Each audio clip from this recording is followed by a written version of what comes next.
The next day, Song Jia returned to the Lord's manor. Under her leadership, the sect was thriving, though it was still far from the stature of major sects like Wudong and Chuanjin from the Song and Ming dynasties. For one, she had only one cultivation technique and no other secret manuals to offer. Secondly, the number of experts in the sect was alarmingly low. Aside from Song Jia, all the others were merely novices. Even Song Jia, due to her short cultivation time, was not yet renowned in the field. Thirdly, the disciples' potential was grim. After the system introduced a talent assessment feature, Song Jia found that the number of A-rank students was woefully insufficient. Cui Tianqi was the only talented disciple. The challenge of leading a sect appeared no less daunting than managing a territory. Being a competent sect leader was no easy task. As the in-game history progressed through the spring and autumn period, martial arts were not yet widely recognized. It was only later, during the Tang and Song dynasties, that the various sects would sprout and the real battles of the underworld would commence. Therefore, Song Jia had to seize this precious opportunity to strengthen the Donglai sword sect. Otherwise, when renowned sects like Wudong and Shaolin emerged, the Donglai sword sect might never achieve fame. The issues she faced were also what Ouyang Shua had no immediate solution for. When Li Feishua followed Mu Lanhue to Shanhai City, Ouyang Shua had considered relocating her to the Donglai sword sect. Unfortunately, she was reliant on Mu Lanhue and wouldn't leave her. Song Jia had other ideas and turned her attention to Master Linyu, who ran the dojo and was typically very low profile. She wanted to invite him to become an elder at the sword sect and establish a hall, the Baji Hall, which he would oversee. This way, she would gain both an expert and a secret manual. The terms she offered were generous, and she was very confident. However, the first time she approached him, she was directly rejected. Song Jia was not one to give up easily and began to think of ways to persuade Linyu. She even sought Ouyang Shua's help, knowing that he was a half-disciple of Linyu and understood his personality. Linyu was a resolute person who wouldn't change his mind just because someone asked him to. Ouyang Shua recalled the past when he had invited Linyu to join the army and received the same rejection. The matter was delayed until now, with no change. Ouyang Shua hinted to Song Jia about Linyu's weakness. Due to his illness, he had low self-esteem. A person without any goals was truly scary. How could anyone convince him? Any title or credit wouldn't tempt the current Linyu. However, if she could find a treasure that could cure him, his character would likely lead him to agree to anything in return for such a great help. Upon hearing Ouyang Shua's plan, Song Jia was both happy and worried. She was happy to have a direction to pursue but concerned about the difficulty of finding the medicine. As for the secret manuals, Ouyang Shua regretted selling all of them. He could have kept a few. If he wanted to buy them back today, the price would be too high. After the auction, many secret manuals appeared on the super trading platform. When Ouyang Shua sold his, it was around 700 gold, earning him a substantial profit. This time, the players who sold did worse. One book went for 1,000 gold, making the adventure mode players furious, but they had no choice but to bear the pain and buy it. If Ouyang Shua's guess was correct, the mysterious seller would be Feng Qingyue from Swordsman County. This young lady was truly patient, waiting for a whole half-year. After this sale, Swordsman County would likely earn 70 to 80,000 gold at once. Starting from yesterday, large numbers of men and resources, under the coordination of the Combat Logistics Department and the Household Registration Department, began to gather at Beihai Harbor. The boats coming and going through the river passage were endless. Hearing that the Lianzhou Marquis was about to travel, many sharp chambers of commerce quickly followed and offered to arrange a group to join him. When Ouyang Shua heard the news, he shook his head in amusement. As expected, merchants had an adventurous spirit. They knew clearly that an unexplored island held shocking wealth, resources, herbs, and many treasures for them to discover. Without an army to protect them, the chambers of commerce wouldn't dare to venture out to sea. After the Beihai shipyard stopped producing Mengqing warships, they used their spare time to build a batch of large merchant ships. Their random act today certainly came in handy. Ouyang Shuo ordered Zheng Dahai to sell all the merchant ships to the chambers of commerce. Purely from that, the shipyard earned 20,000 gold, making its first profit. As worldwide trade expanded, the future shipyard held vast potential. Ouyang Shuo instructed Zheng Dahai to divide the shipyard into two parts, one for constructing warships and the other for merchant ships. Alongside the Chamber of Commerce, the military began to mobilize. Upon receiving the military order, the Guards Regiment paused their training at the Special Forces camp and returned. They arrived at Beihai City first, taking advantage of the 2 days to acclimate to the Dragon Head ship. As this was their first long voyage with their lord, Colonel Wang Feng was cautious, wary of any soldier falling seasick and compromising their combat readiness. Meanwhile, the Beihai naval fleet was already prepared. While everyone geared up for the long journey, Ouyang Shuo visited the Mazu Temple. With the spread of the Mazu faith, the temple saw an increasing influx of visitors. The Culture and Education Division had specially hired a group of devout followers to manage the temple's daily operations. The chosen abbess was a kindly 40-year-old woman. Upon seeing the Marquis visit in person, she promptly greeted him. Ouyang Shuo offered his prayers to Mazu and then said, "Abbess, I have come to take the Mazu statue to see." The statue he referred to was not the original in the temple, but another he had commissioned to be carved. Though it could not match the original, it had been blessed with incense, imbuing it with a degree of divine power. It was to accompany them on their journey, serving as the secret weapon for spreading the Mazu faith, a strategic move by Ouyang Shuo to influence Qiongzhou Island. The abbot said sincerely, "Marquis is working hard to spread the Mazu faith. Mazu will definitely protect you and ensure your safe journey." Ouyang Shuo nodded. Next was the welcoming of the statue, which was no small task. There was a proper procedure to follow, or it would be seen as disrespectful to the deity. The abbot oversaw the process and respectfully moved the Mazu statue out of the temple, with the temple maids escorting it to the Dragon Head. On the Dragon Head, a specially built temple room awaited the statue, which would serve as its temporary home. Additionally, the Mazu temple sent 4 nuns to accompany them, who would manage the future operations of the Mazu temple on Lianzhou. Ouyang Shuo didn't anticipate how much trouble his future actions would bring to the territory. The battle for the faith of Mazu and the various deities on Qiongzhou Island had begun. The conflict between deities could sometimes be more cruel than the conflicts between people. On the 18th day of the first month of the second year of Gaia, Ouyang Shuo, accompanied by some maidservants from the Lord's Manor, rushed to Beihai City. The current Beihai Bay was bustling with activity. Numerous sailors, craftsmen, and laborers hired by the Chamber of Commerce were loading resources onto the boats. Besides the Guards Regiment and the Beihai Naval Fleet, 1,000 men were also on board, ready to establish the new territory. After the turreted boat was completed by the shipyard, subsequent batches of settlers would follow. The Dragon Head was anchored in the harbor, standing out among the fleet. As many chambers of commerce joined, the fleet was substantial, comprising 1 large turreted boat, 30 Mengqiang warships, and 20 merchant ships. Such a huge boat, the maidservants exclaimed, shocked. Seeing it set out to sea, they were all excited. Ouyang Shuo smiled and led them on board. By this point, the Guards Regiment had already boarded and taken their positions. At 10 a.m., the fleet set off. Lianzhou was 2,155 nautical miles from Beihai City.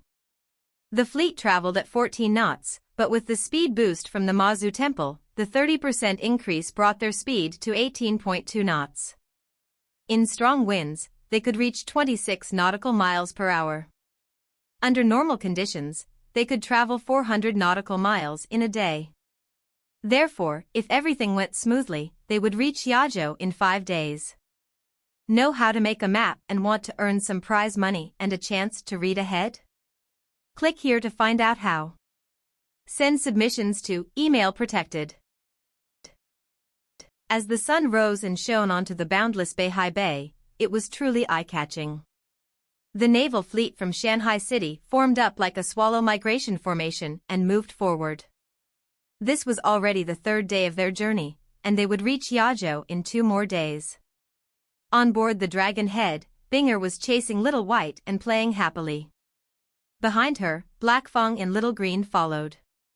Little Green, a baby Nian beast the size of a calf, had pure green armor, unlike the light green armor of its parents, indicating a purer bloodline. It was because of its armor that Binger decided to name it Little Green. The Nian beast originally lived in the deep oceans and seas, so it knew how to swim and dive.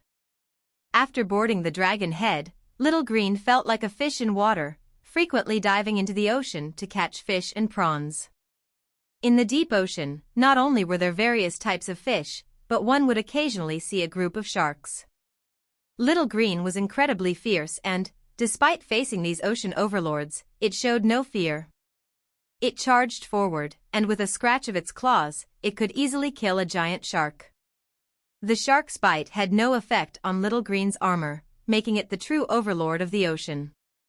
Besides sharks, there were aquatic animals that had evolved into spirit beasts, like squids and tortoises. No matter the creature, compared to the Nian beast, they were much weaker and became its prey. Ouyang Shua noticed that Little Green was growing at a visible rate over the past few days. Perhaps the ocean was the true home of the Nian beast. Keeping the Nian beasts confined to the back mountains of the territory was likely a mistake on Ouyang Shua's part. Little Green, who grew by the day, could already serve as a mount for Binger. That little mischief would ride on it when she was bored. When she was happy, Little Green would even take Binger for a swim in the ocean. Little Green swam incredibly fast, as swift as the Dragon Head. Binger's laughter had a magical quality that attracted various spirit beasts and made them joyful. With Binger receiving such special treatment, Song Jia and Little Yu were both envious. The Guards Regiment soldiers, upon seeing the unique abilities of this little princess, had a completely different impression of her. As for Black Fang, it was in a worse state. Being just a basic wild beast, it was at a disadvantage compared to spirit beasts like Little Green and Little White. Given that Black Fang had wolf lineage, he was particularly afraid of Little White. If not for Binger's comforting presence, Black Fang wouldn't even dare to approach Little White. Despite his fear, Black Fang was also loyal to Little White, attracted by the natural strength of their bloodline. Bloodline, in reality, was a powerful magic. In the sky, Shuer flapped her wings and flew around. She was the most harmless and also the most fearless. The 4 of them, like the 4 heavenly guardians, protected Binger, making everyone envious. Ouyang Shuo also felt a bit sour, as Black Fang and Little White had signed contracts with him. Black Fang was still loyal and recognized him as its master, but Little White was cold and ignored him. Sometimes, Ouyang Shua even wondered if Binger was the main character of the story. One time, he checked her stats and was so shocked that his mouth hung open. Name, Ouyang Bing. Title, nil.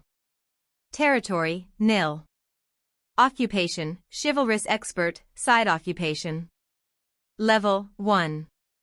Merit points, 0 out of 100. Rank, nil. Reputation, unknown, 0/100. Bone structure, 20. Comprehension, 15. Luck, 20. Charm, 20. Command, 5. Force, 5.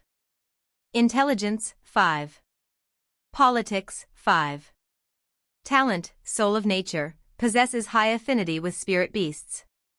Cultivation method, nil. Skill, basic gathering skill, basic diplomacy skill, basic weapons mastery. Equipment, nil. Of all of Ouyang Bing's stats, her bone structure, luck, and charm were all maxed out. She had even been born with a talent, the incredibly powerful soul of nature. Reflecting on his own meager luck and charm, Ouyang Shua could only laugh bitterly. Ouyang Shua was looking forward to the unforeseen benefits they might gain when she established her territory in Lianzhou. In his previous life, Ouyang Shua had heard that if a lord had high luck, the system could provide additional rewards. With high charm, one could attract higher caliber talent to the territory. Under Mazu's protection, the rest of the journey went smoothly. Gaia Year 2, Month 1, Day 23, the naval fleet successfully arrived at Lianzhou Bay.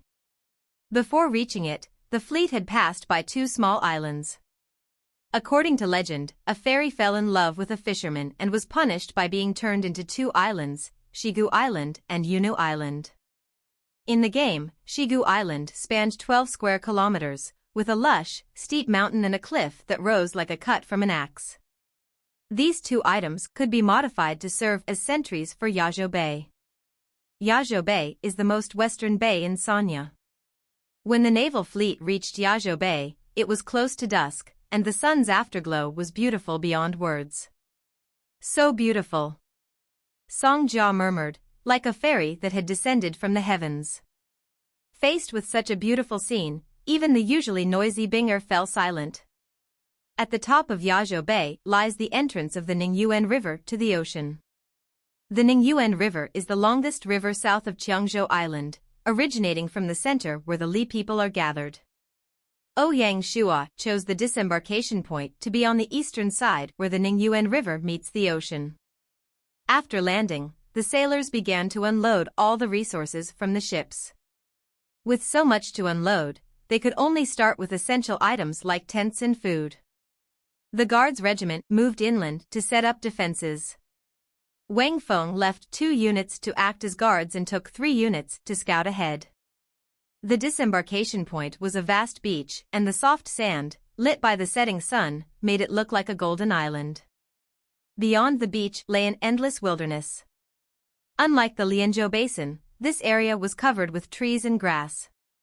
Objects in the distance were hard to see clearly, and the environment appeared complicated. With the late hour affecting visibility, Wang Feng did not dare to venture too far inland. He led his soldiers in a wide formation, patrolling the area around the beach. This beach seemed untouched by other people. The loud arrival of the fleet seemed to have startled the local wildlife. The moment they had approached the forest, they were attacked by the beasts. The creatures suddenly leapt out from the bushes and trees, revealing their claws and sharp teeth. Fortunately, each member of the Guards Regiment had been through many battles. Facing the sudden appearance of the beasts, they didn't panic, drawing their tang blades and engaging. Fighting one-on-one, the soldiers held their own. After all, they were all elite soldiers, ranked 9 and above. As the blades flashed, the beasts were soon cleared out. Just as Wang Feng heaved a sigh of relief, it was as if they had stabbed a beehive.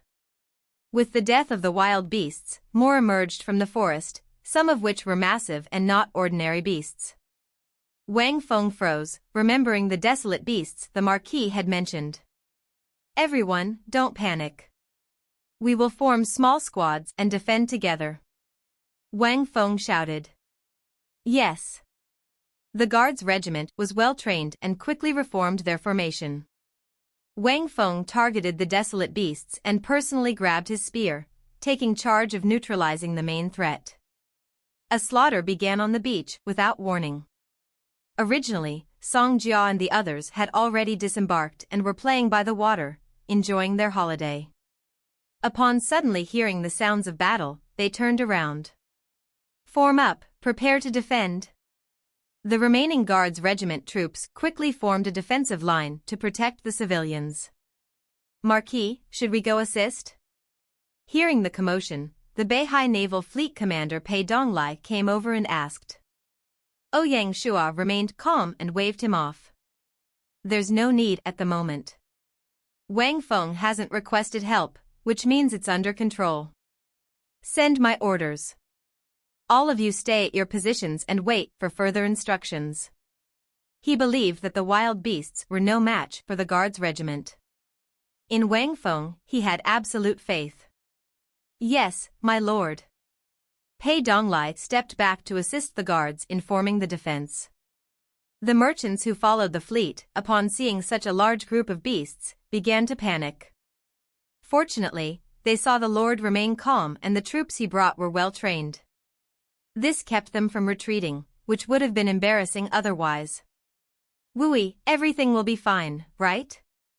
Song Jia and the others rushed over. Ouyang Shua shook his head and smiled. "It's okay. Take Binger back to the boat first." "All right." Song Jia was quick and decisive. Knowing she wouldn't be of much help and might distract Ouyang Shua, she decided to return to the boat. As the sky darkened, Wang Feng led his troops back. Their faces were solemn and serious. The returning soldiers were bloodstained, some were injured, but their morale remained high. "What's the situation?" Ouyang Shua asked. "Marquis, I've investigated. The beasts on the island are numerous and very strong. There are also terrifying desolate beasts that injured our brothers. Therefore, I suggest we spend the night on the boat before setting up our defenses." Ouyang Shua paused. "How strong are the desolate beasts?" "They are extremely powerful. In a one-on-one fight, I could only take down 2 at once. Facing one requires at least the strength of a squadron." Wang Feng's fear lingered. Apparently, the desolate beasts on the island had left a deep impression on him and sent a signal to the guard regiment. Ouyang Shua nodded. The guard regiment were, in fact, the best of the best. For them to face trouble from the desolate beasts suggested that the beast's strength was more than he had expected. "Let's follow what you said and arrange for the people to retreat back onto the boat. We will spend the night there." Ouyang Shua's last instructions were to avoid making any rash decisions before understanding more about the island they were on. "Yes, my lord." Wang Feng turned to make the necessary arrangements. Ouyang Shua raised his head and gazed at the bushes and trees slowly being enveloped by darkness. It was as if a fierce beast were hiding within, staring coldly at this group of intruders.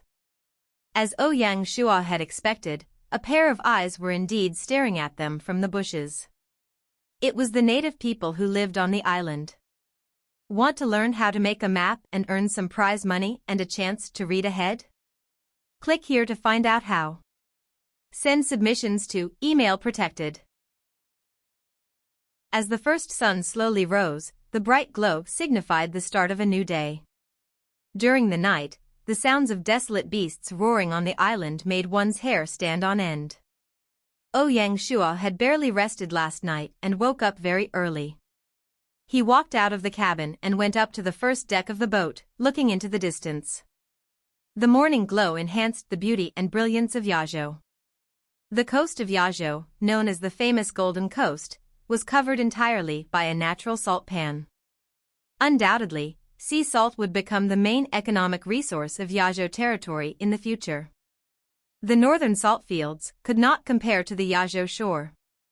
Beyond the Golden Coast lay endless plains, where wild grass flourished. The Ningyuan River meandered like a giant dragon across the plains. The fertile soil of the Lianzhou plains, combined with the presence of salt water, made this an ideal place for agriculture. Located in the tropical region, Qiongzhou Island had ample water and sunlight, making it highly suitable for growing rice. Other crops like sugarcane, potatoes, and corn also thrived in this climate. Additionally, rubber and coconut, common in tropical areas, had a bright future. Rubber, in particular, was a critical component of Ouyang Shua's strategic plans. Beyond the plains stood the Five-Finger Mountain, the tallest mountain range on Qiongzhou Island. Located in the center of the island, it is named for its 5 peaks, which resemble fingers. The area is covered by dense tropical rainforests, layer upon layer. The Five-Finger Mountain wasn't the mountain range that Sun Wukong was crushed under in Journey to the West, but there were other legends where players triggered special quests in their previous lives. Ouyang Shua remembered a player named Wu Mingji, whose occupation was a chivalrous expert, and who was also a solo player who enjoyed exploring. One day, Wu Mingji had an idea to rent a large boat in Xuanzhou and sail towards Qiongzhou. After enduring countless near-death situations, he finally reached the Five-Finger Mountain. Tragically, Wu Mingji got lost. Fortunately, he must have sown good karma. Just as he was lost, he accidentally walked into the house of one of the indigenous people. At that moment, a group of pirates raided. Without hesitation, Wu Mingji used his formidable martial arts to drive them away. After the pirates left, to thank Wu Mingji for saving them, the family gave him a sword. Initially, Wu Mingji didn't care much about the reward. After all, they were just a normal mountain family, what treasure could they have? However, he didn't expect the sword to actually be a divine weapon. Wu Mingji then realized he had stumbled upon an adventure quest. The adventure quests set by Gaia didn't come with any system notifications when triggered. The choice was entirely up to the player. If Wu Mingji had chosen to leave, he would have had no connection to the quest. After leaving, he shared his experience on the forums but didn't reveal the family's exact location to protect them from being hounded by other players. Who knows, maybe Wu Mingji, even while lost, didn't know where he was. After leaving the Five-Finger Mountain, Wu Mingji relied on that divine weapon and became one of the experts among adventure mode players. He made a name for himself in the underworld and was envied by many. In this life, who knew who would become that lucky person? Since Wu Mingji didn't reveal the exact mission location, for Ouyang Shua to find that family in the vast mountains was like finding a needle in a haystack. Needless to say, he had to conveniently face a water bandit's attack to trigger the adventure quest. Everything coming together was what the luck stat was for. With Ouyang Shua's luck, he had pretty much no hope of that happening. However, Ouyang Shua could send Song Jia in to try, though her luck wasn't as high as Binger's, it was at 18 points. Aside from the legend, the Five-Finger Mountain was a treasure trove of natural resources. In the Five-Finger Mountain, there were 1,400 plant types, 150 types of high-quality wood, over 1,000 medicinal herbs, and more than 100 famous Five-Finger Mountain flowers. The mountains were an ideal place for spirits, nurturing many rare spirit beasts and desolate beasts. Among these was a spirit butterfly known as the golden-spotted butterfly. It was highly regarded in the last life and beloved by female players. The golden-spotted butterfly was not only beautiful but also excelled in medicinal arts and illusions, making it the ideal pet for adventure mode players. Conquering the Five-Finger Mountain was one of Ouyang Shua's goals for this trip.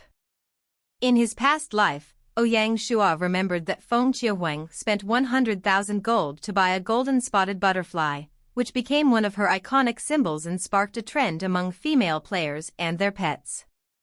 Due to the presence of the golden-spotted butterfly, the Five-Finger Mountain became a popular training ground for adventure mode players. Many adventure mode players teleported to Qiongzhou Island and ventured deep into the mountains, hoping to catch a golden-spotted butterfly and become wealthy overnight. Even if they didn't succeed, the Five-Finger Mountain was still an excellent place for leveling up, with a variety of high-level beasts, including some bosses. Of course, weaker players, who were too inexperienced, didn't benefit much. Ouyang Shua recalled that in the past life, a player territory near the Five-Finger Mountain earned tens of thousands of gold just from teleportation fees. The large number of adventure mode players also boosted the territory's economy through their spending.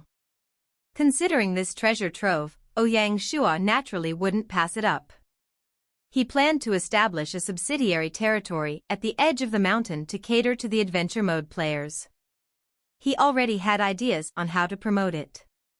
The northern and eastern sides of the Yuzhou Plains were surrounded by the Five-Finger Mountain Range, while the west was an extensive grassland stretching as far as the eye could see, making it the territory's primary development direction.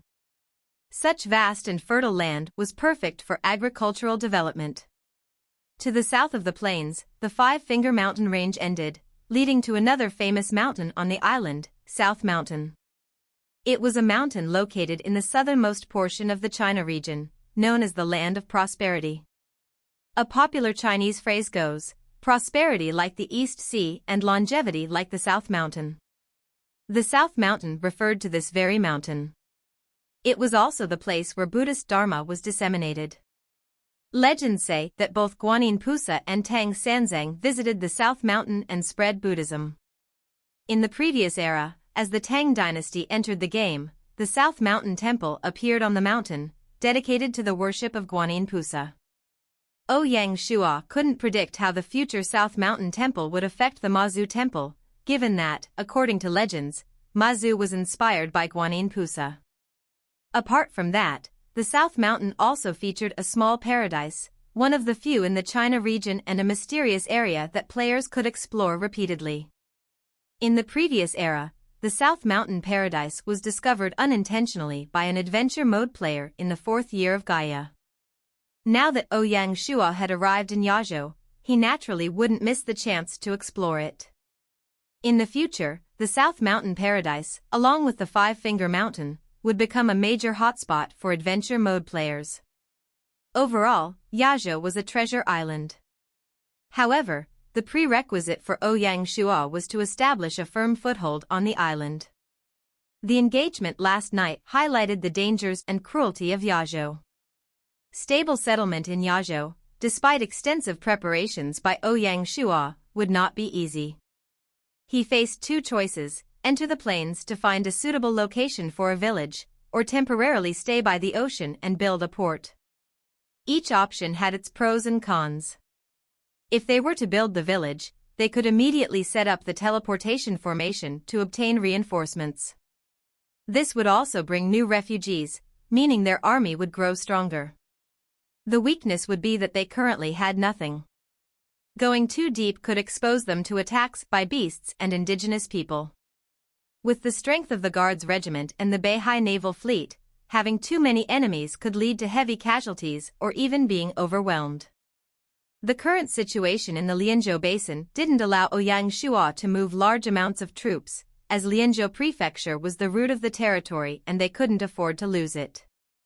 As for building the port, the advantages and disadvantages were clear. The advantage would be safety.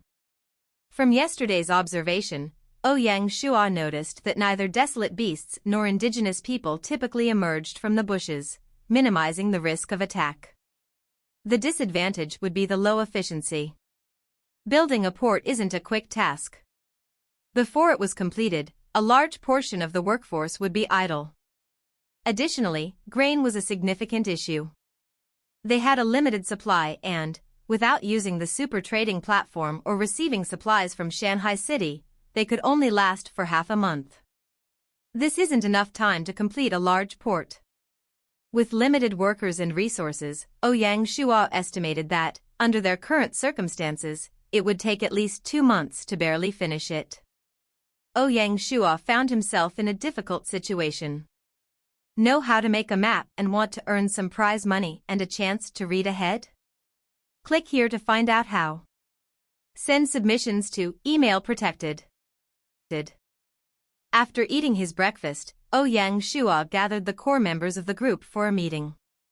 Apart from the Guards Regiment Colonel, Wang Feng, there were Pei Donglai, secretary by Nanpu, Song Jia, and Sun Xiaoya. Ouyang Shua briefly described his views and asked for their opinions. As military generals, Wang Feng and Pei Donglai wouldn't comment on such a strategic decision, as it wasn't their specialty. Song Jia was there for fun, so she naturally wouldn't interfere with his decision. Sun Xiaoya joined the trip as the overall architect, so she was in charge of planning and organizing the new territory. The only one who could express his views was Bai Nanpu. It had been 10 months since Bai Nanpu became Ouyang Shua's secretary. He gave Ouyang Shua the impression of being truly low-key. Although the position of secretary was similar to that of an assistant, it was a tough job. Besides organizing letters, he was responsible for disseminating instructions and assisting with administrative matters. Sometimes, Ouyang Shua would ask him for his opinion on matters in the letters. Each part of his job was important, and doing it well meant holding significant power. Thus, the secretary was a very popular person, and everyone wanted to befriend him. What astonished people was that Bai Nanpu, as a secretary, was like an invisible person. Usually, even Ouyang Shua wouldn't notice his presence. More mysteriously, when Ouyang Shua needed him, he would appear at the right moments. The letters on his desk were always neatly arranged. Ouyang Shua had also never heard of Bai Nanpu meeting any officials in private. He was always in the secretary's office, either dealing with letters or reading. Fan Zhengyan had given Bai Nanpu an evaluation, saying that he couldn't see through this young secretary, and that his perseverance and resilience were scary. That's right, scary was the word Fan Zhengyan had used. Fan Zhengyan was one of the 3 heads of the civil servants in the territory. For him to describe someone as scary meant that the person was truly special. At that moment, Ouyang Shua had laughed it off, but secretly, he began to pay closer attention to this secretary. Overall, Ouyang Shua was extremely pleased with him. As for his subtlety, Ouyang Shua felt it wasn't a problem. For this long trip, Ouyang Shua specifically brought him along to give him some training. After all, after being a secretary for a long time, his eyes were opened, but he lacked administrative experience. Ouyang Shua wanted Bai Nanpu to lead the early administrative work of the Lianzhou territory. Before leaving, he also specifically sought him out for a deep conversation. Although he didn't say it directly, Bai Nanpu probably understood his intentions. In the meeting hall, noticing the glance from the marquis, Bai Nanpu knew that Lord Ouyang was waiting for his answer. This answer was a test for him. The marquis's previous words had ignited a series of thoughts in his head, stirring even his cool character emotionally and excitedly. Becoming an official and leading a territory was the dream of everyone. Even better, leading a place like Lianzhou, whose importance didn't need to be emphasized. As for how to open up Lianzhou, Bai Nanpu had pondered it all night before finally getting a short rest. Bai Nanpu calmed himself and said, "Marquis, I believe that building the territory first is not the right approach. The risk is too great, and it's not a rational decision. Moreover, we have the Chamber of Commerce following us, and we can't jeopardize them, as it could affect your honor." Bai Nanpu's words amounted to a rejection of the first suggestion. Ouyang Shua nodded, neither agreeing nor disagreeing. Bai Nanpu continued, "Building the military port is also too slow. I suggest we split into 3 groups and tackle everything at once." "Go on." "First, the military port should proceed as usual, it is of utmost importance. Second, contact Shanhai City to form the 2nd group, bringing more workers and grain. Third, explore the island and the surrounding area to better prepare for building our territory." Bai Nanpu proposed his 3-point plan. Ouyang Shua nodded, finally revealing a smile. "Not bad." Bai Nanpu relaxed and returned to his seat. Ouyang Shua looked around and began to issue orders. "General Pei." "Yes, my lord." "Divide the naval fleet into 2. Half will return to Beihai City and escort the next group here.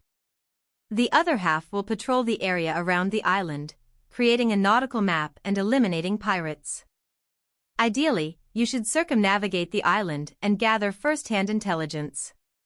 "Yes, my lord." Pei Donglai excelled at this task and was filled with confidence. "The dragon head will be under your command." "Thank you, my lord." Pei Donglai was elated, he had long desired the dragon head.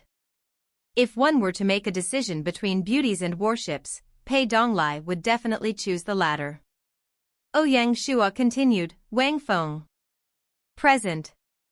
Ouyang Shua was warmer toward Wang Feng, evident in his greeting.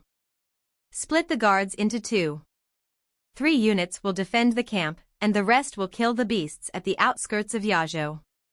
Remember, stay in units until you reach the village building area. Additionally, arrange an elite squad to venture deeper into the island to gather intelligence on the indigenous people." Compared to the wild and desolate beasts, Ouyang Shua was more wary of the unseen indigenous people. He couldn't be at ease without knowing their current state and more about his surroundings. No matter how strong the desolate beasts were, they had a limited hunting range. The indigenous people were different, they had lived here for generations and knew the land intimately. With such a large population, they likely had formidable warriors and cunning shamans, making them a significant threat to travelers. Unlike the mountain barbarians, the indigenous people here wouldn't easily surrender for food. If Ouyang Shua wanted to win their loyalty with grain, it was nearly impossible. The Five-Finger Mountain had abundant food and no winter, so the indigenous people lacked nothing. The guards had all undergone special forces training and were skilled in intelligence gathering. Therefore, Ouyang Shua didn't bring the military intelligence division along. Yes, my lord. Wang Feng accepted the heavy responsibility. After delegating the military tasks, Ouyang Shua turned to Bai Nanpu. You will be in charge of building the port. Apart from that, remember to choose a plot along the shore to reclaim the salt pans. The salt workers must be given some work to do. Yes, my lord. Bai Nanpu held the emotions in his heart and nodded. The plan the Marquis had made was more detailed and better than his suggestions, making him feel that his experience was lacking. Ouyang Shua nodded, ready to announce the end of the meeting. Using up so much time, the troops and people outside were waiting to receive their duties for the day. Suddenly, Sun Xiaya stepped out. Wui, I have a suggestion. Oh. It's like this. I suggest that when the guards regiment are clearing out the wild beasts, they could open up a region along the ocean to build a farm. Farm? Based on the weather of Qiangzhou Island, this period is suitable for growing some vegetables. Additionally, there should be large numbers of wild pigs and cows on the island. If we can obtain their young, we could rear a batch of animals.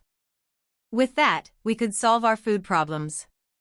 Even if it means we will build the territory later, our group will be self-sufficient and can last for a long time.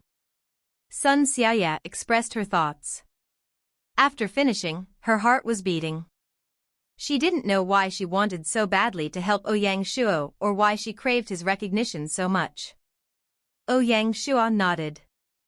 Based on her suggestion, there would be numerous benefits, and all the people brought over would have something to do. Good, this idea is not bad. Ouyang Shua turned and looked at Bai Nanpu. Note it down. Don't worry, my lord. Although Bai Nanpu lacked creativity, he was really good at following orders and would do it to the best of his ability. Song Jia sat to the side and gave Sun Xiaya a glance, but instantly returned to normal. This time, Ouyang Shua took on the role of a boss, passing around responsibilities without personally joining in. At this stage, if such matters required his personal management, it would mean he had failed and wasn't a competent lord.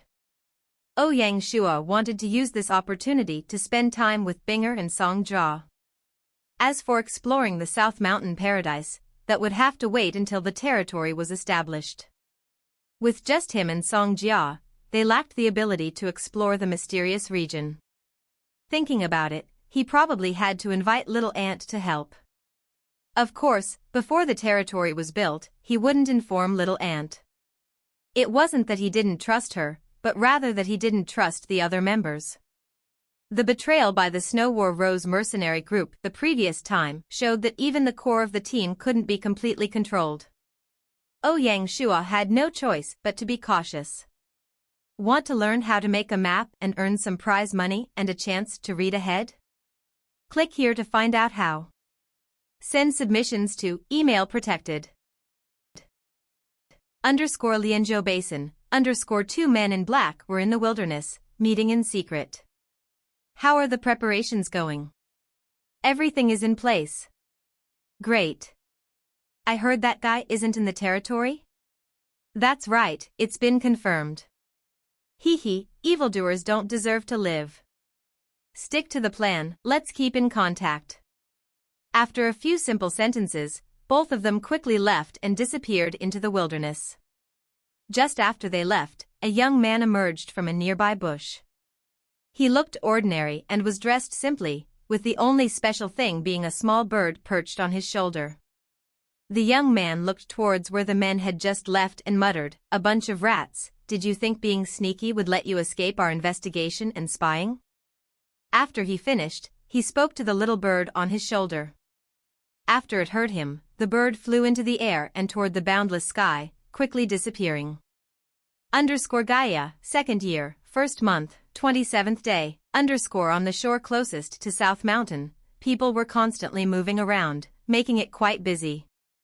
This was the construction site for the port. The exact location and design were all done by Sun Xiaoye.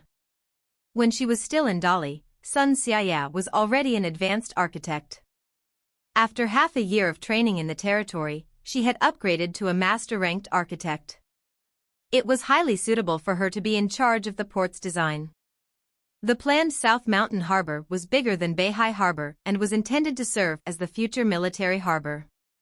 The harbor's proximity to South Mountain made it easy to obtain resources. Bianque had already arranged for artisans to open a quarry and a sawmill. Carts traveled back and forth between South Mountain and the harbor without cease. To the west of South Mountain lay a 5-kilometer stretch of shoal.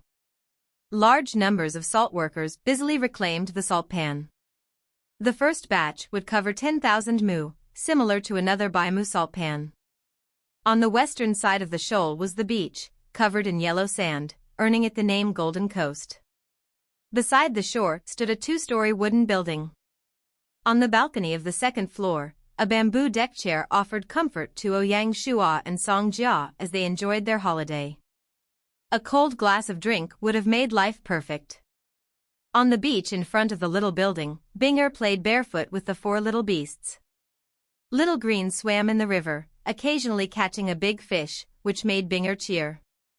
Little White also followed, jumping into the ocean and being hugged by Binger. The little one shook off the water from its fur, drenching Binger. Yeah. Binger grumbled before laughing out loud. Blackfang loyally guarded its young master and occasionally got to eat the fish that Little Green caught, making it both delighted and satisfied. Not far away, Zissou held food and a blanket, waiting for them. The scene before them made Ouyang Shua feel very blessed. Sometimes, happiness was that simple. Ouyang Shua stretched lazily, looked at Song Jia, and said, "After a few days of rest, I feel so at ease." "You lazy bug." Song Jia shot him a judging glance. "Tomorrow, I should go and stretch. Wang Feng has been facing some trouble lately. The guards regiment was having a hard time clearing out the wild beasts and desolate beasts.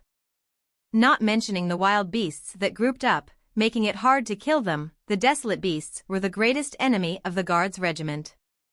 The desolate beast they faced that evening was only one of the weaker ones at the edge of the island.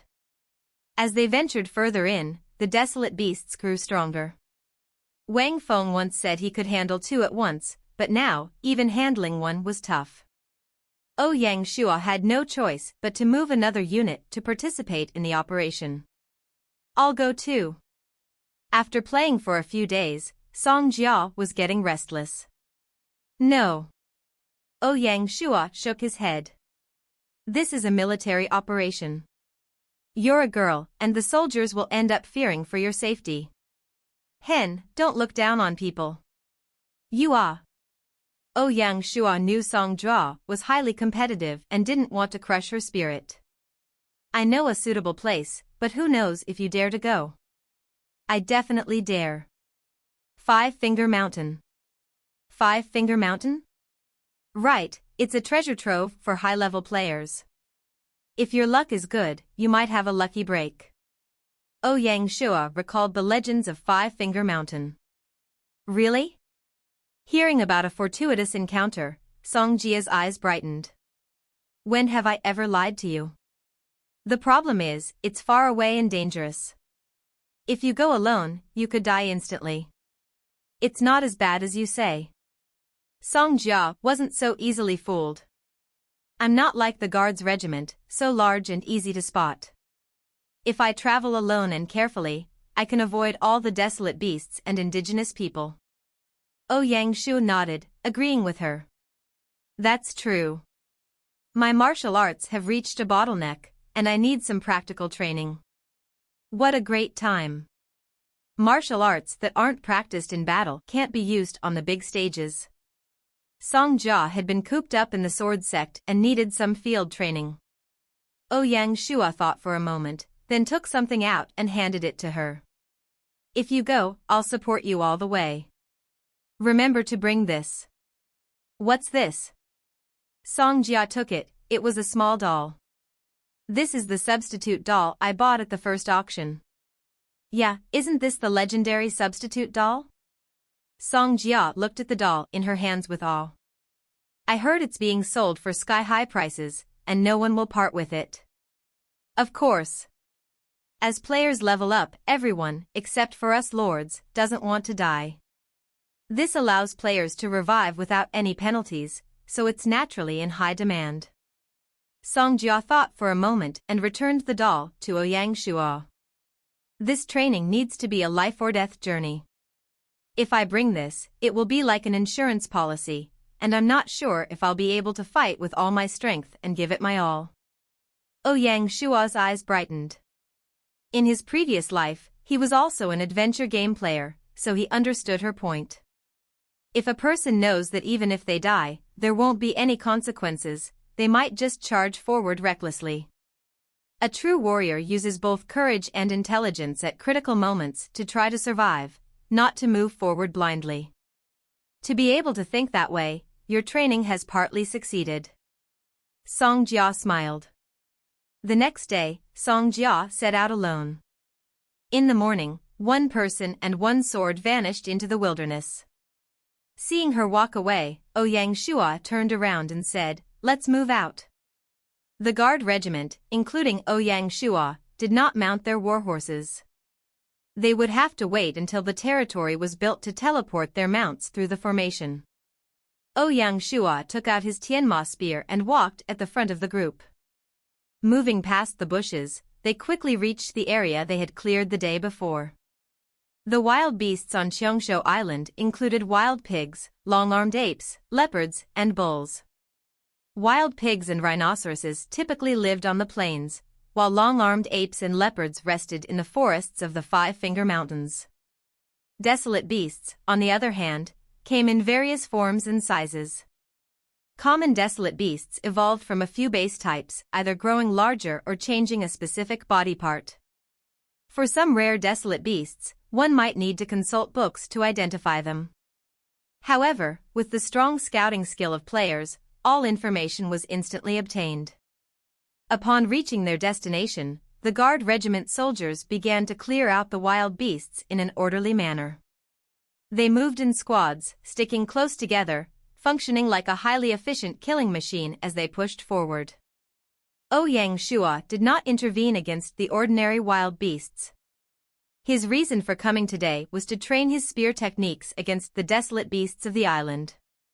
The Yang family spear technique had been trained to the 4th level, and there was a significant gap before reaching the 5th level, which required the technique to be ingrained in one's mind.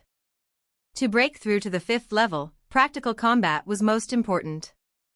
Only by using different strokes and stances in battle would one become skilled in them and adapt to anything thrown at them.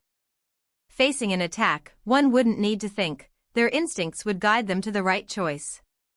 They would have lightning-quick reactions, and the spear in their hand would respond as swiftly as their mind, only then could it be said to be truly imbued within them. Just as Ouyang Shua was lost in thought, a low roar erupted. Accompanied by the roar, an iron-armored beast, looking rather hideous, emerged from the bushes. The enormous creature was 5 meters long and 2 meters high, weighing several tons. From a distance, it appeared like a mountain of flesh, exuding a powerful and oppressive presence that made breathing difficult.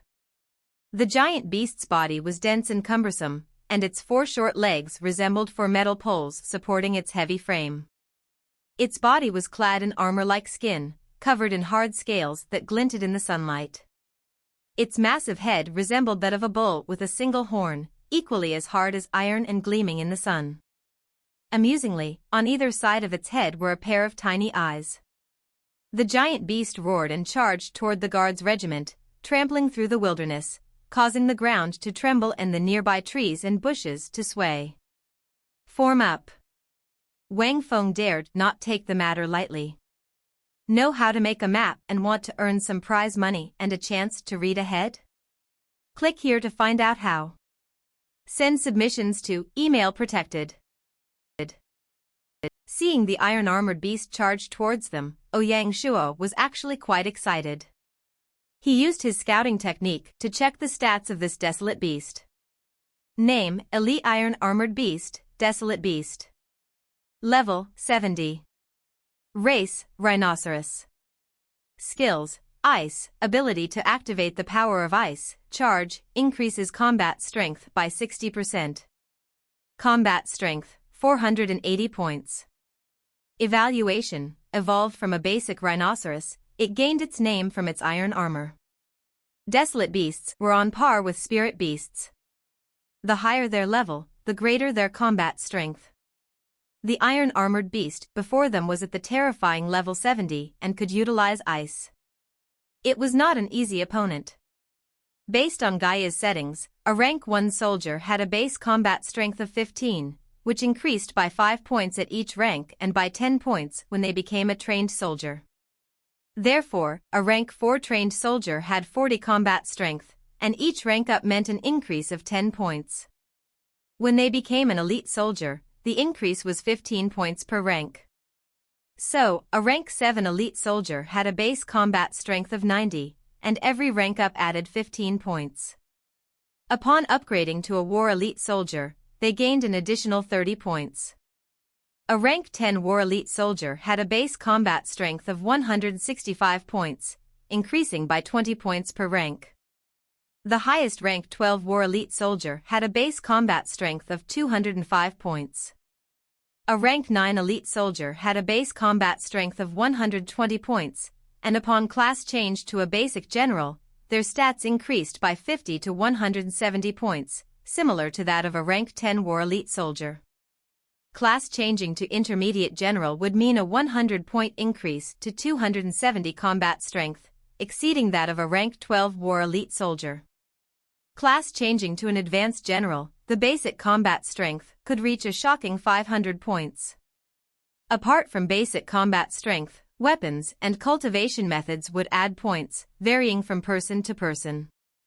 For example, Wang Feng, an intermediate general, had a combat strength of 400.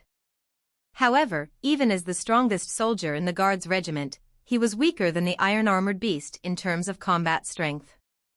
Ouyang Shuo wanted to fight the beast alone and asked Wang Feng and his troops to stand down. The iron-armored beast, seeing a human dare to face it alone, was so furious that white steam shot from its nose.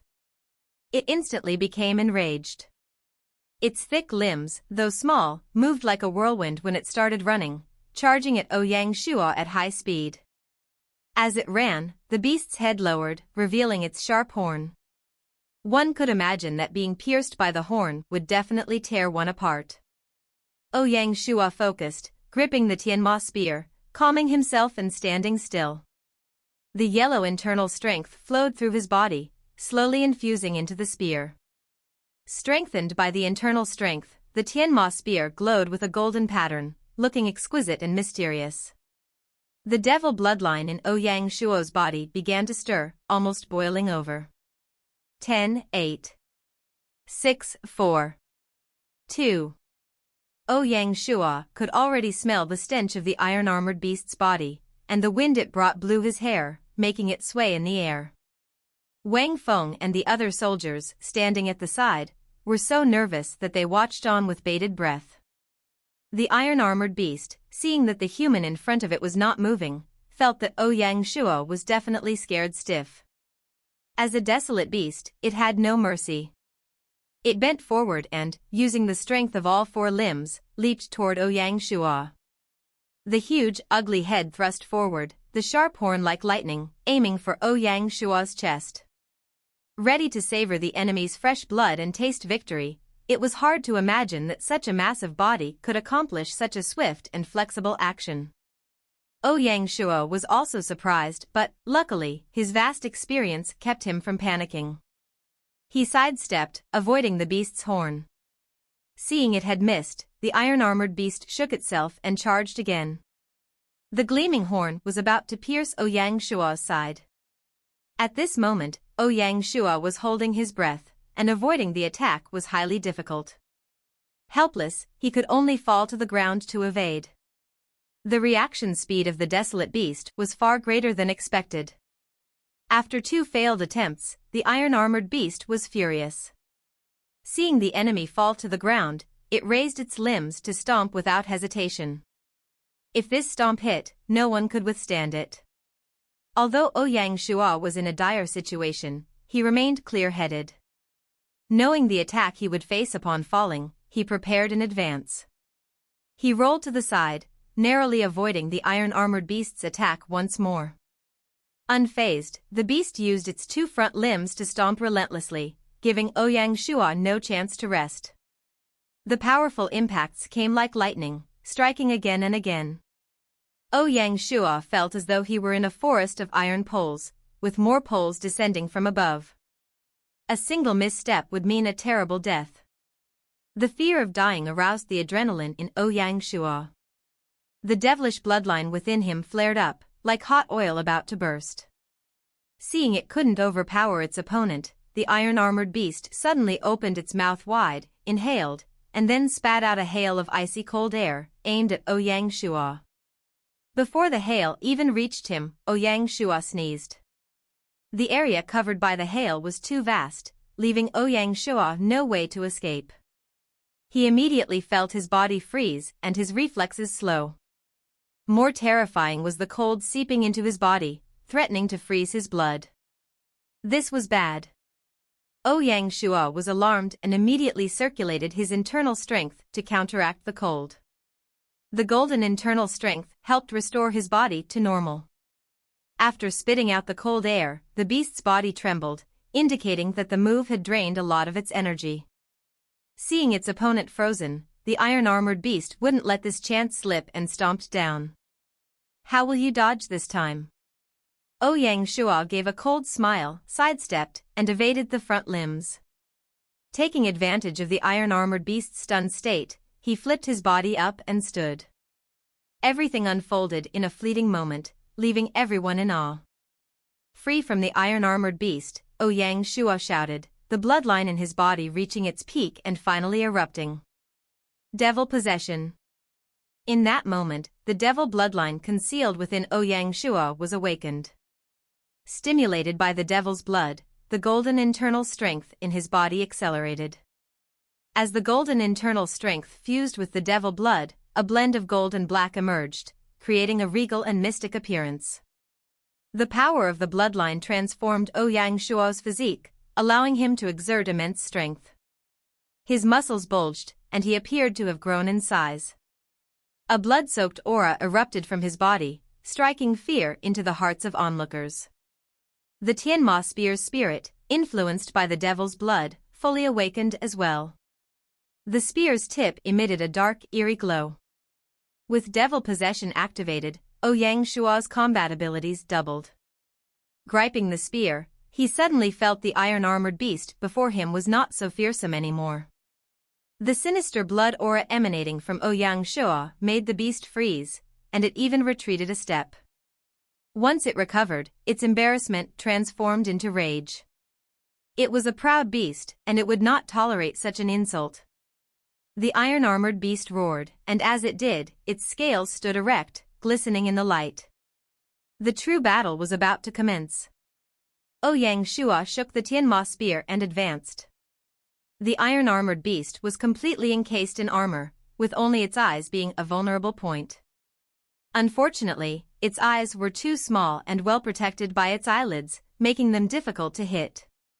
The Tianma spear pierced forward at the neck of the iron-armored beast. Ouyang Shua wanted to test the thickness of the beast's scales. Ding!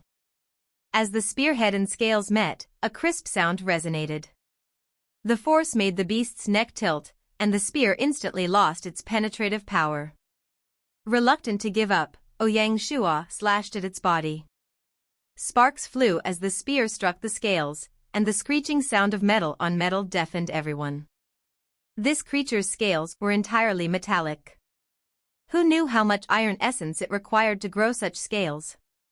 In direct combat, Ouyang Shua was not at a disadvantage.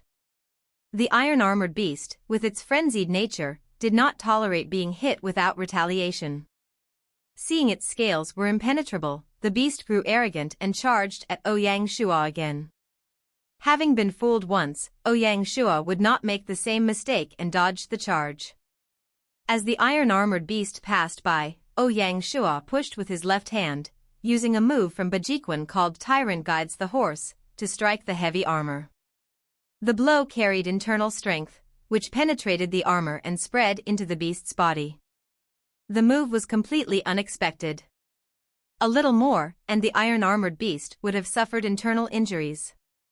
The beast, however, was formidable. The moment it was attacked, it immediately retaliated, using its hind limb to kick Ouyang Shua.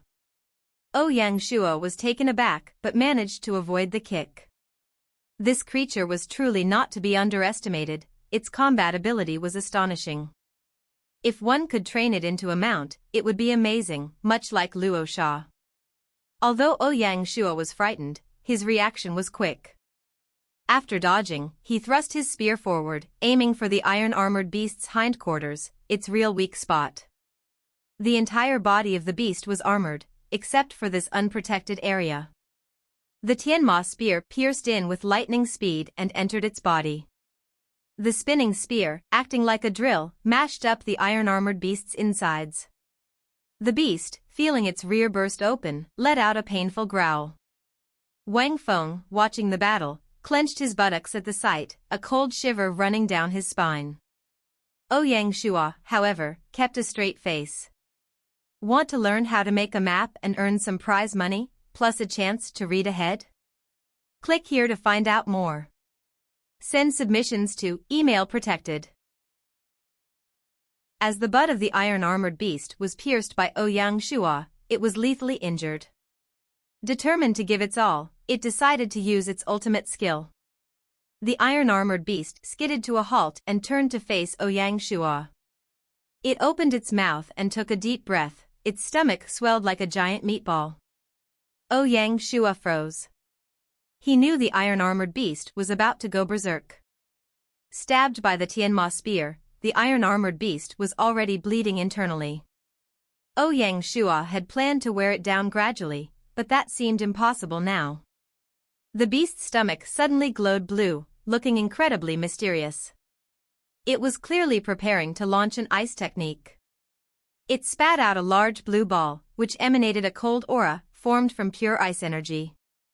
Ouyang Shua didn't dare to be careless and dodged, the blue sphere narrowly missing him. What terrified Ouyang Shua was that the blue sphere seemed to have a will of its own.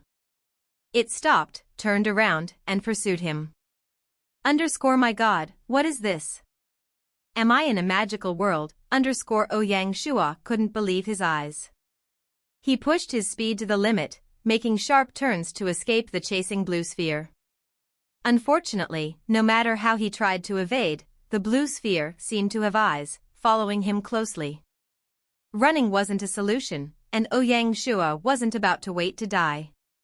He ran and turned to observe the sphere behind him. On the surface, it was a ball of ice energy with nothing special about it. In theory, it shouldn't be able to chase an enemy. Unless the problem lay with the iron-armored beast? Ouyang Shua turned to look at it, only to see it lying motionless. Its stomach had shriveled completely, and it appeared very weak. Only its ugly head and odd, small eyes stared at Ouyang Shua as he turned around. When Ouyang Shua moved left, the beast's eyes followed to the left, when he moved right, the eyes followed to the right. Its gaze never left him. Was the blue sphere controlled by the iron-armored beast? Ouyang Shua decided to test this. If it was controlled by the beast, there must be a distance limit. As long as Ouyang Shua ran far enough, he didn't believe the blue sphere could still follow him. He followed through on his idea, stopping his side-to-side movements and running straight. In an instant, the distance between Ouyang Shua and the iron-armored beast had reached 100 meters. He turned his head. As expected, the blue sphere began to shake and move more slowly. The iron-armored beast's eyes also showed a hint of anxiety. Ouyang Shua wasn't really calm. He knew his guess was correct and continued to run forward. When the distance exceeded 200 meters, the sphere stopped chasing and started to fly back to the iron-armored beast. 200 meters was the control limit of the iron-armored beast. Ouyang Shua's eyes narrowed, and a thought flashed through his mind. He finally recalled an item that matched the scene before him. Based on past information, some lucky spirit beasts or desolate beasts would develop an inner pellet. The inner pellet could not only increase the desolate beast's strength, but it also served as an attack method. The desolate beast could expel the inner pellet from its body and direct its attack. Ouyang Shua hadn't considered the inner pellet because beasts capable of nurturing a pellet were incredibly rare. Out of 10,000, there might not even be one. He hadn't expected that the first desolate beast he encountered would have an inner pellet. Such good fortune. Given Ouyang Shua's track record, he hardly dared believe such a fortunate event would happen to him. The inner pellet had multiple uses. If a player directly used the inner pellet, it could significantly boost their inner strength, and there was even a chance to gain a secondary talent. If the inner pellet were passed to a priest and transformed into a pill, the effects would be astonishing. Ouyang Shua dashed toward the iron-armored beast, yelling at Wang Feng and yelled, "Quick, stop that ball. Don't let the beast swallow it back." The inner pellet leaving the beast was a rare opportunity. At this moment, the pellet's effects would be optimal. If the desolate beast were killed and the pellet obtained afterward, the effects would be greatly diminished. Wang Feng and his men remained vigilant, ready to assist their lord at a moment's notice. Upon hearing their lord's command, they immediately surrounded the beast without question. The guards were well trained and didn't rush in recklessly. Only the elite soldiers, mostly of lieutenant rank, charged forward. The elite squad split into two groups. One, led by Wang Feng, encircled the beast to distract it, while the other raced toward the blue sphere to intercept it. At the sight of this, the iron-armored beast panicked. After releasing the inner pellet, it was unable to move and could only let the enemy attack it. This was why the desolate beast didn't release the inner pellet earlier. If Ouyang Shua hadn't really angered it, it wouldn't have done so. Wang Feng's combat strength was similar to that of the iron-armored beast, so he took on the role of the main attacker. He was ruthless, following Ouyang Shua's lead to strike at its rear. The brutal scene unfolded again. The iron-armored beast had gone completely wild, directing the inner pellet to attack the guard regiment soldiers. By this point, the inner pellet had returned within 100 meters, and its speed was quick. For Ouyang Shua, trying to escape it was already dangerous, let alone for the guard regiment soldiers, even though they were elite. Whoever was hit by the inner pellet was instantly frozen into an ice statue. In moments, the guard regiment suffered heavy casualties. Even so, none of them retreated. Seeing his men being massacred by the iron-armored beast, Wang Feng immediately thrust his spear into the beast's rear, pushing it all the way until it hit the internal organs.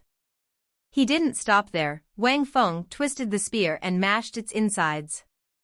However, the iron-armored beast's life force was very strong, and it continued to command the inner pellet to attack the soldiers.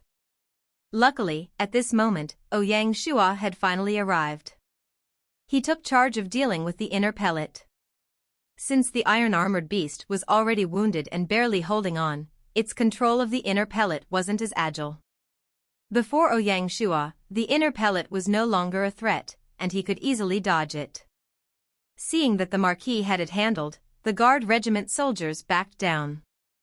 They didn't forget to carry away the bodies of their friends and try to break the seal to save them. 5 minutes later, the iron-armored beast finally died from excessive blood loss. The inner pellet shook and fell directly into Ouyang Shua's hands. Magically, with the beast's death, the inner pellet shrank to the size of a pearl. Although it was still blue, it no longer felt cold when he held it. Ouyang Shua took out a wooden box from his storage bag and placed the pellet inside. After securing the inner pellet, Ouyang Shua didn't check the corpse of the iron-armored beast. Instead, he went to the frozen guard regiment soldiers. These soldiers had been frozen not long ago and could still be saved. Lianzhou raised his palm and pressed it onto the statue.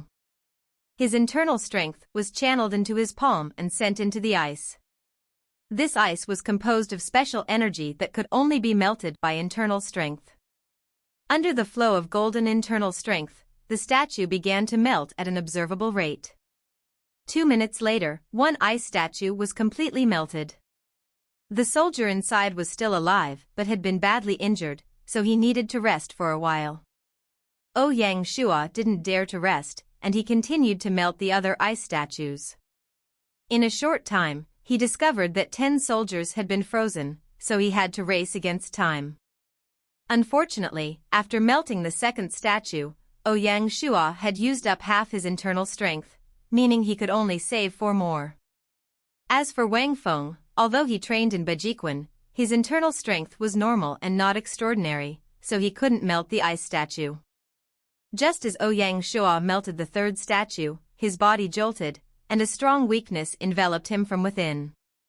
The devil possession could only last for half an hour and had reached its limit. A disadvantage of the devil possession was the moments of weakness, as if one had a major illness. This was understandable, as expending all one's energy in a short time put a huge burden on the body. To avoid hurting himself, Lianzhou could only use this skill once a month. His body returned to its normal size, and weakness spread from within. For the next week, he wouldn't be able to use his martial arts. Despite this, Lianzhou continued to melt the statues, as it concerned a person's life. By pushing through, he barely managed to melt the fourth statue, using up all the internal strength in his body. At that moment, his face was ashen white, and he could barely stand. Witnessing the Marquis's effort to save their brother's life, the soldiers were moved to tears. Lianzhou shuddered and sat directly on the ground to rest, rotating the Yellow Emperor internal cultivation technique to replenish his internal strength. His dantian was completely empty, not a single strand of internal strength remained. The first time he used up all his internal energy and tried to rotate the cultivation technique, a sharp pain spread from his meridians, which was actually very dangerous. Experienced cultivators would never use up all their internal strength, always leaving a strand to help rotate their internal technique to prevent this pain. Luckily, Lianzhou's meridians, nourished by the golden internal strength over a long period, had become very firm and strong. When the dantian successfully formed its first strand of internal strength, Lianzhou heaved a sigh of relief, having passed the hardest part. Reflecting on it, he realized his worries had been unfounded. However, the new internal strength was unexpectedly pure. Could this be a blessing in disguise? Lianzhou wouldn't dare to try this again, as who knew if he could handle it? Interested in making a map and earning some prize money and a chance to read ahead? Click here to find out how. Send submissions to email protected. When Lianzhou finished cultivating, 2 hours had already passed. The internal strength in his body had recovered to about 20%. If he wanted to fully recover, he would need another 3 to 4 days of rest. Due to this delay, the remaining 6 frozen soldiers had all truly died. Lianzhou gave a long sigh and said nothing. He got up and walked beside the corpse of the iron-armored beast. The entire body of the iron-armored beast was a treasure, so Lianzhou naturally wouldn't waste it. He used his advanced gathering skill and got to work. System notification. Congratulations to player Chiue Wui for gathering 225 iron-armored beast scales, 1 perfect horn, and 540 units of desolate beast meat. Iron-armored beast scale * quality, 10, high-grade armor scale, tougher than iron. Light and excellent material for crafting armor. Perfect iron-armored beast horn * quality, 12, black, oval-shaped. Dark black on the surface, slightly gray inside. High-quality medicine, helps to cool one down, treat injuries, and remove poison. Desolate beast meat * quality, 8, medium-grade ingredient. After consumption, it can strengthen one's body to some extent. These were all valuable items. Ouyang Shua placed the scale armor and the horn into his storage bag.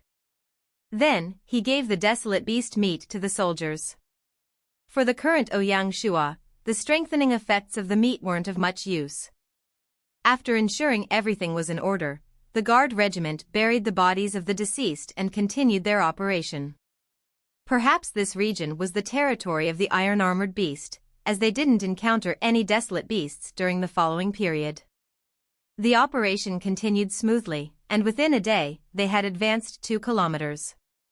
As planned, they kept the piglets and rhinoceros calves and raised them. The pigs and rhinoceroses that were killed did not go to waste.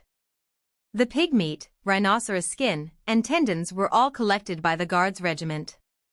The large quantities of wild pig meat gathered significantly alleviated the food crisis. Near dusk, the Guards regiment returned with significant rewards. A temporary base was set up near the harbor, and it was bustling with activity. Ouyang Shua directly returned to his small seaside house and did not participate. It was unknown whether Song Jia had succeeded on her journey. During the following days, Ouyang Shua did not venture out and stayed in his house, adjusting his physical condition. After 5 days, the side effects of the demonic possession had completely subsided, and his internal strength had returned to normal. Although Ouyang Shua was in Yazhou, he was aware of everything happening elsewhere through the forums. In the short span of half a month after the Taiping Country Uprising, the Qin Shangwuguang Uprising and the Huangjin Uprising both emerged in the wild. The year of the uprising had officially begun. After the 4 uprising armies established their positions, the number of alliances among players rapidly increased. Alliances such as the Brother Alliance, Brotherhood Alliance, Biha Alliance, Las Hotsuehua Alliance, Little Student Alliance, and others began posting on forums, inviting all lords to ally with them against the uprising armies. Their alliance slogans were very attention-grabbing. Real brother, we will die together or we will create greatness together. Brotherhood and loyalty, we will take care of one another, form an alliance with our blood, and attack evil together. Little students, we are invincible. These types of alliances, while attention-grabbing, were largely ineffective. The truly powerful alliances operated in secret, confined to small areas or regions. Only these kinds of alliances could survive, perhaps even thrive, and become the rulers of a region. Under the forceful push of the uprising army, the strong and weak in the China region were gradually separated. Although the powerful figures in each region couldn't match large powers like the Yanhuang Alliance, they still commanded absolute prestige in their territories. Even the Yanhuang Alliance would find it difficult to easily destroy them. In the end, they all influenced the China region. The road ahead for Ouyang Shua and the Shanhai Alliance was long and arduous. After selling all their authentic secret manuals and earning substantial gold, Swordsman County saw new activities. The Qingyang Sword sect began to operate openly, recruiting disciples from player groups, all for free. Additionally, Feng Qingyang used generous rewards to invite various experts to join the sect. Their recruitment wasn't limited to players but also included experts from the indigenous population. In the martial arts sects, with Feng Qingyang at the helm of Swordsman County, they held an absolute advantage. The insider information they gathered in this area far exceeded that of other major powers. The expansion of the Qingyang Sword sect was clearly in preparation for the future, readying them for the emergence of major sections. Feng Qingyang was determined to compete and surpass the future Wudong and Huashan sects. To martial arts families, the territory battle wasn't their real goal. Compared to war, what they were interested in was taking over the underworld and becoming the real overlords, the best martial artists in the entire underworld.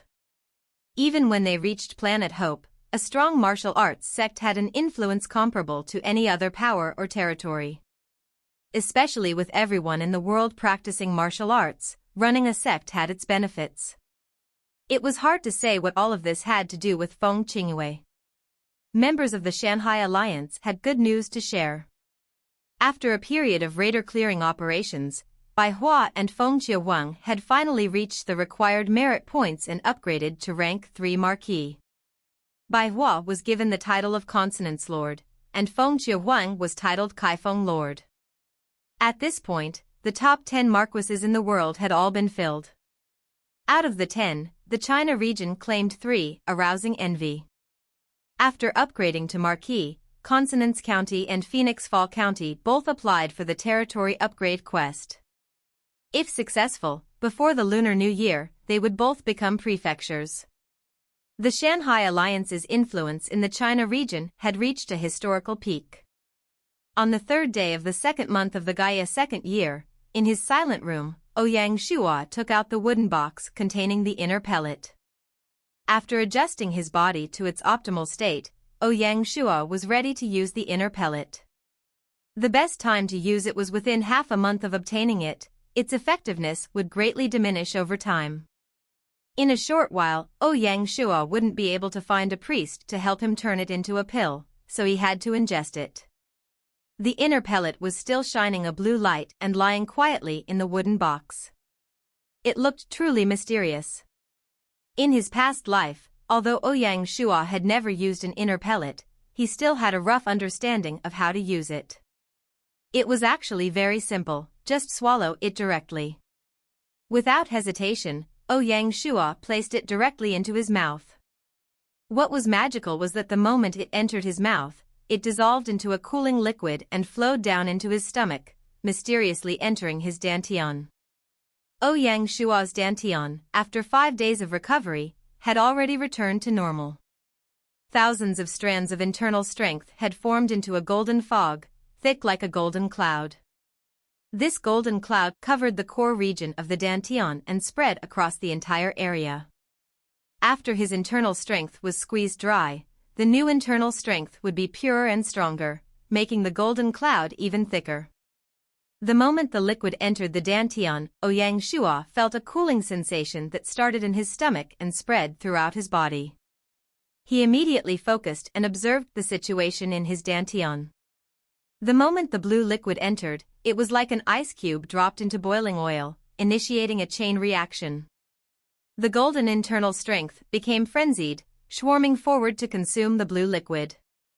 Quickly, the blue liquid was completely covered by the golden internal strength. The magical moment arrived. After the golden internal strength consumed the blue liquid, it took on a tinge of blue and gave off a chilly feeling. That wasn't all.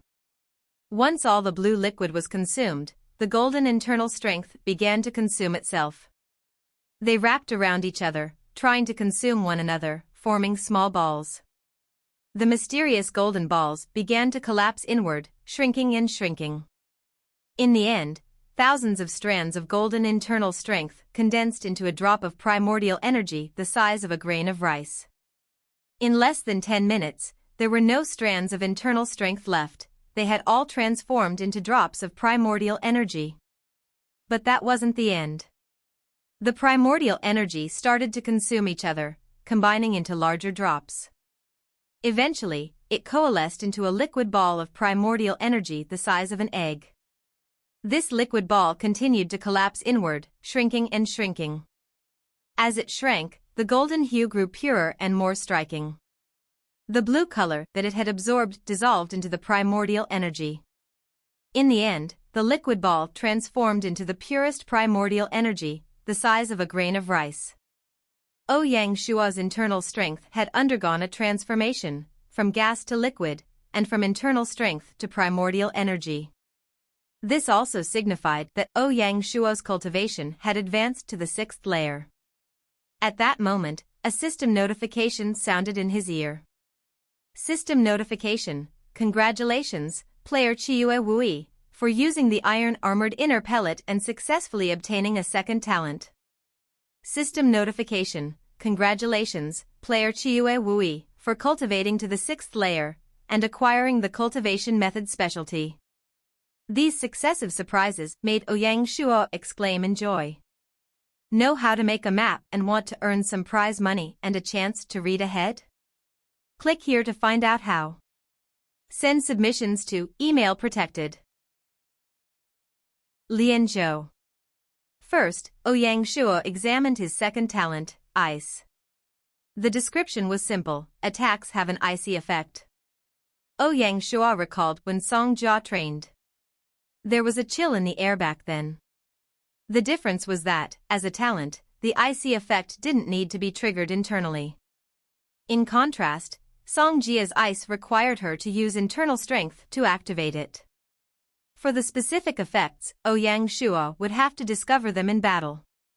Next, Ouyang Shuo looked at the new specialty that emerged from the 6th layer of cultivation. The name sounded impressive, but the effects were a mystery. Way of the King, the cultivation route created by the 3 emperors and 5 kings, raises sensory abilities and gives birth to the aura of a king. Another vague description left Ouyang Shuo frustrated. What sensory ability? What aura of a king? Gaia didn't explain anything. Ouyang Shuo thought hard but still couldn't understand. Cultivating to the 6th layer, his internal strength had transformed into primordial energy, with a maximum limit of 100 points. Ouyang Shuo had to start from scratch again. He tried once more, but now he could only complete 3 cycles per day, with each cycle adding 1 point to his primordial energy. This meant Ouyang Shuo needed only a month to break through to the 7th layer. On the surface, cultivation seemed much easier. However, Ouyang Shuo didn't believe it. Given Gaia's nature, it had likely set up more challenges for him. The battle with the iron-armored beast had revealed Ouyang Shuo's weaknesses. Out of all his cultivation techniques and martial arts, he had an internal cultivation technique, a spear technique, and a palm technique, but he still lacked a movement technique. Although his cultivation technique and spear techniques included some movement skills, they weren't pure movement techniques, so they weren't very effective. During land battles, lacking a movement technique put one at a significant disadvantage. If he had won during that battle, Ouyang Shuo wouldn't have been in such a poor state. When the opportunity arose, he would need to find a movement technique manual. After breaking through, Ouyang Shuo joined the beast-clearing army. He could feel that the Yang family spear technique was at a bottleneck and needed some practical combat experience. Every day, Ouyang Shuo would kill at least 1 or 2 desolate beasts. As for inner pellets, he couldn't even consider them. They wouldn't be that lucky again. Ouyang Shuo's newly mastered ability proved very useful against the desolate beasts. Unfortunately, the desolate beasts were either too weak or too ugly to serve as mounts. Otherwise, Ouyang Shuo would have wanted to tame one to use as his mount. Ouyang Shuo's addition made operations much smoother, and they proceeded at a rapid pace every day. Ouyang Shuo predicted that in just half a month, they could clear the area to the village building spot he had chosen.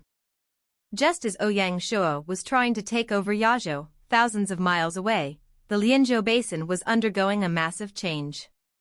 Since winter began, various signs indicated that the grassland tribes were about to launch a large-scale war against Shanhai city. Among these, there were indications that Broken Blade County was involved. As for where to start this story, Ba Dao had actually infiltrated the Tianqi tribe. The 2 biggest enemies of Shanhai city in the Lianzhou basin had joined forces.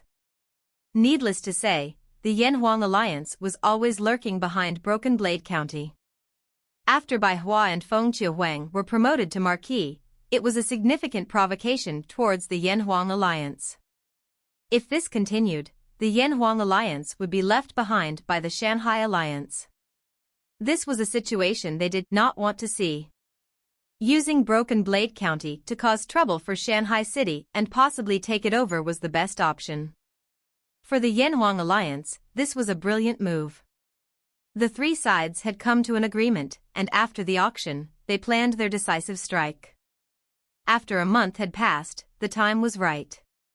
The first to attack were the grassland tribes. The various grassland tribes, who had been holding back for a long time, suddenly declared war. In no time, all the farmers and herders prepared their war horses, bows, and grain and began to gather in the barracks. The young men, already skilled with bows and horses, required no training and made competent cavalry. Typically, the herders were organized into small groups based on the herding regions. During war, these small groups formed the core of the grassland army. Within a short 5 days, the army had assembled. Led by the Tianqi tribe, the grassland tribes gathered 50,000 men. The Tianqi tribe alone assembled 15,000. The eastern commander, Daiqin, served as the commander, with Lakshan as his deputy.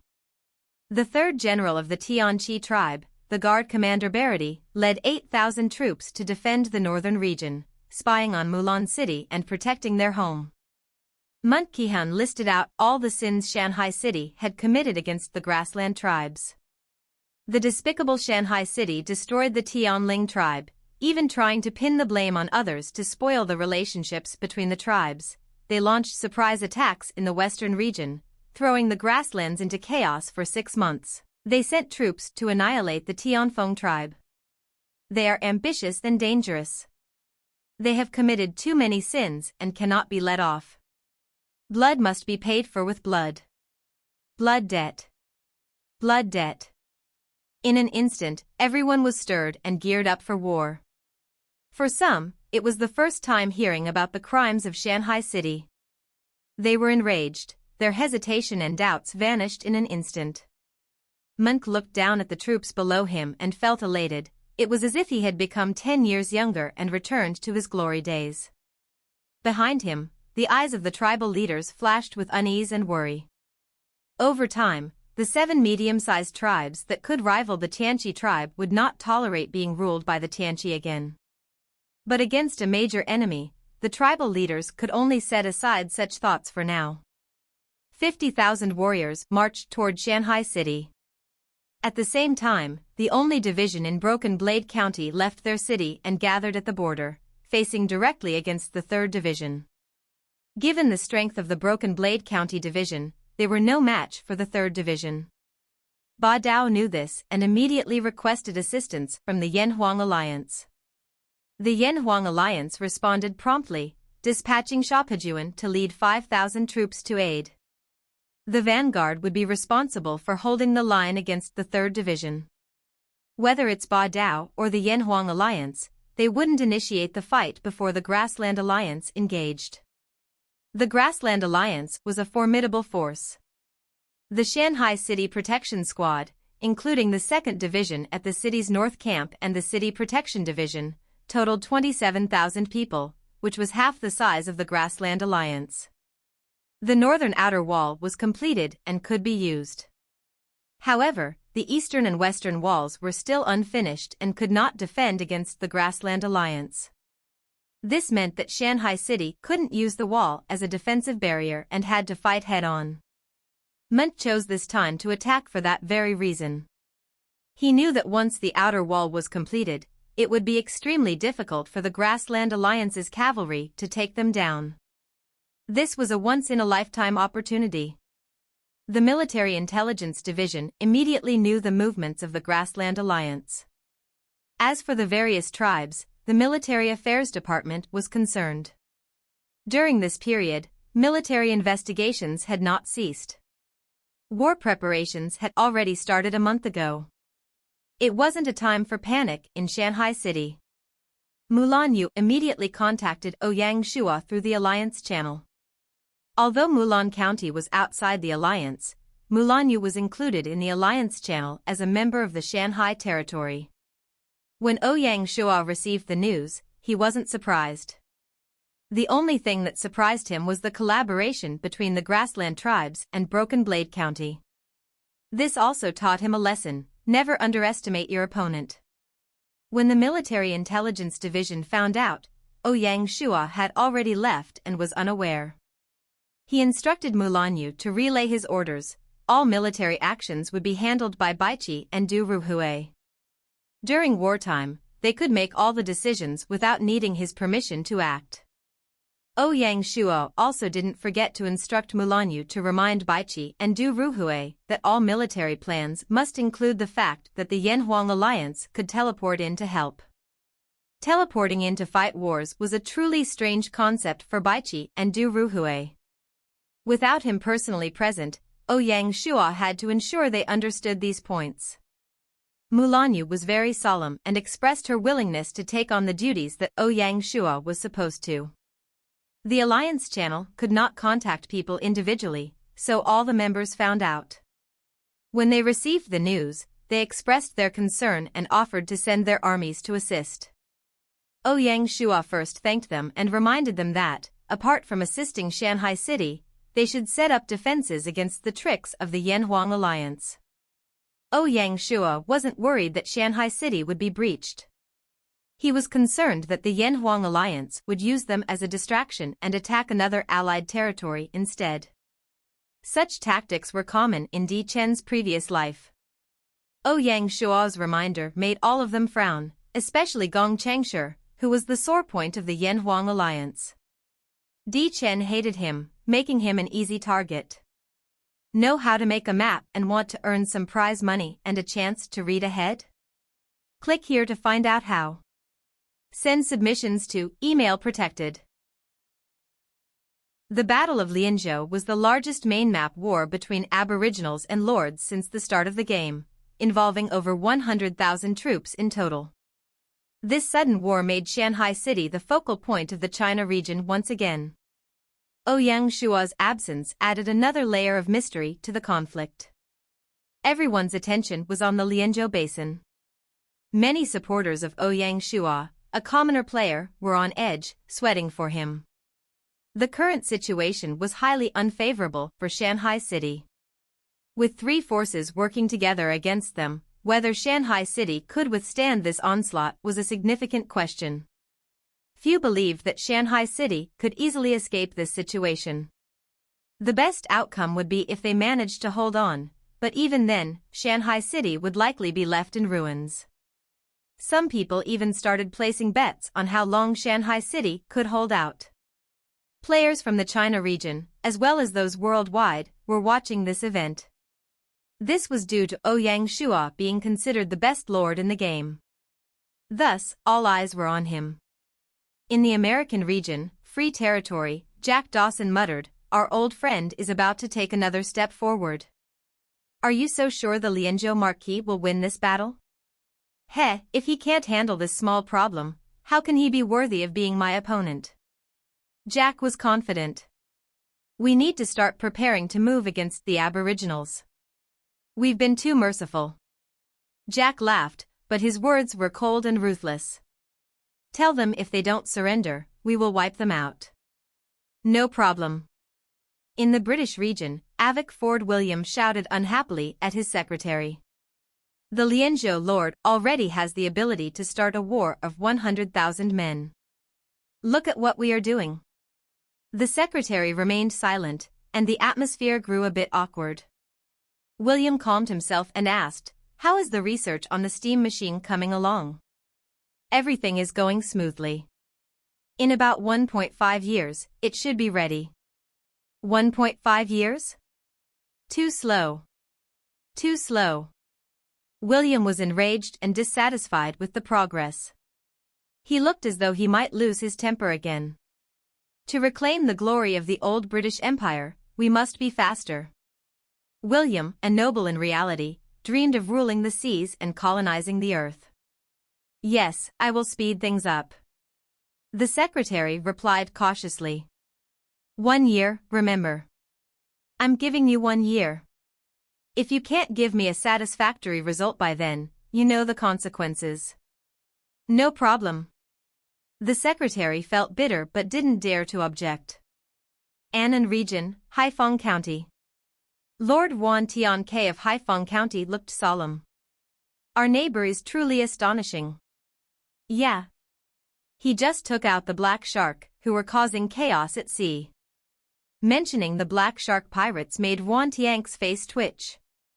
Haifeng town had nearly been destroyed by them, and when they tried to retaliate, the black shark pirates were already eliminated by Shanhai City. "I really hope the Lianzhou Marquis loses. Otherwise, he'll be a problem for Annan." Thinking about future conflicts between countries, Wan Tianque frowned. Having such a powerful neighbor was a cause for concern. Isn't it too early to talk about country wars? Early? No, not at all. If he wins this, the Lianzhou lord will have no rivals left. Who would he turn his eyes to? Locate the northern territories and inform them that forming an alliance must proceed quickly. Yuan Tianke had a strange expression on his face, for ruling the north of Annan had been his dream, but now, it seemed difficult to achieve. It isn't easy, these men are all arrogant. Why would they submit? Yuan Tianke gave a mysterious smile. Hasn't the opportunity presented itself? We can use the Lianzhou Marquis as a common enemy and see how they can remain at ease. My lord is wise. At the Lianzhou lord's manor, in the meeting hall, the 4 directors and Bianque were all in a meeting. Military Intelligence Secretary Song San, 2nd Division Major General Luo Shixin, City Defense Division Deputy Zhao Sihu, and Shanhai City Prefect Wei Ran were all present. Given the wartime, Bianque was in charge. After Song San reported on the military intelligence, the meeting hall fell silent. Military Affairs Director Du Ruhui spoke first. The outer wall can definitely not be defended. Since that is the case, why don't we abandon it and retreat to the inner cities? No. Wei Ran immediately objected. The outer city is developing large residential and commercial areas. If we leave it, our economic losses will be immense. Since his appointment, Wei Ran had dedicated all his efforts to the outer city. For the army to abandon the outer wall would mean all his hard work would be in vain. I also have my doubts, Zhao Siho said. Aside from the outer city being destroyed, if we retreat and defend the inner city, we will have to split into 3. The grassland troops are all cavalry, so they can cut off contact between the 3 inner cities and make us fight alone. Bianque was unaffected by Wei Ran and Zhao Sihu, looking at Du Ruhui. Do you have other plans? Although he had known him for less than a month, he was impressed with this man's ability. He had foresight and would certainly have thought about the issues raised. The moment Bianque said those words, Zhao Sihu's face flushed red, he was ashamed. He had been too rash and eager to prove himself, so he hadn't considered the deeper meaning in Du Ruhui's words. Wei Ran looked truly bitter. The outer city was his creation, and he didn't want to see it lost. Du Ruhui looked at Zhao Sihu with encouragement and consolation in his eyes. Retreating to defend the inner city doesn't mean giving up the outer city. Abandoning the wall doesn't mean not defending it. As General Zhao said, the enemy consists of cavalry, and they aren't good at sieging. The outer city can serve as our frontline defense. As for economic losses? Here, Du Ruhui's expression remained unchanged. This is war. We are the defending party, so we will definitely suffer losses. Not just the outer city, even the inner city will have losses. This is a large-scale war, and to win, we need to be able to make sacrifices. Du Ruhui was indeed a decisive and quick-thinking person. Wei Ran was still very bitter and was about to retaliate. After some thought, he returned to his seat and remained silent. Bianque, seeing the situation, heaved a sigh of relief. He had been afraid that Wei Ran wouldn't agree. The separation of military and administrative powers wasn't for nothing. During wartime, Du Ruhui had absolute authority over everything. The reason he invited Wei Ran was that there were military operations requiring his assistance. As for influencing military plans, he wasn't powerful enough as a prefect. In the territory, only the lord could affect military plans. Rumors suggested that the father-in-law and son-in-law controlled the military and the prefecture, respectively. With the lord away, the territory was now under their control. Although Bianque never entertained such thoughts, he still had to be cautious. Wei Ran was also a wily old fox and had undoubtedly heard the rumors. Thus, with these considerations, he suddenly dropped his argument with Du Ruhui. As for his losses, he would have to handle them himself. Director Du, you can relax. The Administration Department and Internal Affairs Department will help calm the masses, Fan Zhongyan reassured the civil servants, expressing their support. Du Ruhui nodded. Next was the reorganization of troops. With only the 2nd Division and the City Protection Division, defense would be challenging. Attacking and destroying the enemy would be even more difficult. Although the Marquis didn't make it explicit, Bianque guessed that he wanted to use this battle to settle the Lianzhou basin and lay the groundwork for territorial expansion. Therefore, he needed to mobilize other divisions for support. The 3rd Division was blocked by Broken Blade County. The 1st Division would definitely be moved, and the western defenses could temporarily be entrusted to the various city protection units. The key issue was whether to move the 4th Division, which had always been kept secret. Neither the scouts from the grasslands nor the spies from Broken Blade City knew of its existence.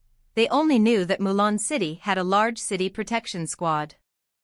Hence, the grassland tribes arranged 8,000 people to monitor the city. The 4th Division had mostly switched out all their equipment, and their combat strength had increased by a level.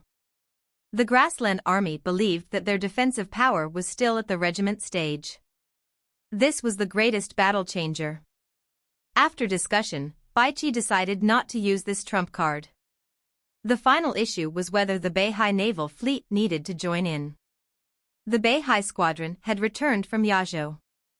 Since the shipyard hadn't completed the turreted ships, the 2nd expedition was delayed, and the squadron remained in Shanhai City. Let them wait for orders just in case, Du Ruhui said, being decisive but not neglecting caution. In this kind of battle, any additional strength was another chance. I agree. Bianque supported this, and thus everything was decided. Want to make a map and earn some prize money and a chance to read ahead? Click here to find out how. Send submissions to email protected. After the meeting, the cogs of the territorial war machine started spinning. Lianzhou Lord's Manor announced a state of war, and all cities went into lockdown. People could only enter but not leave. All relays were closed, and the sending of letters was prohibited. The Military Affairs Department used songbirds to spread orders to the various divisions. When the 1st Division received the orders, they instantly left the city's west camp. The 2nd Division left the city's north camp. Before leaving, they destroyed the camp. The 3rd Division was in the city's east camp and waited for a chance. The 4th Division secretly left Jinan Pass and gathered in Mulan City. The City Protection Division was in charge of increasing the defense of Shanhai City. Before the war began, the scouts of both sides had already started killing one another. Joining the scouting mission on the side of Shanhai City were the Military Intelligence Division's spies, the 2nd Division, and the City Protection Division's scouting squads. Based on riding skills, the grassland cavalry were naturally better, but in scouting they were far off. Every movement of the Grassland Alliance army was seen by the scouts, and every piece of important intelligence was spread back to Shanhai City by the songbirds. The commander unit, apart from Bianque, included Du Ruhui's War Division. After a month's preparation, the structure of the War Division was set up, and this was the first time it was shown. The War Division was made up of 12 people chosen by Du Ruhui, 6 from Chuanzhou or Dali Army, who had vast experience, and the other 6 were believers in the philosophy of war, making them very knowledgeable. 2 of them working together, it was perfect. The war saint effect was still active, and every day, people would come over to the city. Under Ouyang Shua's instructions, the construction of the Army Military Academy proceeded smoothly, and the main structure was almost complete. With another half a month, the entire project would be finished. The role of the War Division was to utilize intelligence to develop battle plans and serve as advisors. The highly efficient intelligence network, highly skilled advisors, and logistics prepared in advance. Du Ruhui transformed the Military Affairs Department into a powerful tool for the army. This was precisely what Ouyang Shua had always envisioned for the department. From the perspective of the Grassland Alliance, all of this was almost unimaginable. Since the start of the war, the two sides were operating on different levels. With the support of the Military Affairs Department, Bianque found it easier to command, with fewer concerns weighing on him. On the 7th day of the 2nd month of the Gaia 2nd year, the 1st Division arrived in Shanhai City. According to the Commander Group's arrangement, the 1st Division was responsible for defending the Shanhai City region, the City Protection Division for the Friendship City region, and the 2nd Division for the Qiushui City region. The next day, the Grassland Unit reached the outskirts of Shanhai City. The first group, consisting of 15,000 cavalry, was led by Deputy General Lianzhou. They decided to set up camp at the old northern camp of the city, directly opposite the Friendship City region, across the river. Shortly after the first group, the main army of Daiqin arrived in the afternoon. In the Alliance Army tent, Daiqin, a man in his mid-30s, had thick eyebrows and large eyes. His hair was tied into 5 to 6 braids, a typical Mongol male. Daiqin was seated in the lead position, with the important leaders of the alliance below him. Apart from Lianzhou, the remaining 7 generals each represented one tribe. The Grassland Army meeting was always decided by one person. Daiqin looked around and said, "In tomorrow's battle, our main goal is to capture the City Protection River. Who is willing to be the vanguard and help us secure victory?" Lianzhou immediately stood up and said loudly, "Commander, I am willing." The other generals, seeing Lianzhou's willingness, remained silent. Daiqin's brow furrowed. He purposely said, "Very well, the vanguard also needs to be the bravest warriors of our Tianqi tribe. I approve." As he spoke, the other 7 generals became unhappy and requested to lead the charge. "I am willing. Commander, a task like being the vanguard should belong to our Tianying tribe." "Commander, the Tianshu tribe is willing." "Good." Daiqin laughed. "Since that's the case, Hari Shigai and Hu Leizhen will lead 10,000 men as the vanguard and capture the City Protection River. Hari Shigai is from the Tianying tribe, and Hu Leizhen is from the Tianshu tribe." "Thank you, Commander." Both of them were excited. "Commander." Lianzhou appeared a bit anxious. Daiqin waved him off, not allowing him to continue. "This is already settled, so let's move on." Lianzhou returned to his seat in anger. Seeing this, Hari Shigai and Hu Leizhen were even more pleased. After the discussion, all the generals left, leaving only Lianzhou behind. Seeing Lianzhou hesitate and clearly having something to say, Daiqin regained his composure. "If you have any doubts, just speak them." "Commander, why don't you let me?" Lianzhou seemed unhappy. Daiqin's expression showed he had anticipated this and he motioned for Lianzhou to calm down. Don't you know the purpose behind Qihan starting this war?" "Purpose? Isn't it for revenge and to destroy Shanhai City?" Lianzhou was confused. "You fool!" Daiqin raised his voice. "War is not a child's game, and our brothers are not tools for revenge." Once Lianzhou was scolded by Daiqin, his face turned red. "Commander, please clarify my doubts." Lianzhou, not only did hate blind your eyes, but it also clouded your judgment.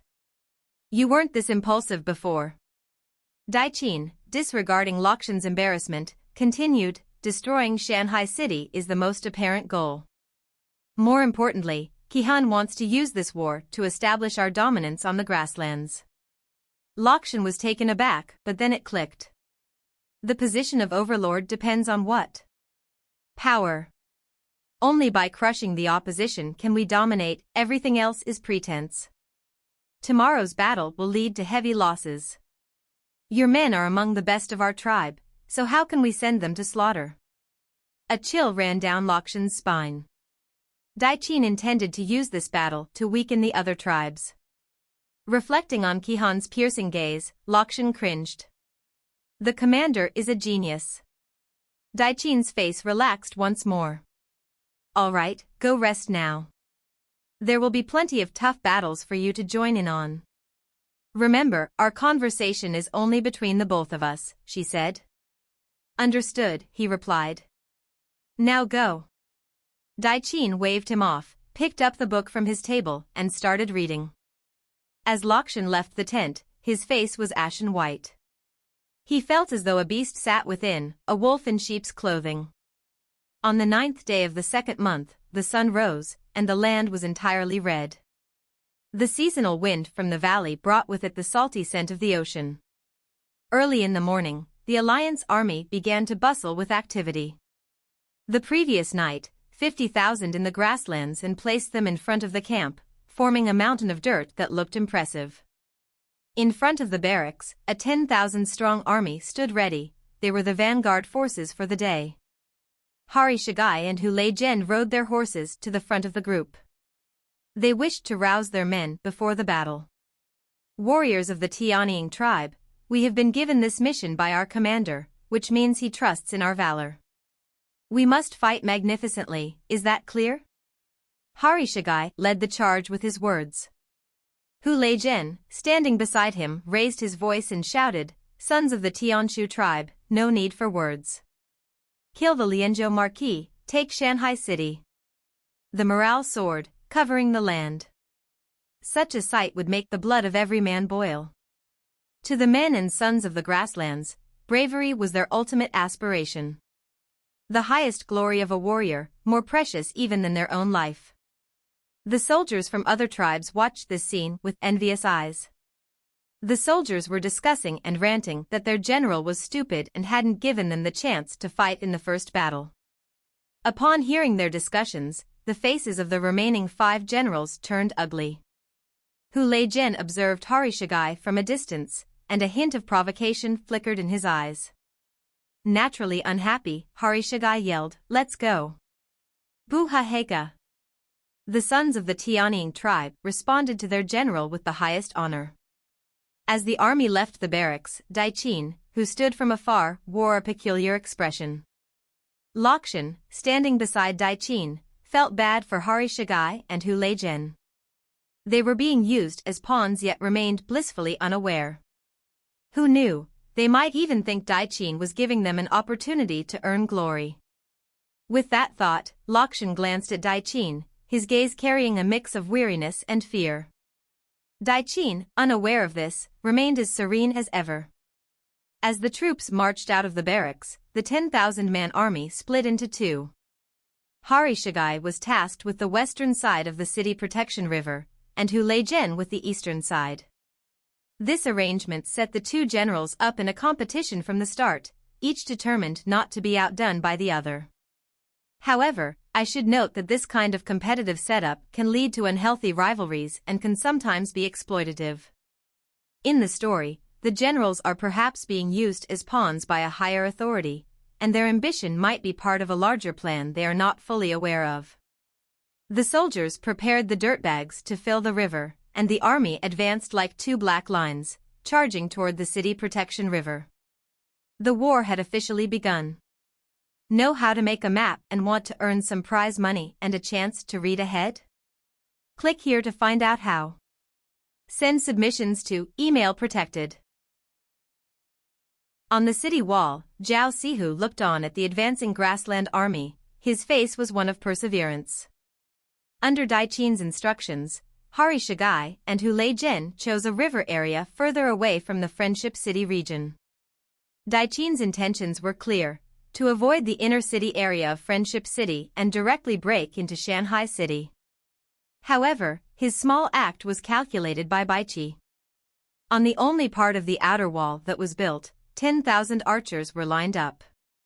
The God Machine unit was positioned in the middle of the north wall. The bowmen and crossbowmen from the City Protection Division were sent to the east side. The bowmen and crossbowmen regiments of the 1st Division were assigned to the west of the north wall. On the east and west, the grassland army came carrying sandbags. Before they even reached the City Protection River, a rain of arrows enveloped them. The arrow rain made it hard for them to move forward. With every step, hundreds of soldiers were injured. On the west, Hari Shigai turned green. In his heart, a bad feeling began to form. The enemy was right in front of them, so he couldn't think too much. He had already ordered the troops to advance and not retreat. If not, he would lose the face of his entire tribe. Thinking of this, Hari Shigai raised a sandbag over his head and charged forward, covering his head. Hari Shigai's actions instantly succeeded and had an effect. The soldiers followed their general's lead and advanced while braving the arrow rain. As the arrows hit the sandbags, they stopped, no longer a threat to the soldiers. It was a natural barrier, even more effective than shields. All of a sudden, the soldiers on the west side moved quickly and managed to reach the city's defensive river. Their goal was to fill the river and provide the army with a path to cross. On the city walls, the 3rd Regiment of the 1st Division's Archer Regiment Colonel Bianque laughed coldly at the enemy's use of such an old method. I really want to see how you intend to go back. As expected, once the grassland soldiers threw the sandbags into the river, they lacked cover and came under a barrage of arrows. In that instant, death spread.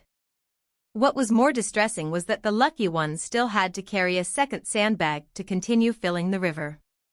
If not for their strong resilience, ordinary men would not have the courage to make a second trip. General Hari Shigai had his guards raise shields as he retreated, so he naturally remained safe.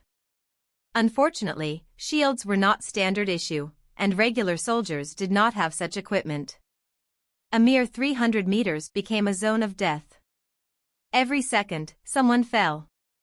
The 5,000-man army grew smaller with each passing moment.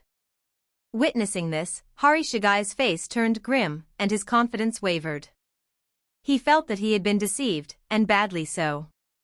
The 5,000-man army constituted 90% of the Tianying tribe's forces.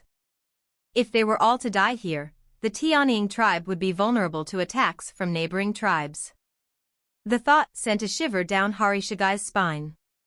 Go, report to the commander that the enemy's firepower is too strong, and we request reinforcements. Hari Shigai was no fool and knew to seek support.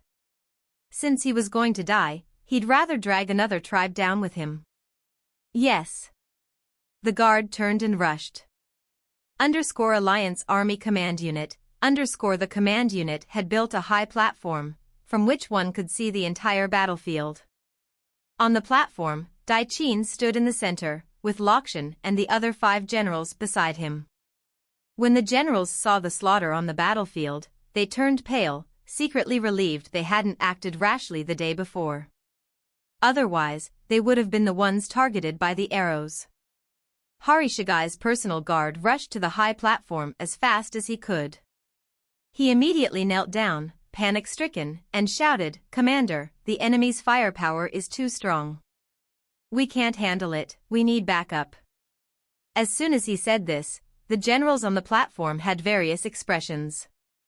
Only Dai Qin remained calm, smiling. Didn't Hari Shigai say yesterday that he would succeed? Why? It's only been half an hour, and he can't hold on? Though Dai Qin spoke with a smile, his words were enough to make anyone feel mortified.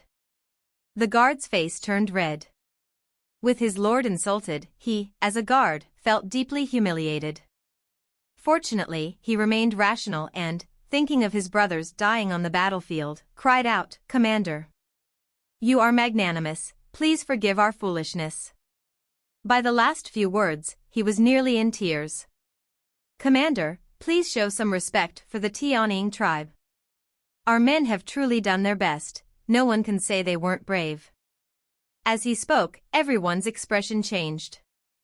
The soldiers around them also dropped their mocking expressions, replacing them with looks of respect. Thinking about it, under such a rain of arrows, the Tianying tribe didn't back off. They were indeed great men. If it were anyone else, they wouldn't have done any better. Dai Qin kept his smile and praised the guard. He really wasn't simple. With a few sentences, he changed the whole situation. One wouldn't expect that besides the brutish and stupid Hari Shigai, there would be such a talent. Just as Dai Qin was about to speak, Hulagan's personal guard ran over. He panted and said, "Commander, the enemy's firepower is too strong. We request to retreat." What nonsense! Dai Qin was furious, and everyone instantly quieted down. Do you think military orders are a joke, retreating as you wish? Go back and tell Hulagan that I have a plan. If he tries to retreat, I'll take his life myself. Dai Qin stared at the terrified guard, and in his eyes, one could see his contempt. Both were guards, but the gap was just so wide. Understood. Hu Lagan's guard replied before running off. Daiqin definitely wouldn't let them die. He wanted to suppress the other tribes, but the prerequisite would be that they won the war. If not, it would all be for nothing. He had mocked Hu Lagan's guard to make the Tianying tribe remember his favor, so it would be beneficial in the future. Although Daiqin was a general, he had a mind for governance and politics. After the small interruption, Daiqin turned to the generals and asked, who was willing to help the two tribes? They all looked at each other. Respecting the Tianying tribe was one thing, but rushing to assist was another. Real and actual casualties were at stake, no one was a fool. Why? Don't tell me that the men of the grassland are all soft and cowards. Daiqin was unhappy and gestured toward Lakshan. Lakshan understood, he knew it was time for the Tianqi tribe to step in. Although Daiqin was the commander of the alliance, he couldn't force the other tribes too much. At this crucial moment, he had to act. If the vanguard troops were volunteers, the Tianqi tribe not joining would still be understandable. However, if now, the Tianqi tribe let other tribes sacrifice themselves while doing nothing, that would be a problem. No matter how good Daiqin was, he wouldn't be able to convince the rest. The other tribes also had reservations and caution toward the Tianqi tribe. If the favoritism was too obvious, the other generals weren't fools to be played by Daiqin. Commander, I'm willing to assist. Lakshan stepped forward. Good. You will lead 5,000 men to assist the Tianying tribe. Daiqin smiled, his expression changed as quickly as flipping a book. Is there anyone else who is willing to assist the Tianshu tribe? If no one volunteers, I'll have to choose. With Lakshan stepping out, the other 5 generals now awaited selection.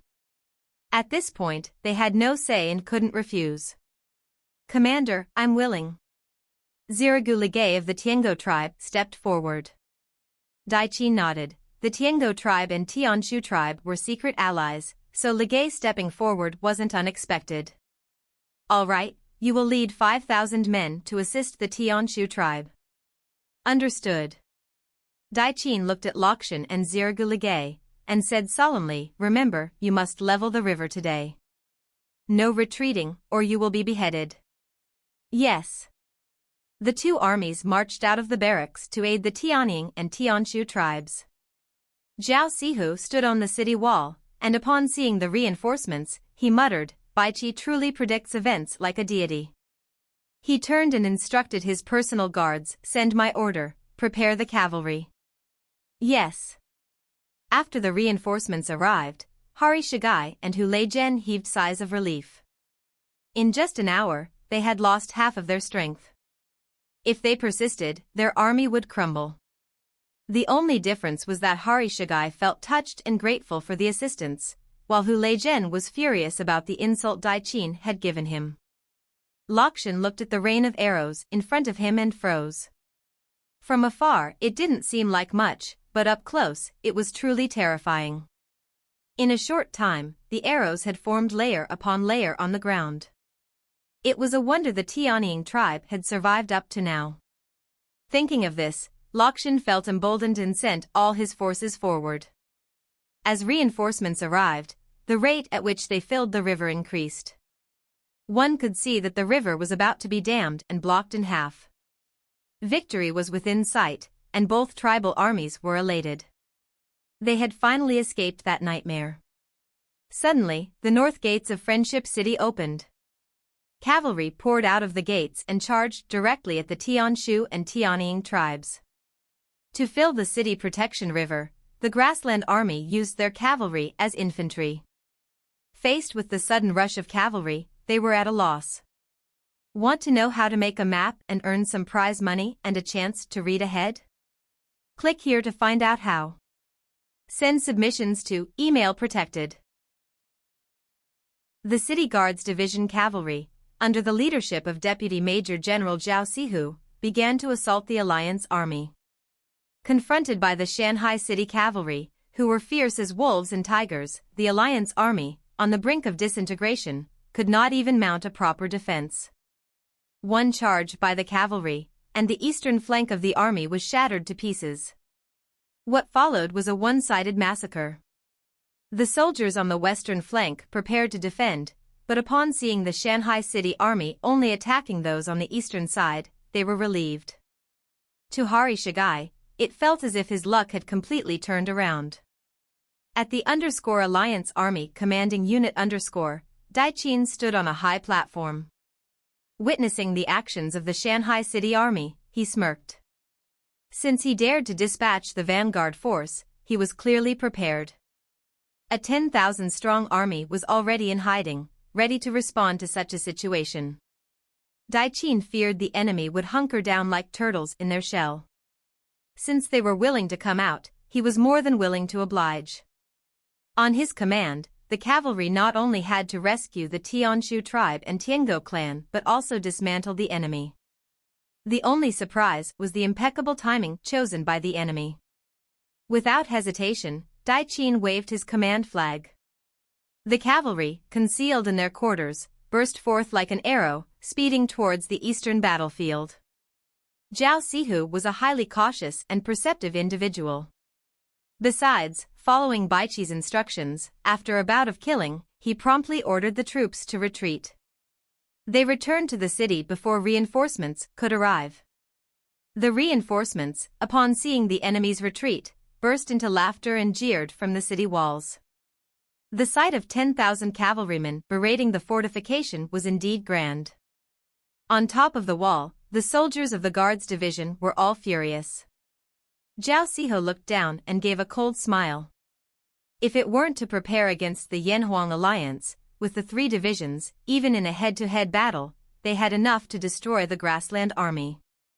Under the protection of the 10,000 cavalry, the situation in the east stabilized. At this point, the Grassland Alliance army had taken down the city protection river after suffering heavy casualties. Seeing the Shanhai city troops retreat, Daichin shook his head in regret. He waved his flag once more and ordered all his troops to advance. Since they had already taken down the river, naturally, he would move his camp to protect it and prevent Shanhai city from opening the river again. The massive army immediately began to pack up and move. Zhao Sihu stood on the wall and looked at the vast army covering the land, not making a sound. He focused and analyzed their troops, trying to see through their weakness. There was really a peculiar aspect. At the back of the alliance forces, there were 10 huge chariots. They were covered by cloth, so one couldn't see what they were. They were a bit too tall to be grain carts. Zhao Sihu didn't dare to delay and told the guards to inform Baiqi. When the alliance army finally set up camp north of Shanhai city, the sun was setting. After the city protection river was taken down by the alliance army, the north city wall became a lone island. That same night, the archers of the 1st Division and the City Protection Division left the wall. The archers of the 1st Division formed another defensive line in the outer city, while the City Protection Division was responsible for defending the Friendship City region. The Shanhai City Army had completely given up on the northern city wall. The first day of the war ended just like that. Shanhai City didn't lose a single soldier and killed 8,000 men. No matter whether it was Daichin or Baiqi, both knew that this was just an appetizer.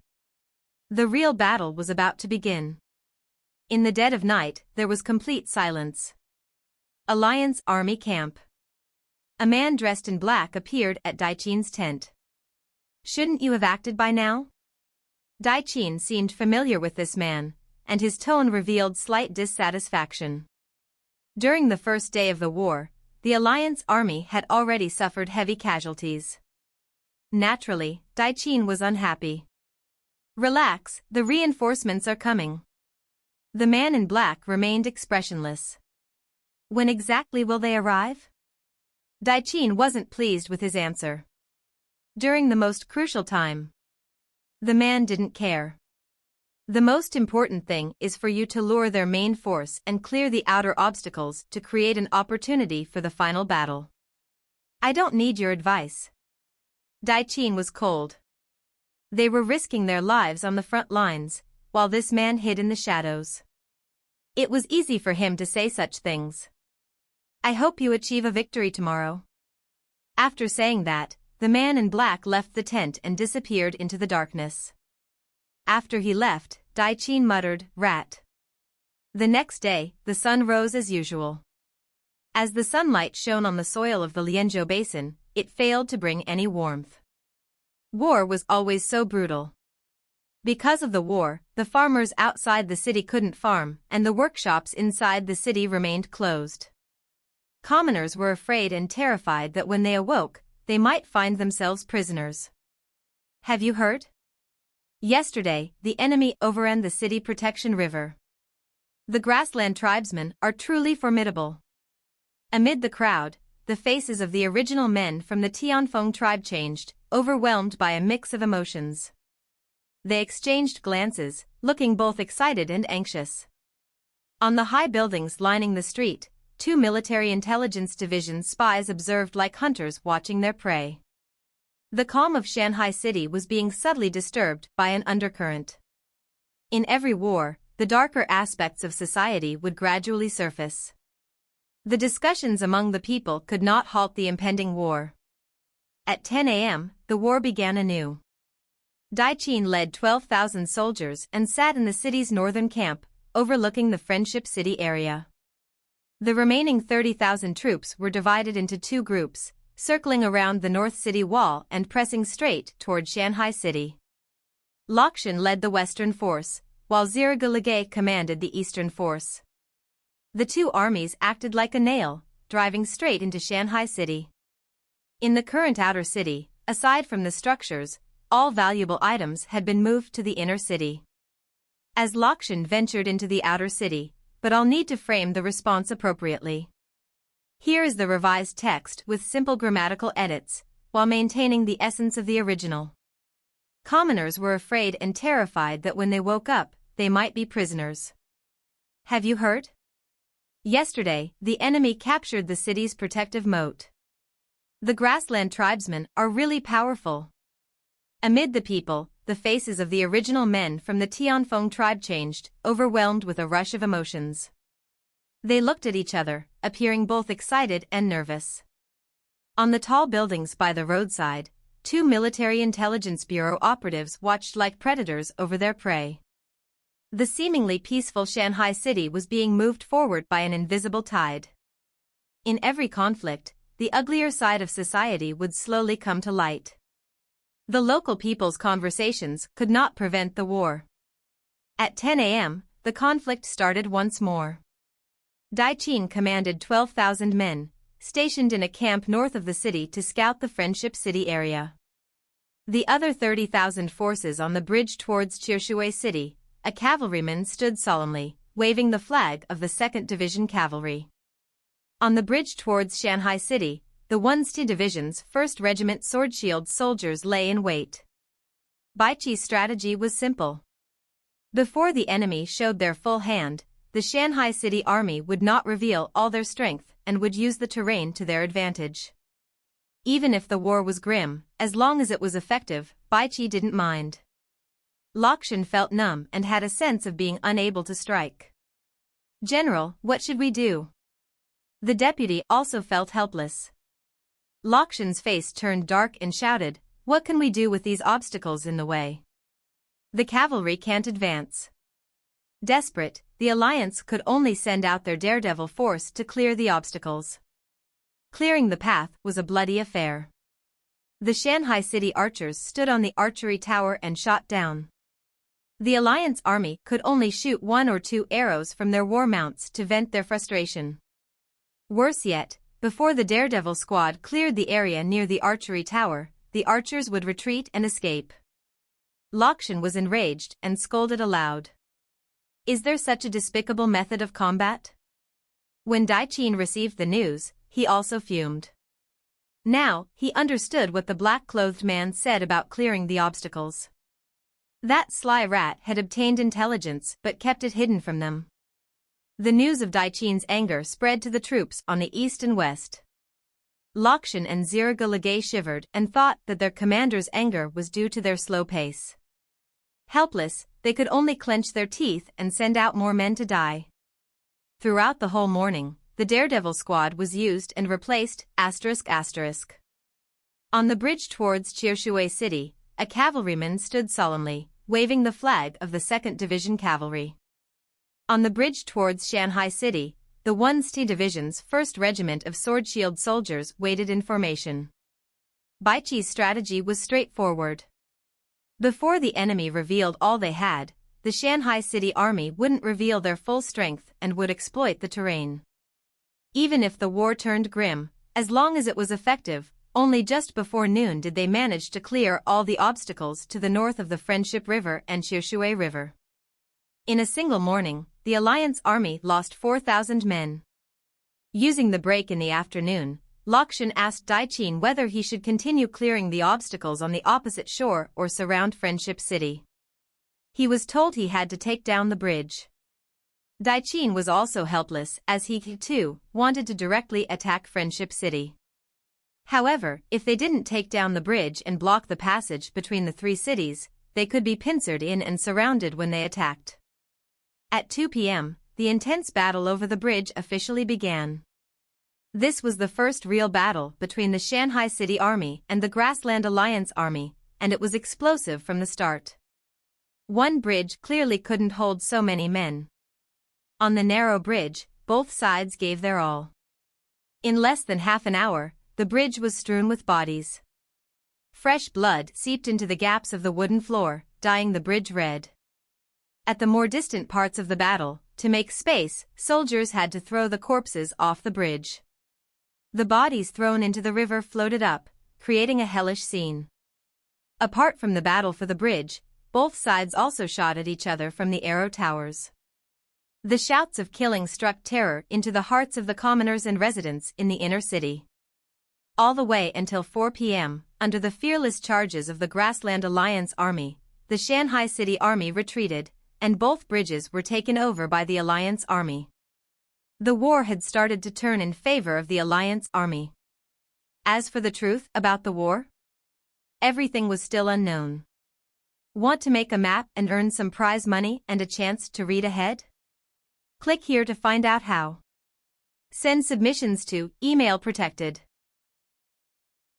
On the 11th day of the second month, the Grassland Alliance troops surrounded the Friendship City region.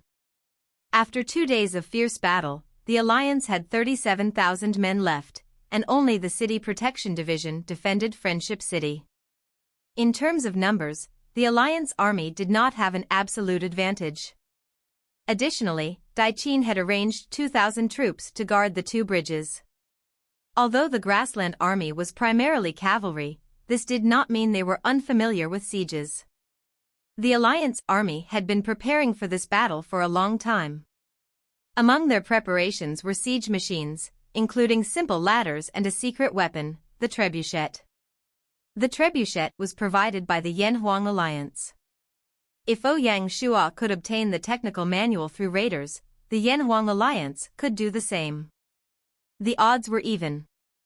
The trebuchet was secretly transported to the Tianqi tribe about half a month ago and kept under wraps. Today, the mystery was finally revealed. When 30 trebuchets were positioned on the northern side of Friendship City, Zhao Sihu's face turned grim. He had already reported the intelligence to the command group, and they had sent spies to investigate. Unfortunately, the Alliance army maintained strict secrecy, and anyone who tried to approach the trebuchets was ruthlessly killed. No spy could get close. At exactly 9 a.m., with the explosive sound of the trebuchets, the siege began. Large stones were hurled into the city, destroying everything in their path. Archer towers, houses, and even the arqueballistas mounted on the north city wall were all targets. Arqueballistas were the absolute counters to cavalry, so why would Daiqin let them off? However, in front of the three-bow arqueballistas, ordinary trebuchets had no advantage. The range of a trebuchet was 400 meters, while the three-bow arqueballistas could reach 500 meters. Thus, the trebuchets were entirely within the arqueballistas' range. The God Machine unit repaid the favor by raining bolts down on the trebuchets. Both the trebuchets and the arqueballistas were intricate machines. Therefore, when hit, they were easily damaged and could not function properly. In this battle, the God Machine unit emerged victorious. Of the 30-odd trebuchets, about 20 were destroyed within an hour. In comparison, only 10 arqueballistas were lost. The God Machine unit had once again performed a miracle. At the high platform of the Allied army, Daiqin's face was grim. He remembered that when the Yan-Huang alliance provided them with the trebuchets, they had sworn that Shanhai city would be defenseless against them. Who would have thought that from the very beginning, his trebuchet strategy would fail? At this critical moment, he still needed the grassland warriors to fight. Daiqin grew increasingly frustrated with the Yan-Huang alliance. He issued orders for the army to use the sieging ladders and assault Friendship City. With the God Machine unit's protection, any army attempting to siege it faced a formidable challenge. The combination of this killing machine and the archers on the city walls was a real-life Grim Reaper. Before the vast grassland alliance could even reach the wall, they suffered heavy casualties. The thinly equipped soldiers were like wheat in the fields, harvested batch by batch. Fortunately, the Grassland Alliance army was fearless. They braved the arrow rain and resolutely rushed toward the city wall. When they finally managed to reach the wall and latch onto it, a greater catastrophe awaited them.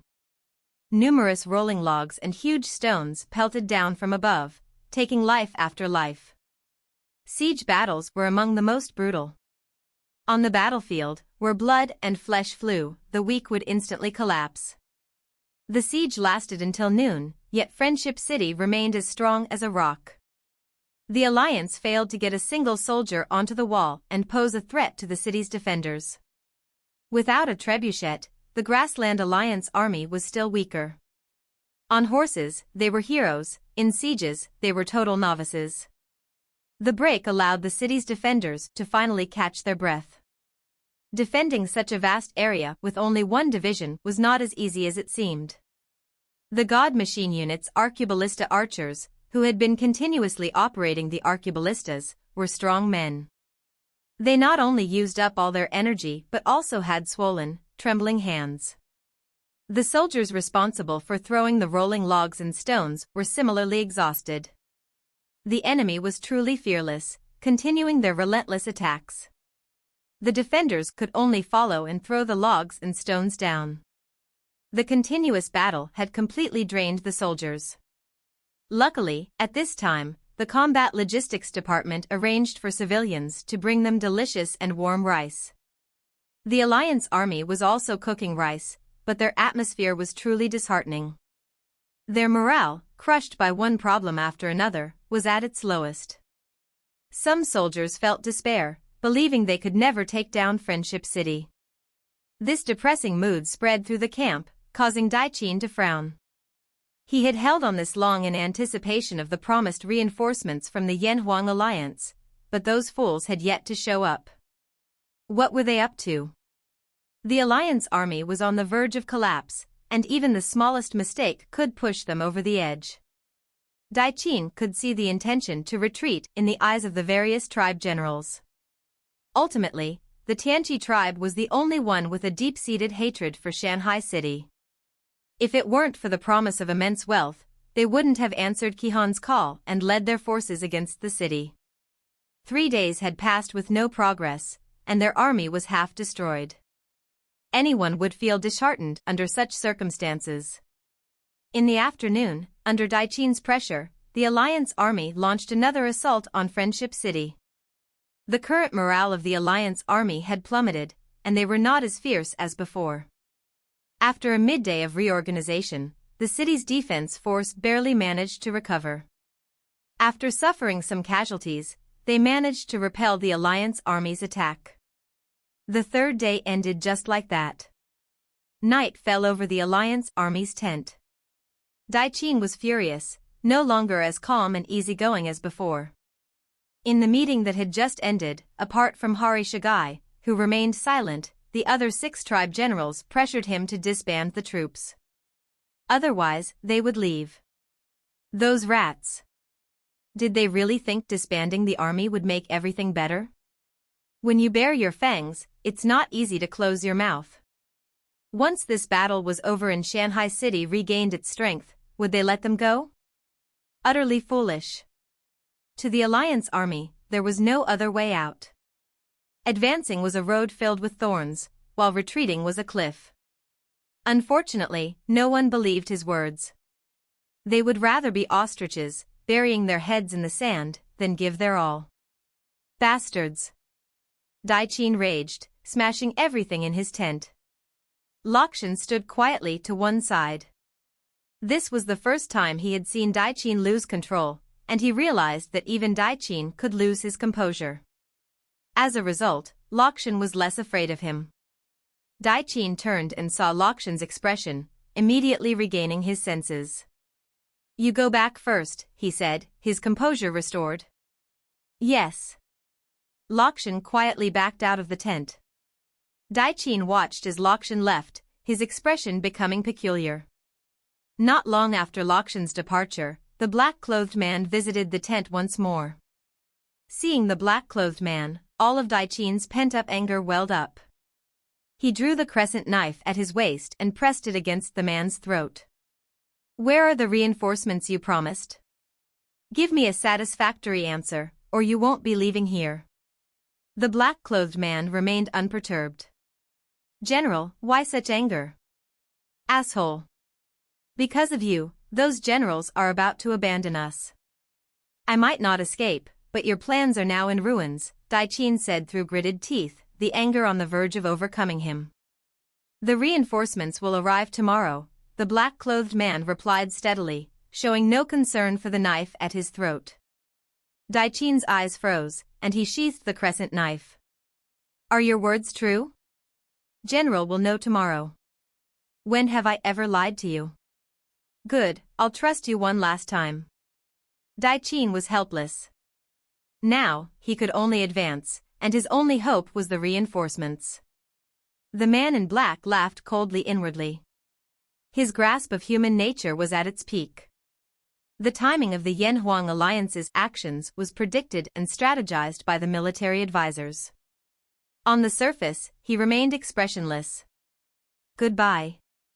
Tomorrow, I still need you to put on a good show for us." "Hen." Daiqin didn't answer. The man in black didn't care and left, disappearing into the darkness once again. In the night, a 20,000-man army appeared in the Lianzhou wilderness. The army, like a ghost, silently stared at Shanhai City. Among the slowly advancing troops were Chun Shenjuan, Xiang Ba, and a special presence, Baiqi's old friend, Zhao Kuo. Zhao Kuo, riding his horse, looked toward Shanhai City and muttered, "Lord Wuan, we are going to meet again. This time, I won't lose to you." Shanhai City was about to face its greatest danger. Want to make a map and earn some prize money and a chance to read ahead? Click here to find out how. Send submissions to email protected. Walking in the morning sun, 20,000 reinforcements from the Yanhuang Alliance stealthily appeared to the west of Shanhai City. At the same time, to the east of Shanhai City, a 20,000-strong army led by Zhang Lang and Feng Qingyang appeared, charging straight at the city's eastern camp. In Broken Blade County, Di Chen and Wandering Magic led 5,000 elite troops to support Sha Pejuan's unit. Among them was an old general, Lianpe. In addition to the 5,000 troops Sha Pejuan led, the Yanhuang Alliance had committed 50,000 of their elite forces. Their strategy was to surround the city without attacking. The Broken Blade County City Protection Division, along with 10,000 elite troops from the Yanhuang Alliance and the 20,000 led by Zhang Lang, pincered the 3rd Division. After destroying the 3rd Division, they would move west to besiege Shanhai City.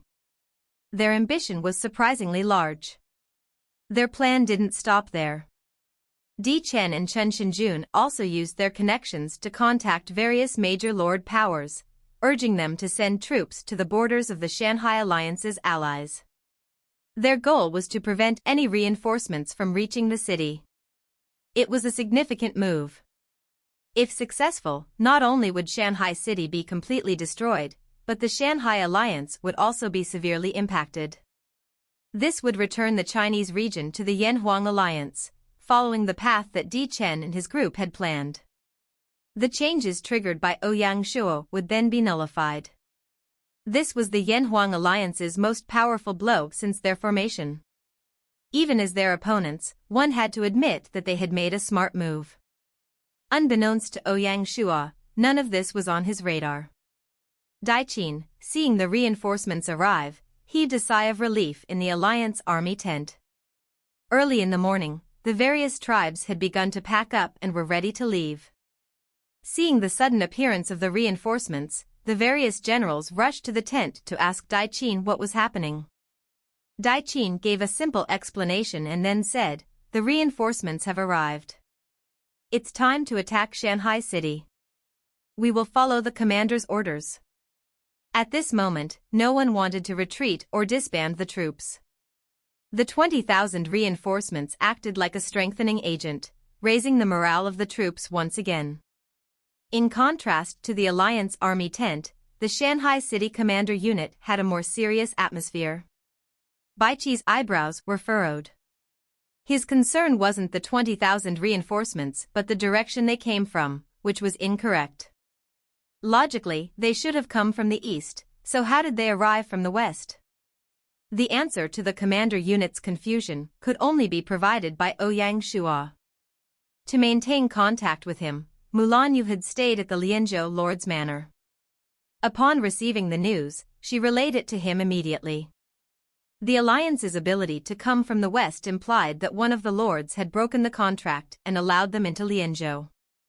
In the game, contracts held legal implications. A player who broke the contract would face punishment. To prevent this, strict demands were enforced.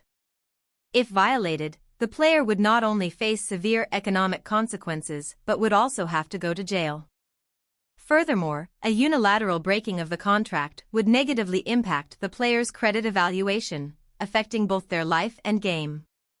In conclusion, the consequences were very severe. He hadn't anticipated that the Yanhuang Alliance would have such extensive connections. Ouyang Shuo couldn't fathom what conditions the Yanhuang Alliance had offered to make that lord willing to go to jail. The depth of the Yanhuang Alliance's influence far exceeded Ouyang Shuo's expectations. The connections and influence of these old men were truly terrifying. Usually, one wouldn't notice, but the moment they revealed their true colors, it was a bloodbath. In this regard, Ouyang Shuo was still a rookie and not on their level. Without time to ponder, his first reaction was to ask Mulan Yu to remind Baiqi to keep an eye on the west. Since the east had broken their contract, the west might do the same. Yanhuang had planned meticulously, so they likely covered all their bases. If the east had allies, the third division would be in serious trouble. In reality, Ouyang Shuo didn't hold out much hope for his warning. With the western allied troops already appearing, it was already too late. Ouyang Shuo only hoped that the military intelligence division was sharp enough to intercept the eastern troops and gain some time. As for the allies of the Shanhai Alliance, Ouyang Shuo had only one piece of advice: adapt to the changes. As they say, danger presents an opportunity. If they could capitalize on this chance to strengthen their position, they could clear out the opposition around them. At this moment, Shanhai City didn't need reinforcements. Ouyang Shuo's words helped stabilize the chaos within the alliance. Once everyone had calmed down, it was time to formulate a plan. The outcome was far from decided. Hearing Mulan Yu's words, Baiqi fell silent and ordered all divisions to halt their movements. Following this, he stayed in the room alone, planning who knows what. In the Lianzhou East region, the military intelligence group had previously planted many eyes to prevent the mountain barbarian tribes from communicating with Qiyu City. This was followed by the Battle of Lianzhou, where the military intelligence's first group discovered the collaboration between the Tianqi tribe and Broken Blade County. Compared to the area in the west, the entire east region was under the surveillance of the military intelligence's first group. Thus, when the Eastern Army appeared, they were immediately found by the military intelligence's first group. The spy promptly used the Pronged to inform the City East camp and asked the 3rd Division to prepare. Zhang Lang was about a day away from the City East camp. If they rushed, the journey would take less than a day. The speed of the Pronged gave the 3rd Division half a day's notice. This extra time allowed the 3rd Division to escape certain death. When the intelligence officer in the camp received the news, he immediately reported it to Major General Erlai. Upon receiving the news, Erlai convened the colonels for an urgent meeting. "There's no time. Whatever ideas you have, share them," Erlai said. Despite his fierce demeanor, he conducted himself with civility and recognized his weaknesses, allowing him to listen to his subordinates' suggestions. The tent suddenly fell silent. Most of these generals were brutish types, capable of leading soldiers into battle, but such complex strategizing was beyond them. Among the 5 colonels, Erlai had high hopes for one, the 2nd Regiment Colonel Lei Jingtian, who hailed from the Leidian tribe. Lei Jingtian's brother, Lei Fan, was the magistrate of Gushan County. Although Lei Jingtian was a mountain barbarian, his senses were sharp, and he was skilled at commanding troops. As expected, when no one spoke, Lei Jingtian stood up and said directly, "The enemy is 2 to 3 times our size. We can't defend the City East camp. I suggest we retreat before the enemy arrives." "Retreat? To where?" "Gushan County." "Gushan County?" "Yes. First, many mountain barbarians live there, and the independent regiment is housed there. Second, the county's defenses are much better than the City East camp." Hearing his words, all the generals agreed. "Agreed. Agreed. All right, it's settled. We'll all retreat to Gushan County." "General, we need to plan this well and not let the enemy see any weaknesses," the Guards Unit Major, Lianque, reminded. "Right, we need to plan this carefully," Erlai said, brushing his mustache and turning to the intelligence officer. "Immediately send all our intel and plans to the commander unit. Also, ask them what we should do next." "Understood." In truth, when the Military Intelligence Division identified Zhang Lang's location, they had sent 2 reports, one to the City East camp and the other back to headquarters. All they needed to inform the commander unit was the decision to retreat. Time was tight, and after dispersing, the City East camp began to prepare. To avoid alerting the 3rd Division, Di Chen's forces hid in Broken Blade County and remained out of sight. Across from the City East camp were only the Broken Blade County City Protection Unit and Sha Pujuan's forces. Both sides had been at a stalemate for many days without any significant developments. To trick the enemy, Erlai had specially arranged a guard unit, the only cavalry unit in the 3rd Division, to provoke the enemy. The main army had quietly left through the back of the camp. Ba Dao and Sha Pujuan were oblivious to all of this. Their hatred for Ouyang Shuo ran deep. Every moment, they imagined the feeling of their impending revenge. As time passed, the Yanhuang Alliance's plan was revealed. The forums erupted, with many mourning the fate of Shanhai City. "Shanhai City is about to fall, Yanhuang Alliance is brilliant." Yanhuang Alliance's silence is followed by a stunning move. "Well played, Yanhuang Alliance." The situation in the China region is shifting. Who will the commoner lords turn to now? Comments poured in, a mix of cheers and laments. Whether opposed to or in support of Shanhai, no one believed Shanhai City could escape this fate. At this moment, the professional commentators hired by the Yanhuang Alliance announced that the alliance had planned far ahead, capitalizing on the complacency and arrogance of Shanhai City. Even the global forums were stunned by this turn of events. Jack Dawson, who had thought Shanhai City would survive, was speechless. The China region truly harbored many hidden talents, and the competition was intense. At this point, the Yanhuang Alliance's reputation soared, claiming all the spotlight. Know how to make a map and want to earn some prize money and a chance to read ahead? Click here to find out how. Send submissions to email protected. This month and for the foreseeable future, we will be doing vote-based chapters. Please consider giving us a vote if you are enjoying too. 8 chapters if we are first. This sentence seems to be part of a larger context, but I can provide a simple grammar edit to make it more clear. 8 chapters if we are first. However, to enhance clarity and readability, a more refined version might be 8 chapters if we are first. This version uses the word 8 instead of the numeral 8 for stylistic consistency, especially in formal writing, and adds a comma to separate the clauses for better readability. At 5 p.m., the troops led by Zhang Lang rushed near the city's east camp. Seeing him appear, Dichen also led his troops out of the city, and both forces successfully surrounded the city's east camp as planned. Since it was already late, both forces agreed to fight the next day. This decision provided enough time for the 3rd Division to escape. That afternoon, the phone bird released by the Military Intelligence Division from the city's east camp flew to Shanhai City with the new intelligence.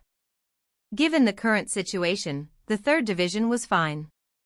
With Gushan County's support, they could last for at least 4 to 5 days. With these few days, they could plan and prepare. Baichi was preparing a huge gift for the enemy. After setting up the camp, Zhang Lang brought Zhao Zhuang and climbed up a high platform to view the city's east camp in front of them. Why is the camp so quiet? Zhao Zhuang had some doubts. Zhang Lang paid attention and frowned. It is too quiet. Do we need to arrange spies to investigate? Zhang Lang shook his head. No need, in any case, we will launch the attack tomorrow morning. Okay, I'll go check on our troops. Zhao Zhuang turned around and left. Zhang Lang looked at Zhao Zhuang's fading back and nodded. He was very pleased with him. Although Zhao Zhuang wasn't as talented as Zhao Kuo and wasn't very likable, and didn't speak much, he had a quality Zhang Lang admired: he did everything he was told. Zhao Zhuang quietly arranged everything about the army's advance, finding a suitable campsite, planning the camp, securing resources, and arranging the sentries. Under Zhao Zhuang's supervision, everything ran smoothly, and Zhang Lang didn't need to worry. This was a general who allowed one to relax. The next day, the Alliance army launched their assault on the city's east camp. What was odd was that, despite the advancing enemy, the east camp remained eerily quiet. Seeing this, a sense of unease rose in Zhang Lang's heart. The attack was unexpectedly smooth, and without any resistance, they managed to enter the camp. At this point, even a fool would realize something was wrong. The two armies gathered in the city's east camp. Seeing the empty camp, Zhang Lang and Di Chen's faces grew grim. In the camp, scarecrows dressed in armor stared at the Alliance army, as if mocking them. Damn it! Sha Pejuan shouted, swinging his sword to break a scarecrow in frustration. Di Chen was calmer. He approached Zhang Lang and asked, "What do you think?" "It's obvious. Our army has been monitored, so they had early warning." "I think they retreated yesterday afternoon," Zhang Lang said, a bit anxious. This feeling of not being in control was certainly uncomfortable. Di Chen nodded, agreeing with Zhang Lang's analysis. "The northern and southern sides are blocked by us, so where can they have gone?" As he spoke, he called over Ba Dao, whose face was also dark, and asked, "Are there any subsidiary territories in this region?" "Yes. To the west is Friendship County, and to the east, near the 100,000 Mountains, is Gushan County. Both are under Shanhai territory." Di Chen nodded and continued, "Which direction do you think they escaped in?" "This." Ba Dao was taken aback. He wasn't sure. Just then, Zhao Zhuang and Lian walked over. Di Chen respectfully asked, "General, have you found anything?" Lianpa stroked his mustache and replied, "From what I've observed, they escaped yesterday afternoon and likely headed east." As one would expect from an experienced veteran, his judgment was sound. Could they be deliberately trying to mislead us? Zhang Lang voiced his lingering concerns. That's a possibility, Lianpa conceded, though his confidence in his assessment remained strong. He was being cautious given the circumstances. Hearing this, Zhang Lang's expression grew tense. Zhao Zhuang, standing nearby, wore an uncomfortable look, knowing Lianpe's character all too well. Ahem. Di Chen intervened to ease the tension and turned to Ba Dao, asking, "Is there anything noteworthy about Gushan County?" The only task for Ba Dao was to provide answers gracefully. Gushan County is under the control of the mountain tribes. The mountain people reside there, Ba Dao noted, clearly well-versed in the Shanhai region. Ah, right. Ba Dao slapped his head and exclaimed, in addition to a city defense unit, they also have a combat battalion, likely for wary of the beasts in the 100,000 mountains. Di Chen and Zhang Lang exchanged a glance, reaching a consensus. It seemed the 3rd Division was likely stationed in Gushan County. Di Chen surveyed his comrades and boosted their morale. The enemy has just withdrawn and can't be too direct, but they're likely still in the vicinity. Even if they've reached Gushan County, they won't be prepared for battle. A small county can't withstand our massive army. Indeed, came the affirming response. The enemy's retreat means they lack the confidence to face us, they are cowards. Zhang Lang stepped forward and said, "Now we will advance towards Gushan County." Advance to Gushan County and destroy the 3rd Division. Wandering Magic shouted. Advance to Gushan County, destroy the 3rd Division. These deafening roars echoed through the wilderness. In an instant, the morale of the Alliance army soared, and they reorganized their forces to march towards Gushan County. The 3rd Division traveled day and night and finally reached Gushan County at dawn. Coincidentally, at the exact same moment, the Alliance army was attacking the city's eastern camp. County Magistrate Lei Fan had received the news and personally welcomed them. The corps members gathered in the county manor meeting hall, including the generals, the independent regiment colonel, the city protection unit major, and Lei Fan himself.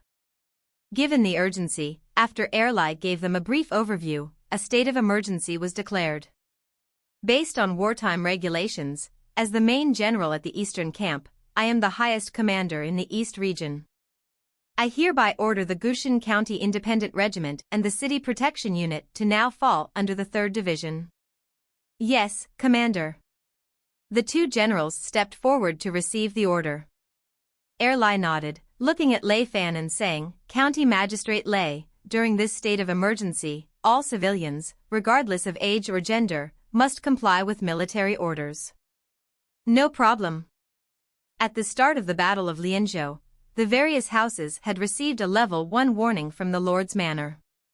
Lei Fan, being wise, had already begun preparing the combat logistics. What's most important is that we must announce a recruitment to bring all the young men into the reserve force to help us defend the county. General, don't worry. Everyone in the county shares a common goal. Lei Fan said confidently. Good, time is of the essence, let's go prepare. Yes. After the meeting, the county began to bustle with activity. With more preparations completed, they would be able to suffer fewer losses later. The mountain barbarians were predictably bloodthirsty, and the moment the call to arms was announced, hundreds and thousands of young mountain barbarians registered. The 3rd Division was entirely composed of mountain barbarian warriors. Their elite equipment, generous pay, and high status made them the envy of all young mountain barbarians. With the chance to join the military, they were eager to enlist. The entire Gushan County suddenly sprang to life. In Shanhai City, after Shenjuan and Xiongba led their 20,000 troops to the city, they set up camp to the west. Daiqin then had a discussion with Shenjuan when the reinforcements arrived. The result was that both left dissatisfied. The point of contention between them was which city to target first. Daiqin wanted to attack Friendship City, arguing that it could be taken with a minor push after the heavy attacks by the Grassland Alliance army. Shenjuan disagreed, as his goal was solely the Shanhai City region. As for Chiushui City, both had overlooked it. Although they knew the army flag of the 2nd Division hung on the walls of Chiushui City, they also understood that the 2nd Division was composed of cavalry and not well suited for city defense. First, they hadn't attacked Qiushui City yet, and second, its value wasn't high. Unlike Daiqin, the Yanhuang Alliance's ambition was to take over Shanhai City entirely. To achieve this, they needed to destroy the stone stele in the Lianzhou Lord's Manor. Therefore, Shenjuan didn't want to waste his troops on attacking Friendship City. Instead, he wanted to persuade Daiqin to join forces with him to attack Shanhai City. While the entire Yanhuang Alliance participated in this operation and it was a collaboration among all of them, this didn't stop Shenjuan from being selfish. In his view, if he could take over Shanhai City with the Grassland Alliance before Dichen and Zhang Lang arrived, it would be ideal. If that were the case, whether in the Yanhuang Alliance or the China region, he would be the absolute star. With such selfish thoughts, Shenjuan had been pressuring Daiqin. To persuade him, he made many promises that gradually enticed Daiqin. Both were making small calculations, but neither knew that Qiushui City was currently deserted. Want to earn some prize money and a chance to read ahead? Click here to find out how. Send submissions to email protected. We will be doing vote-based chapters this month and for the foreseeable future. Please consider giving us a vote if you're enjoying The Way of Omega. 8 chapters if we're first. Bianque executed a brilliant empty city strategy right under the noses of the Alliance army. When he assigned the city defense roles, the 2nd Division secretly hid in the Shanhai City barracks. As for the soldiers patrolling the gate of Qiushui City, they were merely reserve force members dressed as cavalry. The only 2nd Division soldiers present were the cavalry unit defending one end of the bridge. What Zhao Sihe feared was that if the 3 divisions defended the inner cities, they would be forced to fight in isolation. The war unfolded as expected. The Allied army took control of the 3 bridges, cutting off communication between the cities. Thus, Bianque decided to sneak the 2nd Division into Shanhai City. To bluff the enemy, he ordered them to hang the 2nd Division flags on the walls of Qiushui City. During the battle for the bridges, this ruse again confirmed the 2 ND divisions' presence in Qiushui City. However, Daiqin and Shenjuan had their own agendas and paid little attention to Qiushui City. To Bianque, how to deploy and utilize the 2nd Division depended on the enemy's movements. If the Alliance army focused on attacking Shanhai City, the 2nd Division would launch a surprise attack. If the enemy couldn't quickly take Shanhai City, Bianque would switch to dealing damage. As a result, under the continuous assaults on Shanhai City, they would suffer heavy casualties and be forced to retreat. Even with reinforcements, they wouldn't be able to attack effectively. To Bianque, this was the best strategy. The only issue was with the 3rd Division. Fortunately, at the critical moment, the Military Intelligence Division intervened and helped them escape. Receiving the intelligence from the Military Intelligence Division, Bianque made the decisive move. This was also the biggest present Bianque had prepared for the Alliance army. On the 13th day of the 2nd month, it was the turning point of the Battle of Lianzhou. On this day, the 3rd Division retreated to Gushan County, escaping from being pincered. On this day, Di Chen and Zhang Lang met in the city's east camp and decided to attack Gushan County. On this day, Shenjuan tried to persuade Daiqin to attack Shanhai City together. The key was that on this day, the 2nd Division teleported from Shanhai City to Mulan City. After confirming that Shanhai City was temporarily safe, Bianque activated both trump cards, the 2nd and 4th Divisions, and targeted Baradi China's forces. He only had 8,000 cavalry, and Mulan City had 2 divisions inside, one of which was the trump card of the Shanhai City Army. Together with the newly formed City Protection Regiment, their total strength was close to 30,000. Before the 2nd Division left, Bianque left Luo Shixin with a few words: "End it fast." Time was of the essence to Shanhai City. The empty city plan could only work for a while, and if time dragged on, it would definitely fail. Luo Shixin immediately ordered them to prepare for battle and promised that in a day, he would destroy the enemy forces. To achieve this goal, after Luo Shixin teleported, he discussed with Mu Guiying, and both chose to encircle Berardi China's forces. Mu Guiying led the 4th Division and City Protection Regiment from the front to attract attention, while the 2nd Division secretly exited the West Gate and circled behind the enemy to cut off their escape route. In these few days, Mulan City was very quiet, and nothing had happened. As the main general, Berardi China naturally wouldn't let his guard down. The soldiers, on the other hand, felt differently. Some grumbled about their mission to spy on the sea. From their perspective, charging towards Shanhai city and plundering its riches was the most glorious course of action. What they didn't know was that their comrades had not only failed to obtain a single copper but had also lost 20,000 men on the battlefield. The world was indeed full of ironies. When you are envying others, they are envying you too. Those who attacked Shanhai city envied Berardi China's forces for their safety. Thus, when Mulan City's south gate suddenly opened and a large army marched out like a black swarm, the grassland cavalry troops were stunned. Surprise attack! Surprise attack! Quick, prepare for battle. Cavalry units, form up. Prepare the horses. Prepare the horses. Various shouts spread through the camp, creating total chaos. When Berardi China received the news, he walked out of the tent and onto the high platform. The 4th Division consisted of light cavalry and infantry, with the main force being infantry. Only one regiment of light armored infantry guarded the left wing, while the right wing was the City Protection Regiment. The center, the largest part, was made up of sword and shield soldiers, spearmen, and archers, in that order. The massive army advanced in a well-ordered formation, shaking the heavens. Berardi China's eyes narrowed, knowing that the enemy had finally acted. Though he was a hot-blooded person, being cooped up for so many days had made him feel restless. Seeing the enemy troops emerge, his blood boiled. Although their numbers were more than expected and twice that of the grassland cavalry, Berardi Aussie wasn't fazed. He believed in his invincible iron cavalry and was certain they would crush the enemy.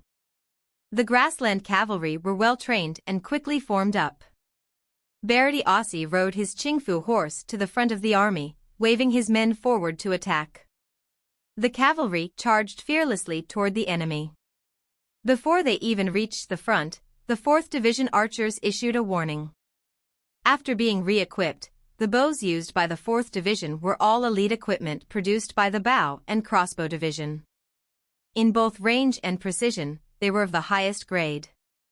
The arrow rain that covered the sky was like a huge net raining down on their heads.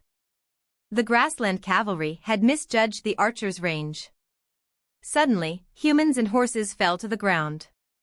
The vanguard forces of the grassland cavalry were cut down one by one, like wheat being harvested. The powerful arrow rain made the grassland cavalry cower in fear. They had never faced such a powerful weapon, and their own bows seemed like toys in comparison. Berardi Aussie's expression turned serious, and he was no longer as confident as before. He was a rash man, and the bloodshed on the battlefield reignited his resolve. He decided to risk it all and continue the charge toward the enemy. The short 500 meters became a killing field. Finally, after suffering heavy casualties, the grassland cavalry clashed with the sword and shield soldiers and spearmen of the 4th Division. The high-speed cavalry had a destructive impact on them. The sword and shield soldiers were not like the heavily armored mountain barbarians, who could endure the charge of any cavalry. It was evident that the center of the army was about to be breached. At this critical moment, the light cavalry on the flanks intervened. With the assistance of the lightly armored cavalry, the assault of the grassland cavalry was disrupted, and their momentum was thrown into disarray. Seizing this opportunity, the central unit, led by Mu Guiying, reformed to halt the cavalry's advance. The grassland cavalry indeed proved formidable. Despite being underarmored and outnumbered, they had inflicted considerable damage, truly living up to their reputation as the iron cavalry of the grassland. As the battle reached a deadlock, a tremendous rumble emanated from the rear, louder even than the charge of the grassland cavalry. Berardi China's eyes widened in astonishment as he turned to look. The sight before him almost broke his spirit. A vast horde of cavalry, clad in shining armor that gleamed gold under the sun, surged forward. The 2nd Division had arrived at this critical juncture. Before the grassland cavalry could respond, the 2nd Division had already charged to the forefront, joining forces with the 4th Division to encircle the grassland army completely. What followed was a massacre. 2 hours later, the remaining grassland cavalry could no longer hold out and chose to surrender. In this battle, apart from the 3,000 who laid down their arms, the rest perished. Their commander, one of the 3 generals of the Tianqi tribe, was also among the fallen. The sun hung high in the sky, casting a picturesque red glow. Berardi China's demise marked a turning point for the grassland tribes. It signified that the rule of the grassland tribes in the middle region was over, and the era of Shanhai city had arrived. In the later years, the various grassland tribes named the place where Berardi China died the origin of blood. Time after time, some grassland herders would come and mourn, remembering the glory of their past. His death marked the turning point of the Battle of Lianzhou. After the battle, the City Protection Regiment sent the prisoners back to Mulan City. Along with the prisoners was the head of Berardi China, which would be teleported back to Shanhai City. As the main force in this battle, the 2nd and 4th Divisions would continue fighting under the orders of the commander unit. The 2nd Division headed east, targeting the empty Broken Blade County, aiming to destroy the City Protection Division and assist in Gushan County. The 4th Division moved south toward the base of the Tianqi tribe. The 2 divisions, like assassins, aimed to take out the enemy's leaders according to the commander unit's plan. In the blue sky, a wild goose flew across, both sad and lonely. Want to make a map and earn some prize money and a chance to read ahead? Click here to find out how. Send submissions to email protected. We will be doing vote-based chapters this month and for the foreseeable future. Please consider giving us a vote if you are enjoying too. 8 chapters if we are first.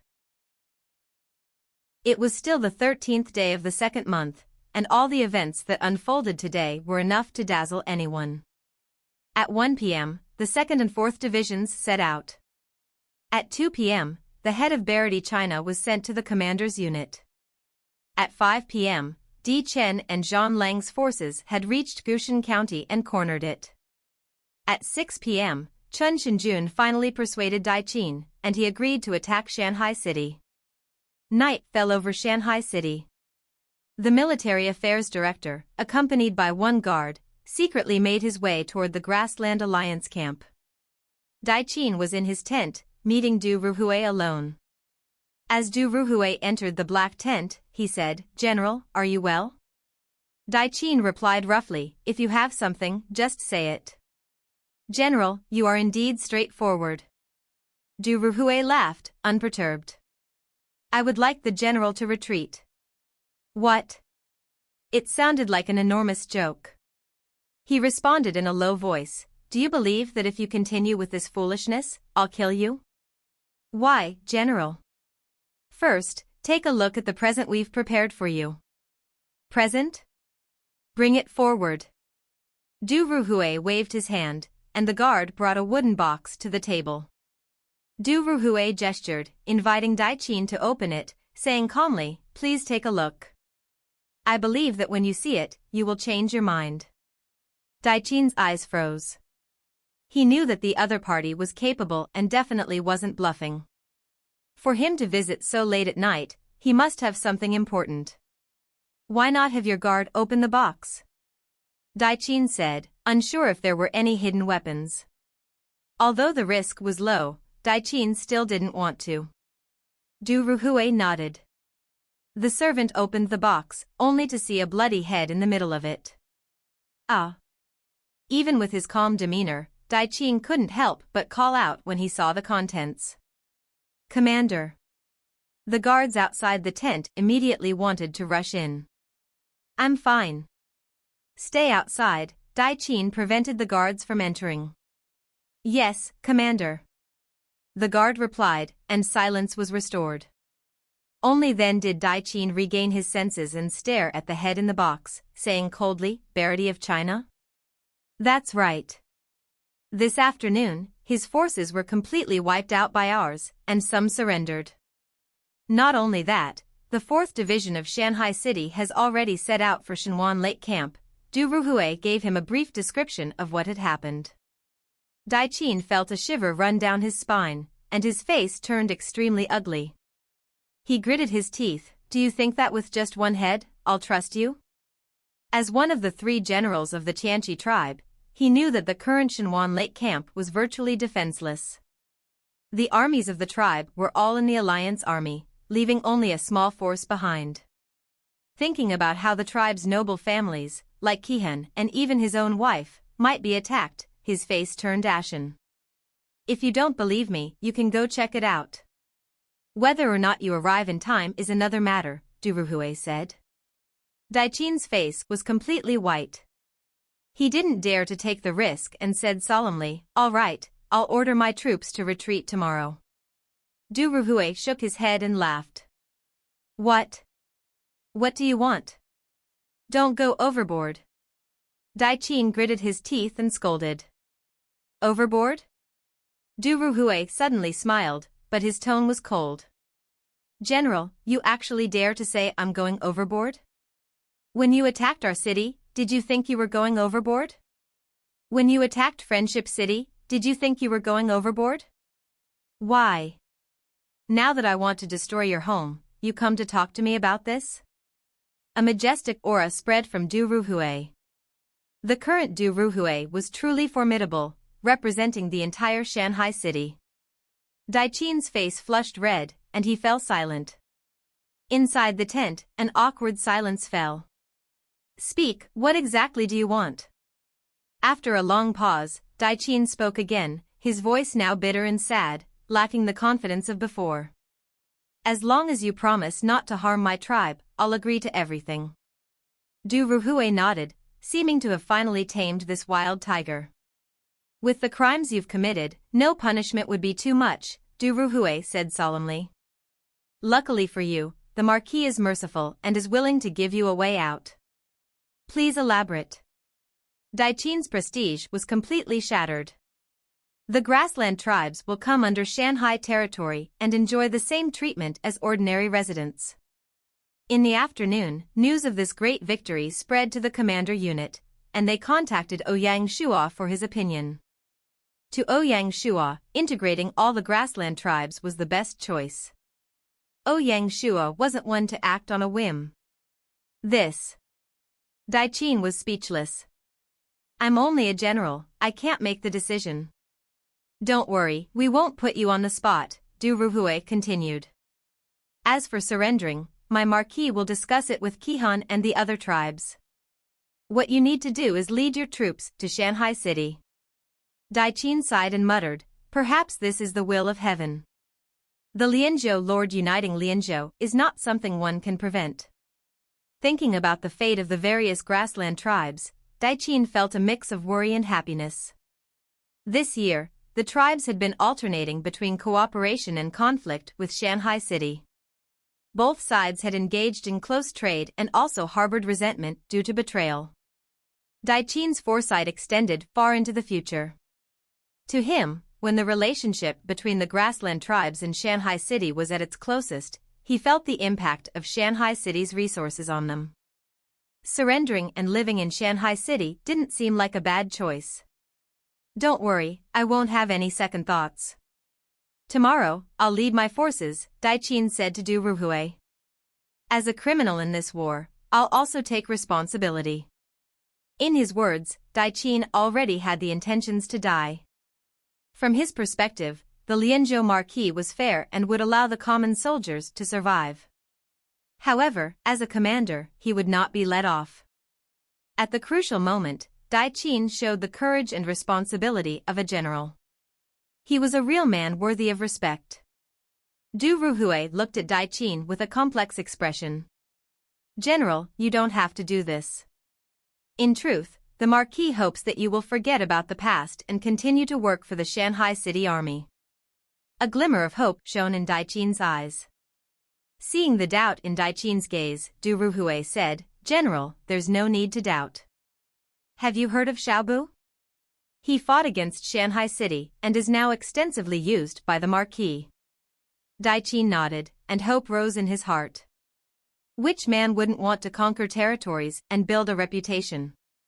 Your prestige, the Marquis has long heard about it. It's just that he isn't in Shanhai City and can't meet you personally.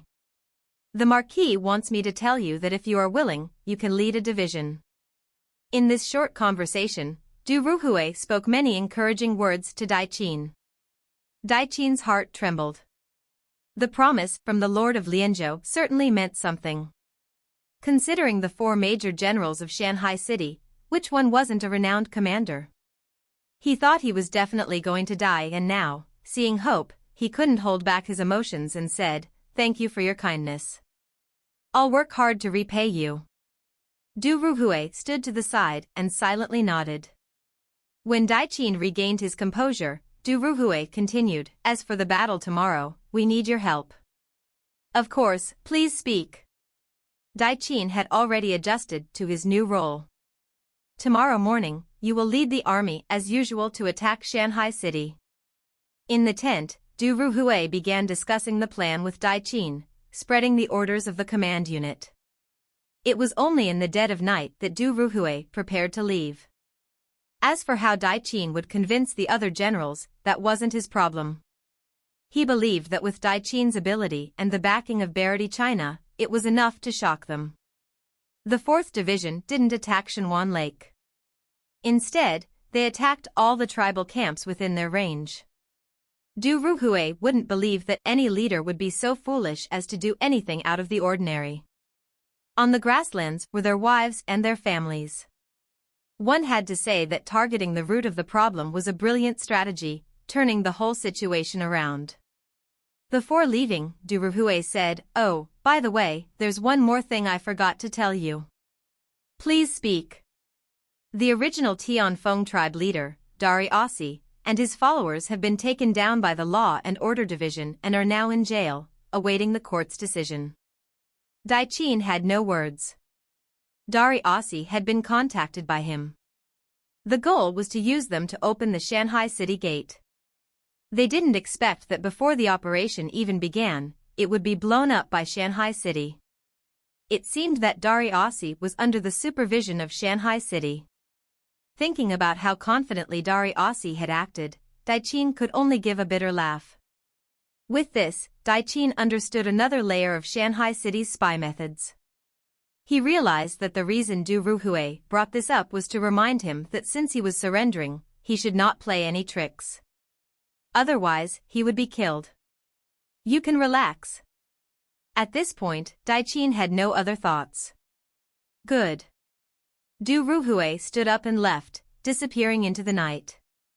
The night sky was dark as ink, and it was very quiet. A new day was about to begin. Know how to make a map and want to earn some prize money and a chance to read ahead? Click here to find out how. Send submissions to Email Protected. This month and for the foreseeable future, we will be doing vote-based chapters. Please consider giving us a vote if you are enjoying too. 8 chapters if we are first. On the 14th day of the 2nd month, in Gushan County, the scorching sun rose in the east, shining brightly upon the earth. As the sunlight illuminated Gushan County, it glinted off the armor of the vast army. The 30,000-strong Alliance Army had united with the City Defense Force of Broken Blade County and had completely encircled Gushan County. With their storage bags, the Alliance Army carried a large number of siege weapons. 100 trebuchets were lined up at the front of the battlefield. Gushan County was merely a county-level governed area. No matter how wealthy Shanhai territory was, it could not mount a large number of repeating crossbowmen on its city walls. The entire Gushan County had only 4 sets of such crossbowmen. Facing 100 trebuchets, they seemed woefully inadequate. Fire! The officer commanded, and the 100 trebuchets launched their projectiles. The sky was filled with rocks hurtling straight toward Gushan County. The massive rocks crashed into the city walls with a thunderous impact, their detonations sounding as if they struck the edge of the 10,000 mountains. The explosion was so powerful that it frightened the local wildlife, scattering them deep into the forests. The scene was both majestic and terrifying. Among the ordinary rocks, there were also some that burned with alchemical fire oil. These particular rocks, once lit, became like enormous fireballs in the sky. They soared through the air as if shot from a volcano, evoking a sense of doomsday, sending a chill down one's spine. Such force could almost rival that of an ancient cannon. In the olden times, the trebuchet was known as a cannon and deemed the supreme siege weapon of the cold weapons era, and for good reason. A step forward, and trebuchets could even shoot gunpowder weapons, increasing their strength to an even higher level. Some unscrupulous individuals might even launch poison or corpses, allowing the corpses to spread diseases. This method was highly devious and one of the earliest forms of bioweapons. Anyone hit by the rocks could not survive. Unlucky soldiers were smashed into meat paste, and the arqueballistas were dislodged from the walls. Even the strong, sturdy city walls had a few cracks and openings. The power of siege weapons was evident. Fortunately, within 20 meters of the wall, no houses were allowed to be built. Usually, temporary shops or food carts would be set up there, but during the war, such vendors had closed long ago. Otherwise, 100 trebuchets would have been more than enough to crush this area. As the trebuchet displayed its might, the Alliance army launched their attack. The densely packed soldiers carried siege ladders, braving the arrow rain as they fearlessly charged towards the city wall. From above, the Alliance army resembled a black tide, determined to drown Gushan County. The 3rd Division was a pure infantry division, including heavy armored infantry, spearmen, and MO knife soldiers. The only thing they lacked was archers, which was a significant disadvantage in defense. At this critical moment, Erlai had no choice but to deploy the Cavalry Independent Regiment as archers. They cooperated with the City Protection Unit to barely launch an arrow rain. Zhang Lang, noticing the lack of archers, pushed his troops forward to attack. At this point, the Alliance army had successfully reached the bottom of the city wall. What followed was their real nightmare. In a single day, Erlai managed to recruit 3,000 reserve force members.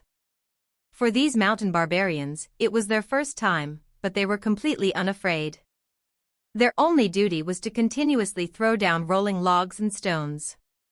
With so many Alliance army troops, no matter how they threw, they were bound to hit someone. As for the soldiers who managed to climb the wall, the 3rd Division would handle them. Although the 3rd Division wasn't skilled in long-range battles, they were invincible at close range. Whether it was the heavy infantry or the spearmen, all were experts in close combat. Thus, although the Alliance army managed to climb the wall, they were repeatedly forced to retreat by the determined defenses. The current city wall was like a meat grinder, inspiring fear. Di Qin stood on a vantage point, surveying the battle before him, and couldn't help but be impressed. The Shanhai city heavy infantry truly lives up to their reputation. Zhang Lang nodded. It's time to deploy the trump card units. During the 2nd system auction, both Zhang Lang and Di Qin obtained items. Whether it was the Suazi armor or the Shenjuan armor, both were elite armors. In a month, they used these armors as a base and each built a trump card force. Although it was just one unit, it couldn't be underestimated, especially with the Shenjuan armor, one of the most elite infantry armors.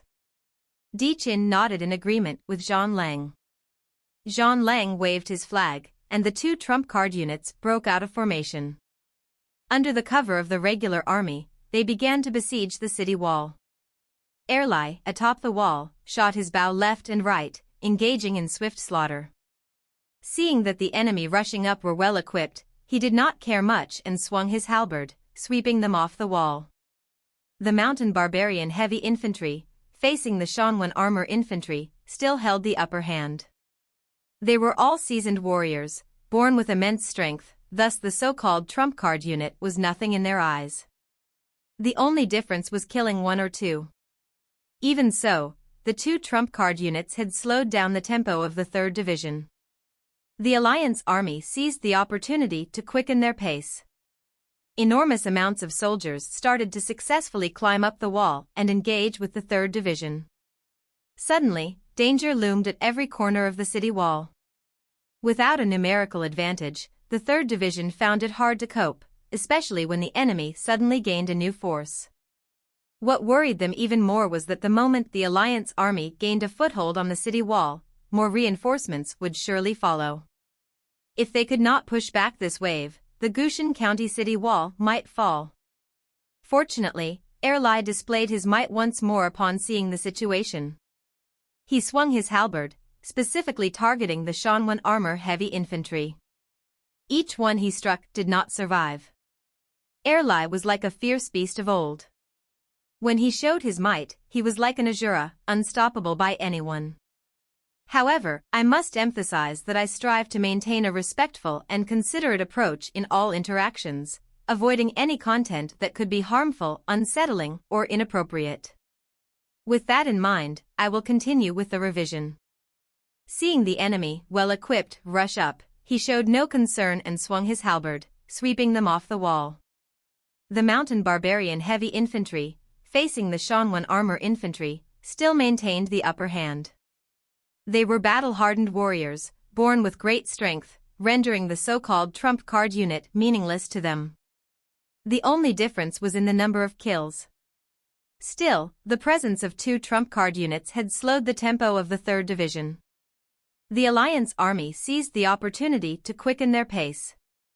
Large numbers of soldiers began to climb the wall and engage with the 3rd Division.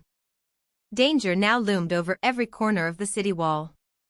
Without a numerical advantage, and with the enemy suddenly reinforced, the 3rd Division struggled to cope. What worried them, the blood of the wilds hidden in their veins was stimulated, and they all immediately became like desolate beasts. Berserk. It's actually Berserk. Di Chen and Zhang Lang panicked. That's right, the mountain barbarian soldiers had gone berserk. The current mountain barbarians had a huge increase in strength and were simply unstoppable. The Alliance army that climbed up to fight was slaughtered. Out of fear, they backed off. Suddenly, control of the city wall returned to the hands of the 3rd Division. Seeing their brothers go berserk, the 3,000 reserve forces were happy and also envious. This was an old legend among the mountain barbarian tribes. Today, it finally came true. One must know that this was the greatest goal of all mountain barbarian warriors. Over countless years, all the mountain barbarians who could go berserk became leaders in the tribe. And now, on the battlefield, thousands of mountain barbarian soldiers had actually turned berserk together. Everything was because of Erlai.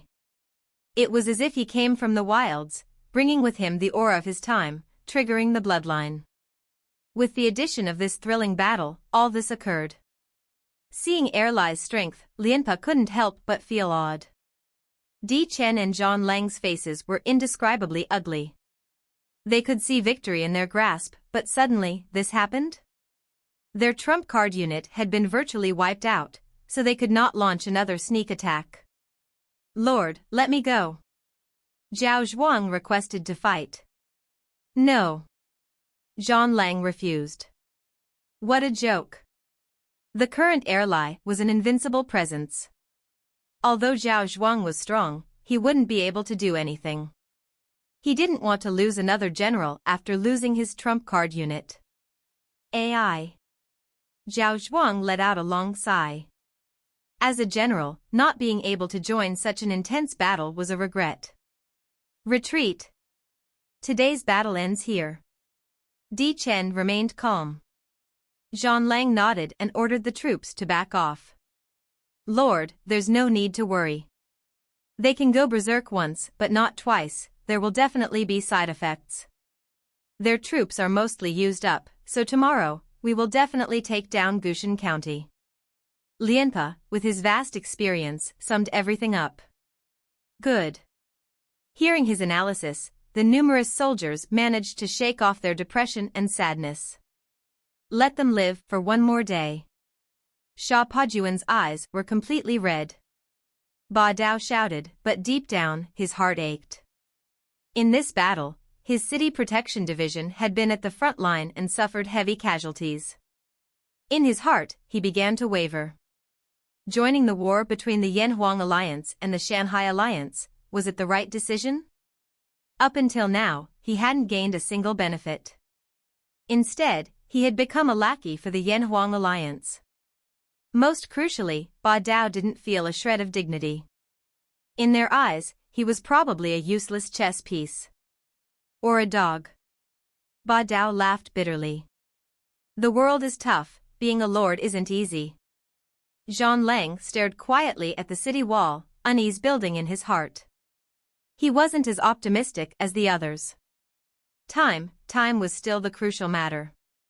Many days had passed since they entered Lianzhou, and they hadn't achieved a single battle objective. A few days later, the Shanhai city army remained completely quiet, seemingly only defending and making no moves. However, with such a huge army, and a general like Baiqi, Shanhai city's actions were out of the ordinary. Zhang Lang sighed and walked into his tent, finding the situation bizarre. Seeing the enemy retreat, Erlai heaved a sigh of relief. The mountain barbarian soldiers had awoken from their berserk state, and Erlai had received orders from the command unit to defend for at most 2 days. In the northern wilderness, the 2nd Regiment was using their fastest speed to make a long-distance assault. Want to learn how to make a map and earn some prize money and a chance to read ahead? Click here to find out how. Send submissions to Email Protected. This month and in the foreseeable future, we will be doing vote-based chapters. If you are enjoying too, please consider giving us a vote. 8 chapters if we are first. The same day, Shanhai City, as the Alliance Army attacked Gushan County, Shenjuan and the Grassland Alliance launched their assault on Shanhai City. Shenjuan and Xiongba led 20,000 troops and focused on the west of Shanhai City. 30,000 Grassland Alliance troops attacked the north and simultaneously guarded the bridges to prevent reinforcements. The west was the core region of Shanhai City. Since they had come to an agreement with the Grassland Alliance, the 1st Division had to primarily defend the west. The north, on the other hand, was only defended by a few reserve forces. The war at Shanhai City, due to cooperation with the Grassland Alliance, wasn't as intense as the battle at Gushan County. Although the Alliance army brought many trebuchets, Shanhai City wasn't like Gushan County. Its city walls were equipped with numerous arqueballistas. The defense was absolutely formidable. Thus, the 20,000 Alliance troops alone could do little against the 1st Division's defenses. Seeing the Alliance army retreat, cheers spread through Gushan County. To the residents, war was an evil they preferred to avoid. On the city wall, the generals gathered around Erlai. "General, why did the enemy suddenly retreat?" Lei Jingtian asked. Erlai suspected it had something to do with the commander unit. "Who cares?" Hui Biao said. "General, what should we do next?" "Attack."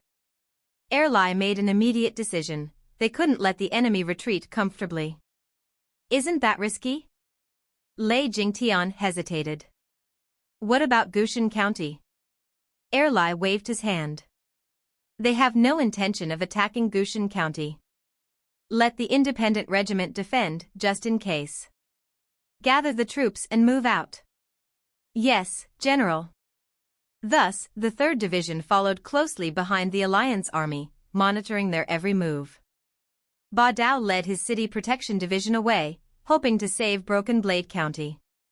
However, before his army had traveled 5 kilometers, a notification sounded in his ear. "System notification, your territory has been occupied.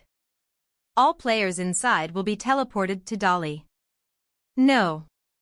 Ba Dao let out a sorrowful cry as he turned into a white light and disappeared from the Lianzhou basin. Ba Dao's fate sent a chill down the spine. At this point, the 3 overlords of the Lianzhou basin had all vanished, and the Lianzhou basin was unified. A new era was about to begin. Seeing their lord suddenly disappear, the City Protection Division was at a loss, sitting in the wilderness like abandoned children. After occupying Broken Blade County, Luo Shixin didn't stop and continued to move west. Broken Blade County was now occupied, so the teleportation function had disappeared. As such, there was no need for defense. Luo Shixin's objective was the retreating Alliance army. On the way, the army conveniently encountered the abandoned Broken Blade County City Protection Division. "Which force are you from?" Guard Unit Commander Su Wang asked. The Deputy General of the division recognized the Shanhai City Army and guessed they were the cause of the Lord's disappearance. Unfortunately, they had lost all courage to defy Shanhai City. "We are the City Protection Division of Broken Blade County." Luo Shixin smiled. "What a coincidence! Broken Blade County is now under our control. Are you willing to surrender?" The soldiers, upon seeing the situation, all looked at each other. Although they harbored thoughts of revenge, they lacked the ability to act. "We surrender. We surrender." A flurry of surrenders were heard, and it didn't stop. "Great." Luo Shixin was pleased. Turning to the City Protection Division, he said, "Sun Chuanlin." "Here." Sun Chuanlin stepped forward. "You lead your men and bring the City Protection Division back to Gushan County." "Yes, General." Although Sun Chuanlin had some doubts, he followed the orders. Seeing the army depart, Su Wang asked doubtfully, "General, why did we send them to Gushan County?" Luo Shixin smiled. "The reason is simple. Broken Blade County is their old home and where their families are. The moment they return, it might lead to some complications." "General is wise." The other colonels also felt immense admiration for Luo Shixin's sagacity. "Fundamentals." Luo Shixin waved them off. "Move out. We might have a major battle awaiting us." "Yes, General." Shanhai City. The 2nd Division occupying Broken Blade County had long since been reported to Ouyang Shua. System notification: congratulations to player Chiue Wui for occupying Broken Blade County. Rewarded with 1,000 merit points. Ouyang Shua immediately informed Mulanyu through the Alliance channel and asked her to notify Baichi. At the same time, Ouyang Shua said in the channel, "Guys, it's time to reel in our nets." Instantly, the channel buzzed with activity. "I've been waiting for these words. These few days have been tough. Right, those who looked down on the Shanhai Alliance, it's time to teach them a lesson." "That's right, let's teach them a lesson, slap by slap." Clearly, the public mourning of the Shanhai Alliance on the forums had affected their emotions. Everyone had been feeling constrained and had quietly prepared their troops. They waited for the situation in Shanhai City to stabilize before sending out their forces to teach the surrounding territories a lesson. The sudden movement was like the firing of a gun. Across the China region, the Shanhai Alliance territories launched coordinated attacks, deploying all their troops. The allies of the Yanhuang Alliance had not received any news. Faced with the massive armies, they were unable to respond. Suddenly, a large-scale territorial war engulfed the China region. Instantly, various informers went online, and the forums erupted in chaos. The proactive strike from the Shanhai Alliance members didn't seem normal. No one understood what was happening. The only certainty was that something unusual had definitely occurred during the Battle of Lianzhou. Curiosity among the players began to spread, but neither Ouyang Shua nor the Yanhuang Alliance were interested in disclosing the latest developments on the forums. As for the Lord players in Lianzhou, during wartime, they didn't go out and knew nothing about the Battle of Lianzhou. Various commentators started using all the methods they could to gain new intelligence about the battle. No matter how noisy the outside world became, the momentum of Shanhai City remained unaffected. When Baichi heard that Broken Blade County was occupied, he jolted to his senses. The time had come to reel in the nets. Men. Present. fire the signal bullet and order the City Protection Division and the Grassland Alliance Army to immediately reel in the nets. Yes. The guard turned around, and 2 signal bullets quickly shot up into the sky. In the Grassland Alliance Army tent, upon seeing the signal, Daiqin felt very conflicted. He had no time to think and immediately waved the army flag. Receiving the military orders, the Grassland Alliance Army attacking the city wall immediately backed off. In less than half an hour, they had successfully regrouped. Daiqin walked to the front of the army and waved his hand forward, and the army immediately turned west and headed to the north side of the Alliance Army. At the same time, the City Protection Division camped in the west launched their attack. At this point, the Alliance Army was surrounded. To the north was the 30,000-strong Grassland Alliance Army, to the east was Shanhai City's city wall with the 1st Regiment defending, to the south was a mountain range with no escape, to the west was the City Protection Division. The 15,000-strong Alliance Army was now surrounded by 56,000 men. The Alliance Army was in chaos. "Lord, we are surrounded. Those grassland barbarians betrayed us." "I know." Shenjuan gritted his teeth. Only he schemed against people, no one had ever schemed against him. Daiqin, if I get out of this, I won't let you go." "General, what should we do?" Shenjuan asked Zhao Kuo for help. Zhao Kuo's face turned black. From the beginning, he thought he had a chance to compete with Bai Qi. He didn't expect to lose before they even engaged. Fortunately, after the Battle of Changping, Zhao Kuo had become much calmer. "We can only charge west and use the teleportation formation to leave." "All right." Shenjuan let Zhao Kuo lead the troops to break out. But then, he heard a news that made him freeze in his tracks, his face turning ashen. "Lord, what happened?" Zhao Kuo couldn't understand why Shenjuan would suddenly behave like this. The current Shenjuan looked like a soulless person, his face as pale as a ghost. The Alliance Channel spread the news that the 2-player territories they had bribed to the east and west had been destroyed. The 2 lords, after teleporting to Dali, didn't forget to inform them and remind them that they had done their part. The 2 lords told them to remember their promise. The moment the news broke, the Alliance Channel fell deathly silent. Not only Shenjuan, but Di Chen and Zhang Lang also stood still on the spot. The Alliance Army found itself in a desperate situation. The East Territory was naturally destroyed by the 4th Regiment led by He Qi. The West Territory was destroyed by the City Protection Regiment that guarded Tianfeng City. Ouyang Shua had already ensured that both territories were left without any soldiers. Compared to the Military Intelligence Division's first group, the Special Operations Group responsible for the West failed to notice Shenjuan's appearance and was reprimanded by Du Ruhui. Following the scolding, Du Ruhui demanded that the Special Operations Group investigate which territory had broken the contract and allowed the Yanhuang Alliance to teleport.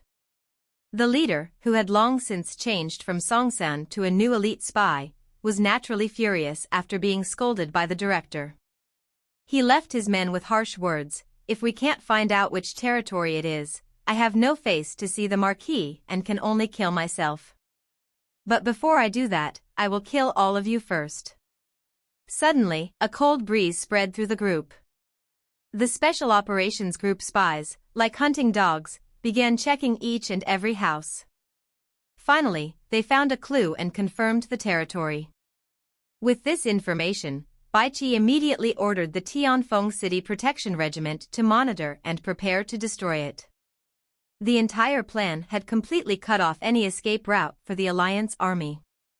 "Lord?" Zhao Kuo asked again. "Oh." Shenjuan regained his composure and said bitterly, "We have nowhere to go." "What?"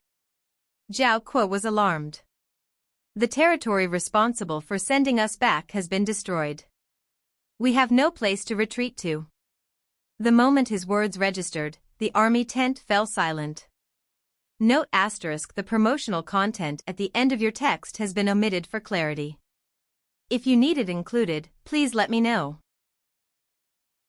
On the 15th day of the second month, at night, in the city of Shanhai. The moon cast its serene light across Shanhai city, lending it a somber atmosphere. Outside the western gate, the scene was one of desolation. Following the encirclement of the enemy, Bianque did not afford the Allied forces any respite. He immediately unleashed their assault. The armies from all three directions pressed the Allied forces until they were immobilized. An afternoon of intense combat, the Allied army suffered defeat.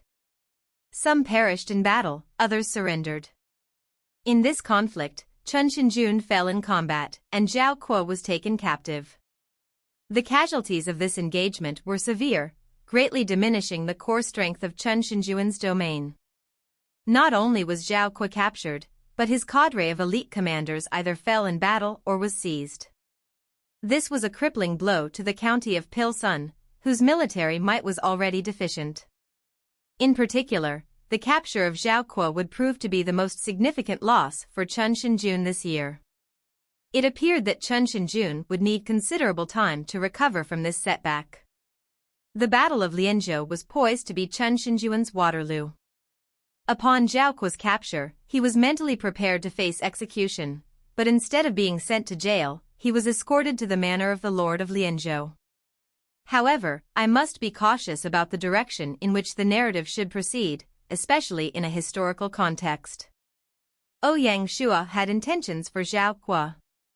As a lord, the primary objective is to place the right individuals in the appropriate roles. Zhao Kuo had a place that was his to occupy. With Shenjuan's demise, he dropped all his gear. According to what Mulan mentioned, among the abandoned equipment, there was a piece of platinum rank adornment befitting for Ouyang Shua. As for its nature, she did not wish to disclose it and intended to uncover the mystery once Zhao Kuo arrived. As for the other main character of the Yanhuang alliance, Xiangba received different treatment. Xiangba was prepared to die but was instead given a chance to live. Bianque, following Ouyang Shua's instructions, released Xiangba and his key generals. They were allowed to teleport out of Shanhai city's teleportation formation, leaving the Lianzhou basin. Ouyang Shua's motives were twofold: to build a relationship with Xiangba and to plant a seed within the Yanhuang alliance. He also aimed to create a rift between Shenjuan and Xiangba. Though the two were in the same camp, they faced entirely different fates. Even if Shenjuan saw through Ouyang Shua's devious intentions, he still harbored resentment towards Ouyang Shua.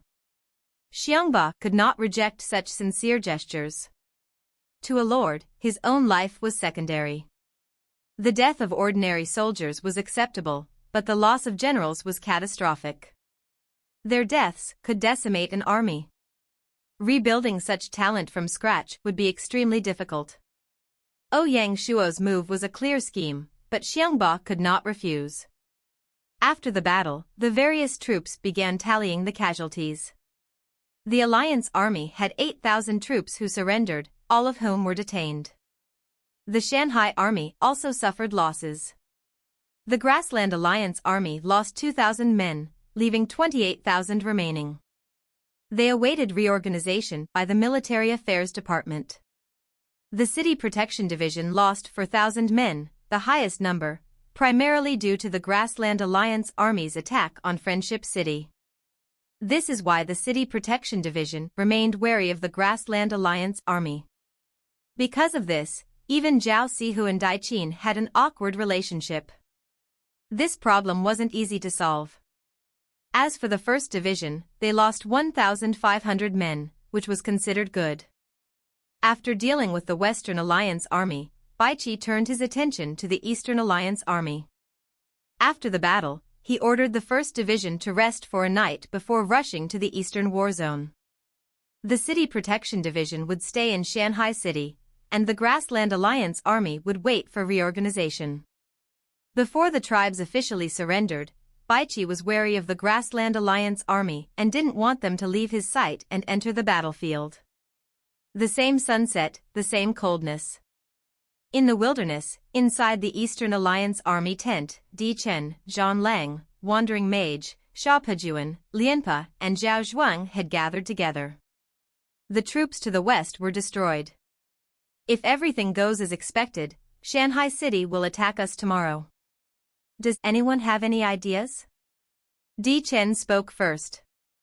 There was a total silence. The continuous setbacks had left everyone feeling despair. We can only fight to the death. Fight to the death?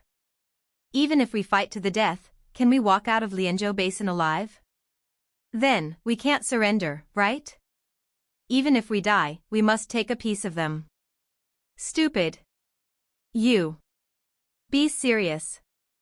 Di Chen was a little ruffled.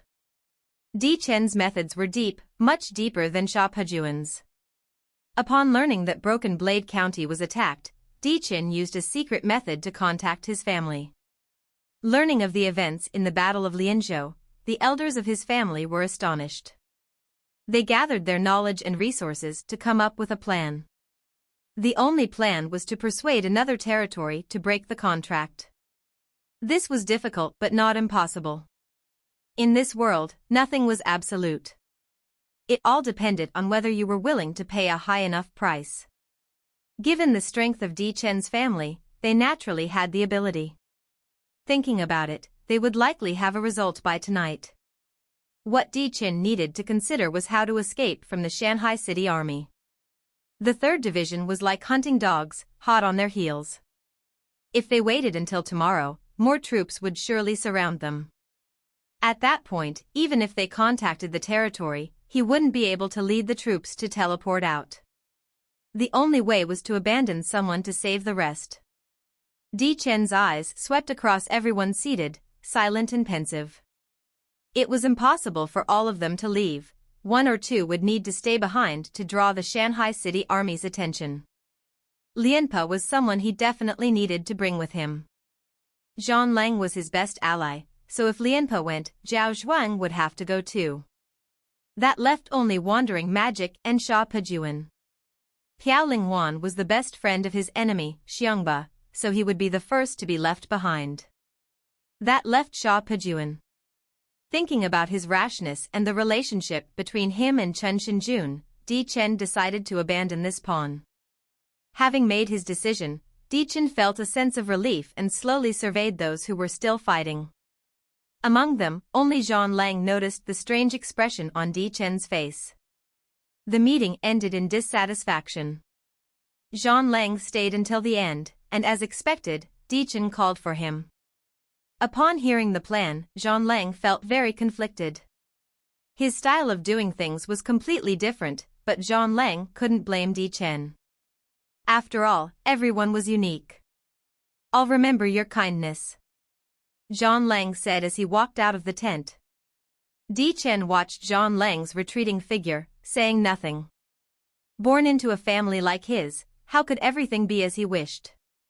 At night, a group of 100 men left the camp and vanished into the wilderness. The next morning, the Alliance army woke up. Xiaopejuan and Wandering Magic noticed that Di Chen and Zhang Lang were gone, along with their generals. We've been abandoned. Wandering Magic was furious. Xiaopejuan growled, Di Chen.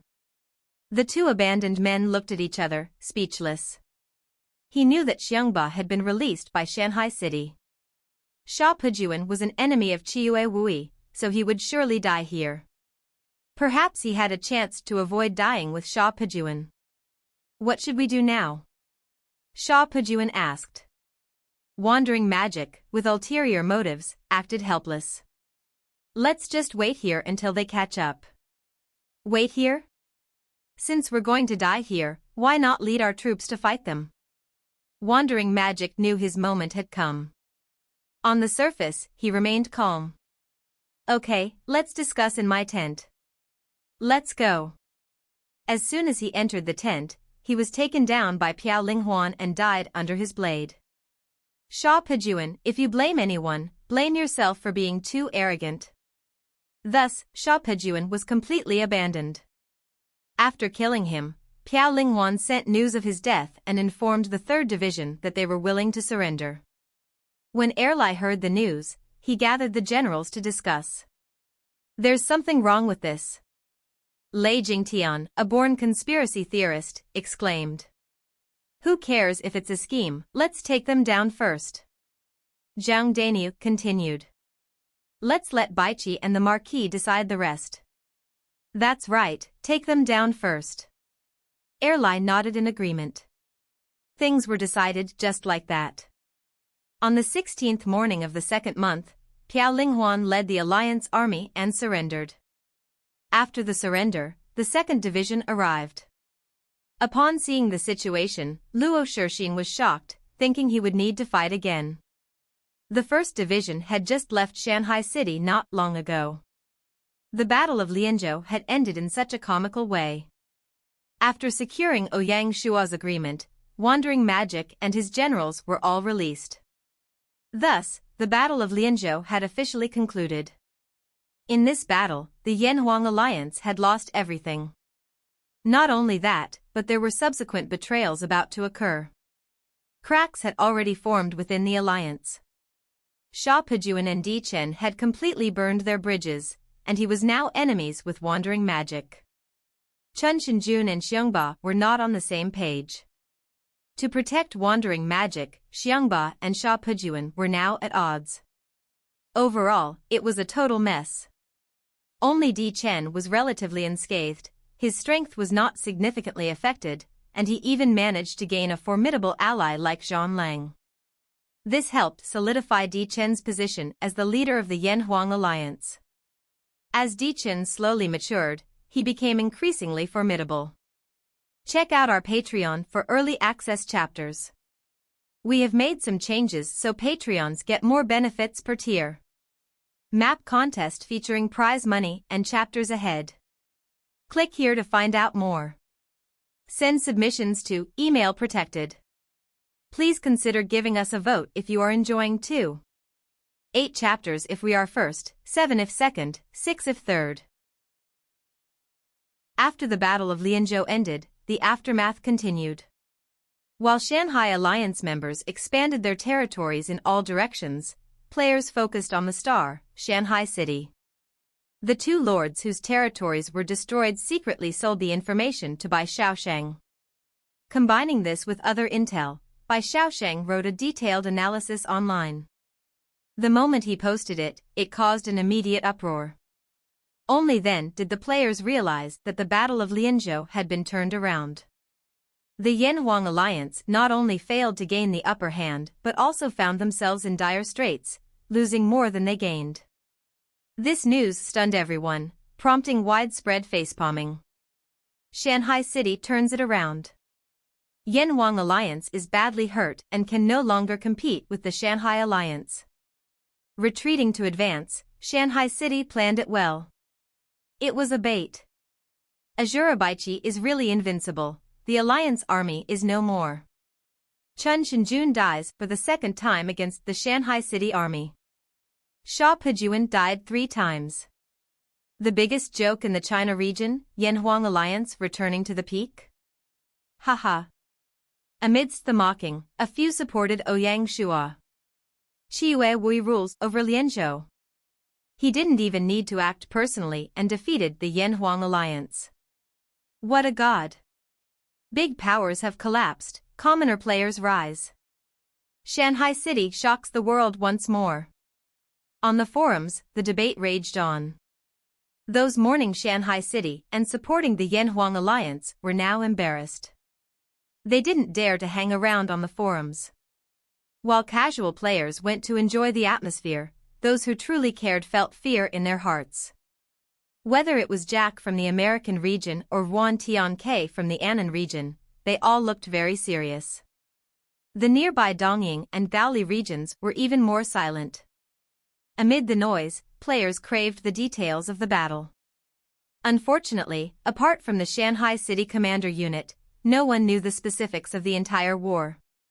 It wasn't until the Army Military Academy was established, and War Saint Sun Wu invited Baiqi to teach about the Battle of Lianzhou, making it a case study, that the details became known.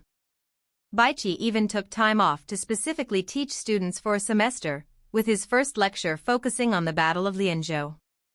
The Battle of Lianzhou became another brilliant example of Bianque's skill in combining various tactics, defending, surrounding, distance warfare, and head-on fighting, into a cohesive strategy. The only difference was that this war was more complex, taking teleportation and communication into account. As Bianque progressed, he undoubtedly learned and applied his new knowledge. When facing the Allied army's teleportation, he used his own teleportation to the extreme. This marked the first time the 2nd Division teleported, and it was a masterstroke that single-handedly won the war. Bianque used this method to announce his presence. Shanhai city once again stunned the world.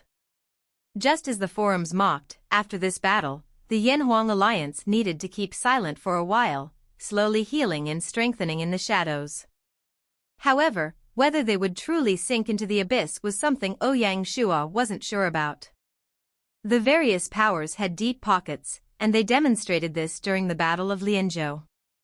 Especially in the final stage, when Di Chen managed to escape, it truly terrified Ouyang Shua. To convince a lord to ally under such conditions. Furthermore, the ones who really utilized all their resources in this battle were Chun Shenjuan and Sha Pejuan. The other allies only incurred some teleportation costs and the loss of some elite soldiers. For the territory, these losses could be accumulated and slowly recovered over time. From this battle, Ouyang Shua no longer dared to underestimate these established powers. In his previous life, he was an adventure mode player and lacked the ability to confront the 6 tyrants of Handan, so his knowledge of them was limited. Was the strength displayed by Yanhuang just the tip of the iceberg? Everything remained unknown. After the Battle of Lianzhou, every detail in Shanhai city was exposed to the Yanhuang alliance. There were no more secrets, which is why Ouyang Shua rushed to explore Yazhou. He needed to secure some strategic advantages for the territory and hold more trump cards. Additionally, the determination shown by the Yanhuang alliance also frightened Ouyang Shua. In this battle, the Yanhuang alliance's intentions were clear: to take him down. As the Shanhai alliance's influence grew, he had become a thorn in the side of the Yanhuang alliance and was a natural target for elimination. The way the Yanhuang alliance operated was gradually becoming clear. They did not attack often, but when they did, they went all out. Ouyang Shua felt overwhelmed that an ordinary person like him could challenge all the major powers in the China region. On the path to becoming an overlord, there was no time for rest. After the war, the Military Affairs Department went into overdrive. The first priority was to reorganize the military. During the battle, the 4 divisions and the City Protection Division lost a total of 12,000 men. The heaviest casualties came from the 3rd Division and the City Protection Division, as they fought a tough war. In terms of prisoners, Barity China had surrendered 3,000 men, the Grassland Alliance Army had 28,000 men, Chun Shenjuan's forces had 8,000 men, 7,000 from the Broken Blade County City Protection Division, and 20,000 from the East Alliance Army, totaling 66,000 men, a huge and terrifying number. The first step would be to select members from the prisoners to reinforce the casualties. After filling the gaps, the remaining 54,000 prisoners would wait to be reorganized into the 4 divisions. Given the large number of prisoners, Ouyang Shua personally ordered the Military Affairs Department to cut some injured or weak soldiers and make them retire. The main targets would be the Grassland Cavalry and the Broken Blade County City Protection Division. Some of the cavalry had been recruited before the war, while the latter had been formed hastily. As for the Alliance Army, they were mostly elite, so apart from some loyal members and the injured, the rest were retained. The Military Affairs Department's mission was to organize 3 divisions and 2 city protection regiments, including the Cavalry Independent Regiment, which was also part of the reorganization plan. The remaining prisoners were sent to the reserve forces. Apart from reorganizing the Military Affairs Division had to handle post-war matters and logistics. They also had to calm the situation on the grasslands. After the East Alliance Army surrendered, Bianque ordered the 2nd Division to rush to the grasslands to help the 4th Division stabilize the situation. Before this, Mu Guiying had led the 4th Division directly into Shenjuan Lake. Before the Tianqi tribe could react, they captured all the noble families and the royal family. The mission of the 2nd Division was to capture all the noble families of the 7 medium-sized tribes and bring them to Shenjuan Lake for Ouyang Shua to handle upon his return. In truth, when they received the news of the Grassland Alliance army's failure, all had given up. The war had drained the tribe's resources, making it impossible to form another large army. Before they could react, the 2nd Division arrived. The noble families had no choice but to follow the instructions. The final mission was for the Beihai Naval Fleet. During the Battle of Lianzhou, the naval fleet did not participate and had little opportunity to do so. After the battle, they transported the 2nd batch of migrants to Lianzhou. This batch included more workers, especially masons, bricklayers, and carpenters. They also brought large amounts of resources and long-term storable vegetables.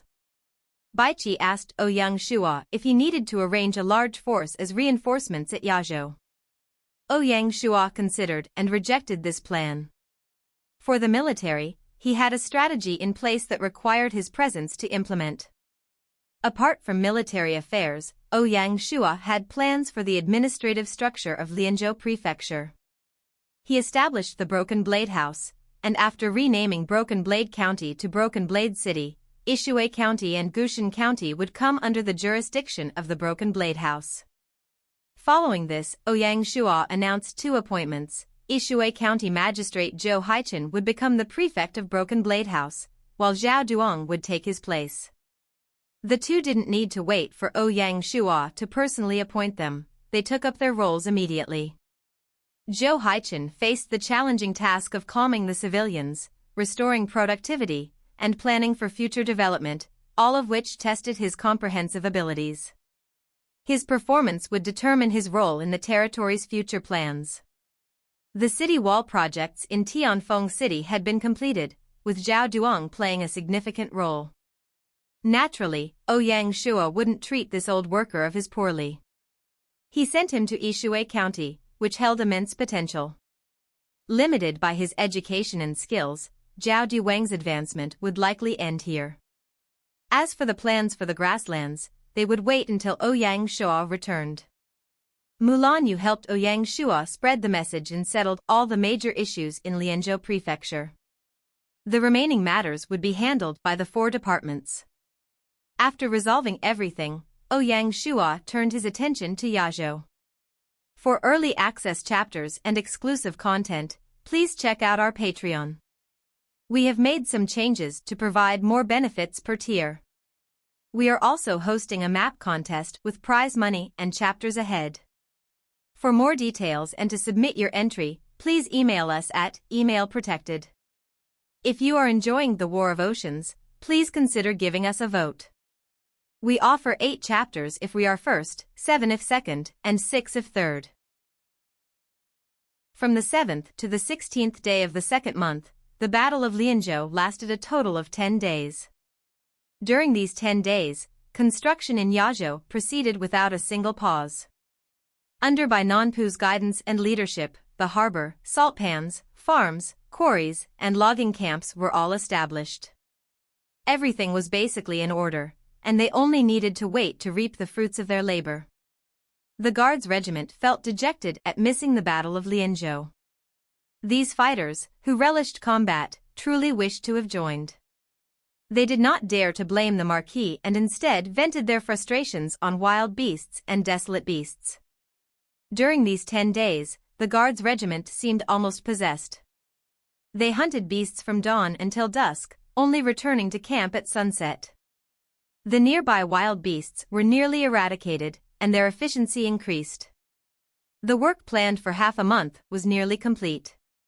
The following day, Ouyang Shua was going to bring Binger to establish their territory.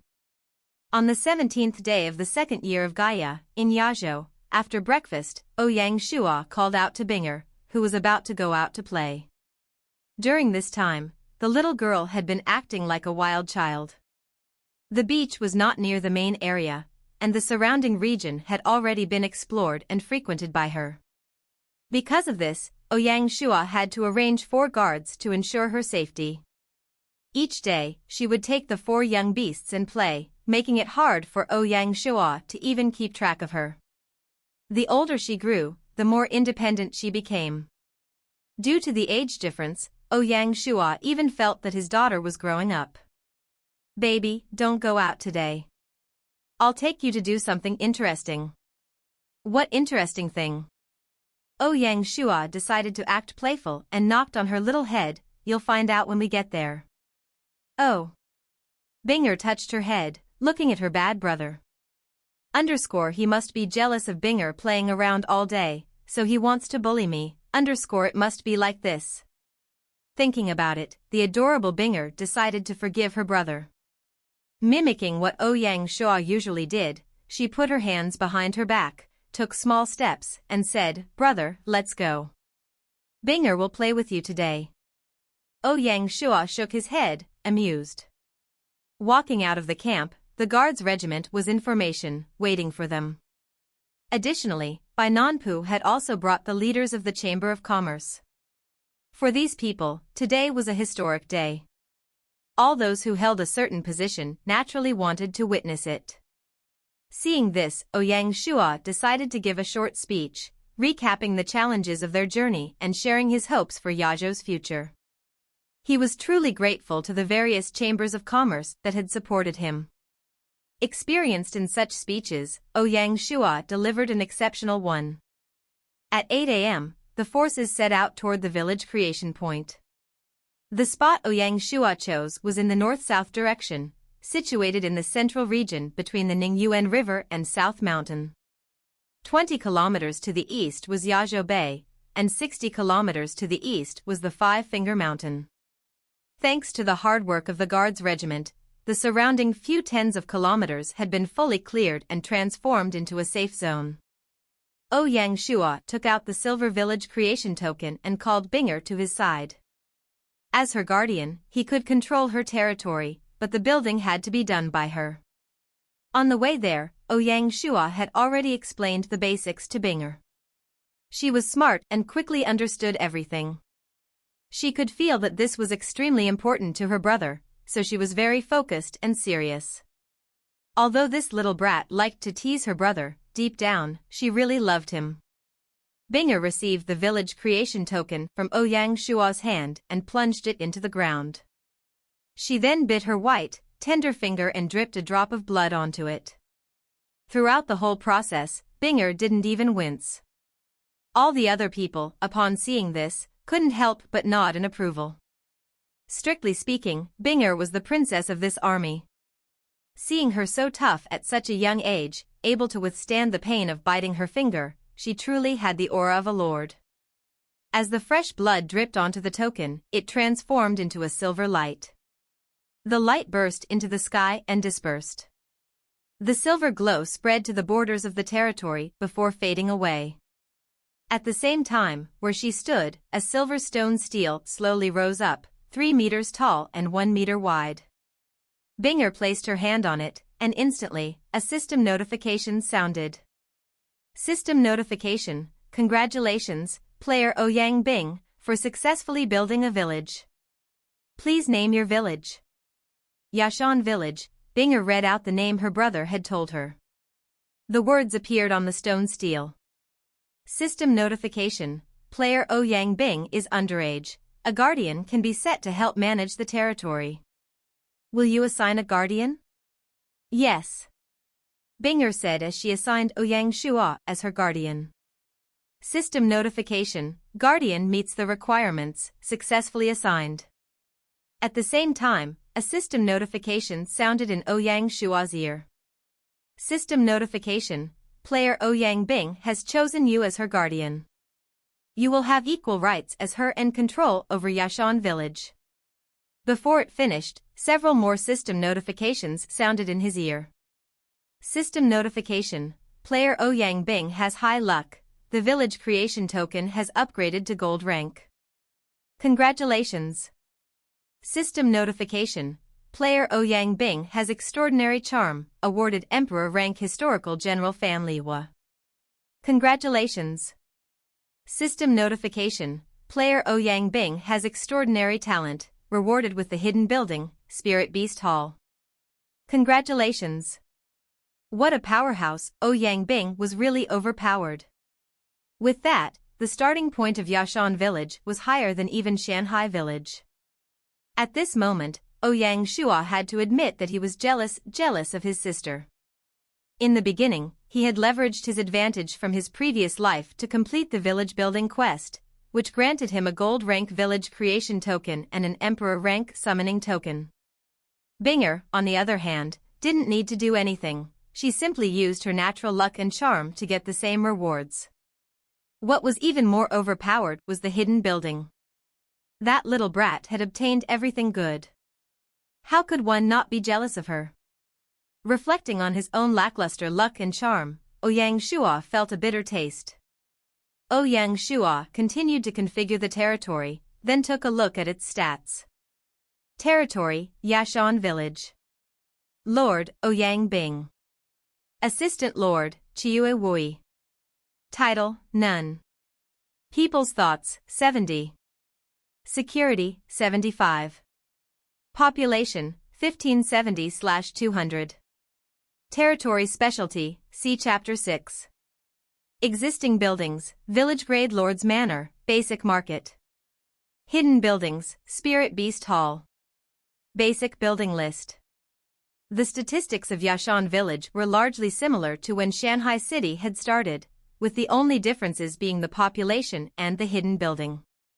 The population count did not include the Guards Regiment, but it did include all Masons, talents, and basic-level administrative personnel. Ouyang Shua reviewed the statistics of the Spirit Beast Hall. Name, Spirit Beast Hall. Type, Hidden Building. Function, assists in evolving and improving spirit beasts. Specialty, increases the attraction rate of special talents by 10% and increases territory fame by 10%. Evaluation, a hall specifically designed for spirit beasts. At most 3 spirit beasts can train at once, with a maximum training time of 1 hour per day. The introduction was simple, but its effects were significant. The moment the Spirit Beast Hall appeared, Little White and Little Green eagerly rushed in. Just then, a free general from the system arrived at the village entrance. She rode a white horse, wore a red dress and silver armor, and wielded a long blade in her hand. Her beauty was unparalleled, like a pear in full bloom. She was one of the 4 famous heroines of China, Fan Lihua. She rode up to Binger, dismounted, and knelt on one knee. Greetings, Princess. Binger had seen such formalities before, having spent much time in the Lord's manor. Little Brat helped her up and called out, "Pretty sister." Haha. The beauty laughed and instantly took a liking to this little princess. Ouyang Shua glanced at her stats. Name, Fan Lihua. Title, one of the 4 heroines. Dynasty, Tang Dynasty. Identity, Yashan Village General. Occupation, Special Level General. Loyalty, 80. Command, 75. Force, 80. Intelligence, 78. Politics, 50. Specialties. Smart and courageous, raises morale by 40%. Conqueror, increases movement speed by 30%. Insight, increases troops attack by 20%. Cultivation method, Shirong knife technique. Equipment, Shirong knife. Evaluation, intelligent and courageous, beautiful beyond compare, righteous, cares for the larger picture, and fights evil with good. A magnanimous woman and a very strong martial artist. For early access to more chapters and other perks, please check our Patreon. We are running a map contest with prize money and advanced chapters as rewards. Click here to find out more and send your submissions to email protected. If you are enjoying the content, please consider giving us a vote. We aim to release 8 chapters if we come in first, 7 if second, and 6 if third. Compared to Mu Guiying, Fan Lihua was regarded as one of the 4 heroines and was a bit better. Legend has it that both Mu Guiying and Fan Liwa were students of the Li Mountain Old Mother. Other disciples included notable women such as Zhong Wuyan, Zhu Tai, and Bai Su. When Gaia created the in-game world, the Li Mountain Old Mother was just a minor presence. While Ouyang Shua was checking Fan Liwa's stats, a system notification sounded in his ear. System notification: congratulations, player Feng Qiuhuang, for becoming the second player in the China region to upgrade to a Grade 1 prefecture. You are rewarded with 4,200 merit points. System notification: congratulations, player Bai Hua, for becoming the third player in the China region to upgrade to a Grade 1 prefecture. You are rewarded with 4,000 merit points. When the system notifications rang out, the players in the China region remained calm.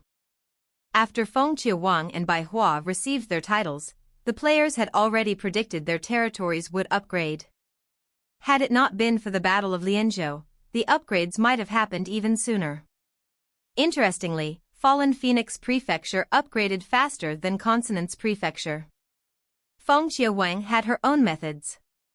While Ouyang Shua found this interesting, the four sisters felt a bit disheartened. They were highly confident about taking second place in China, but they were overtaken by Feng Qiuhuang. This taught the sisters a valuable lesson: never underestimate your opponents. For an ambitious lord, the prefecture grade is the starting point. Only after upgrading to a prefecture does it mean that your territory has taken root and begun to build a solid foundation.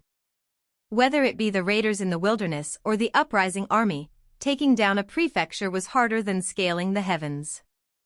A prefecture marked the beginning of one's reign as an overlord. The second year of Gaia would also be known as the Year of Prefectures. If, by the end of the second year, your territory had not been upgraded to a prefecture, it would signify that you had lost your capacity to govern the world. The leap from county to prefecture was a substantial enhancement of the domain.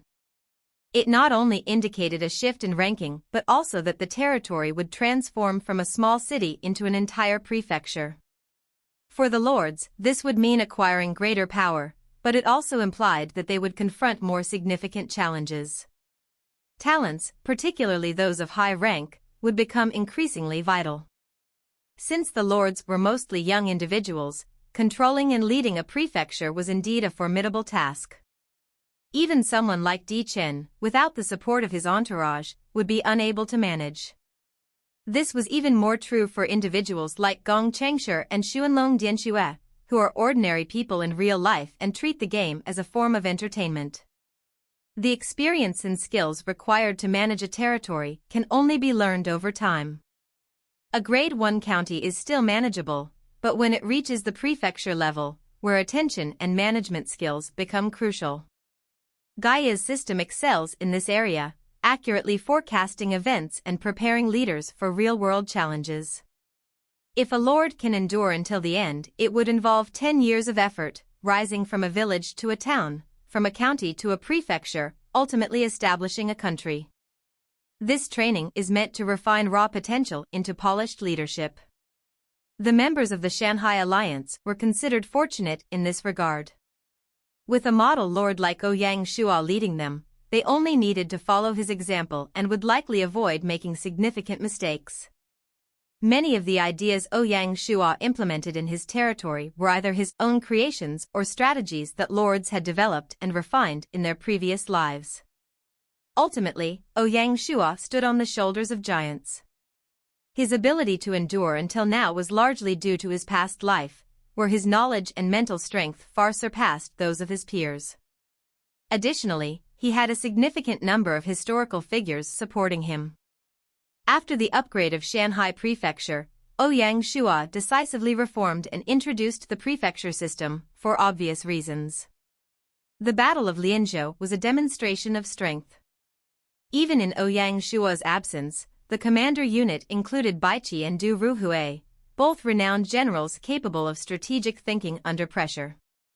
Furthermore, the administrative system functioned efficiently. How could they lose? Therefore, the further one falls behind, the more essential teamwork becomes. The Lord serves as the ship's navigator. In their previous lives, lords did not agree on a single system for managing a prefecture. Broadly speaking, two methods could be effective. The first is the prefecture system Lianzhou advocates, which is suitable for most territories. Its advantages include enhancing the lord's power, but it requires a large number of exceptional talents. If everything goes smoothly, it leads to prosperity, but if not, it can result in unrest and rebellion. The second method is the enfeoffment system, which is also popular among players.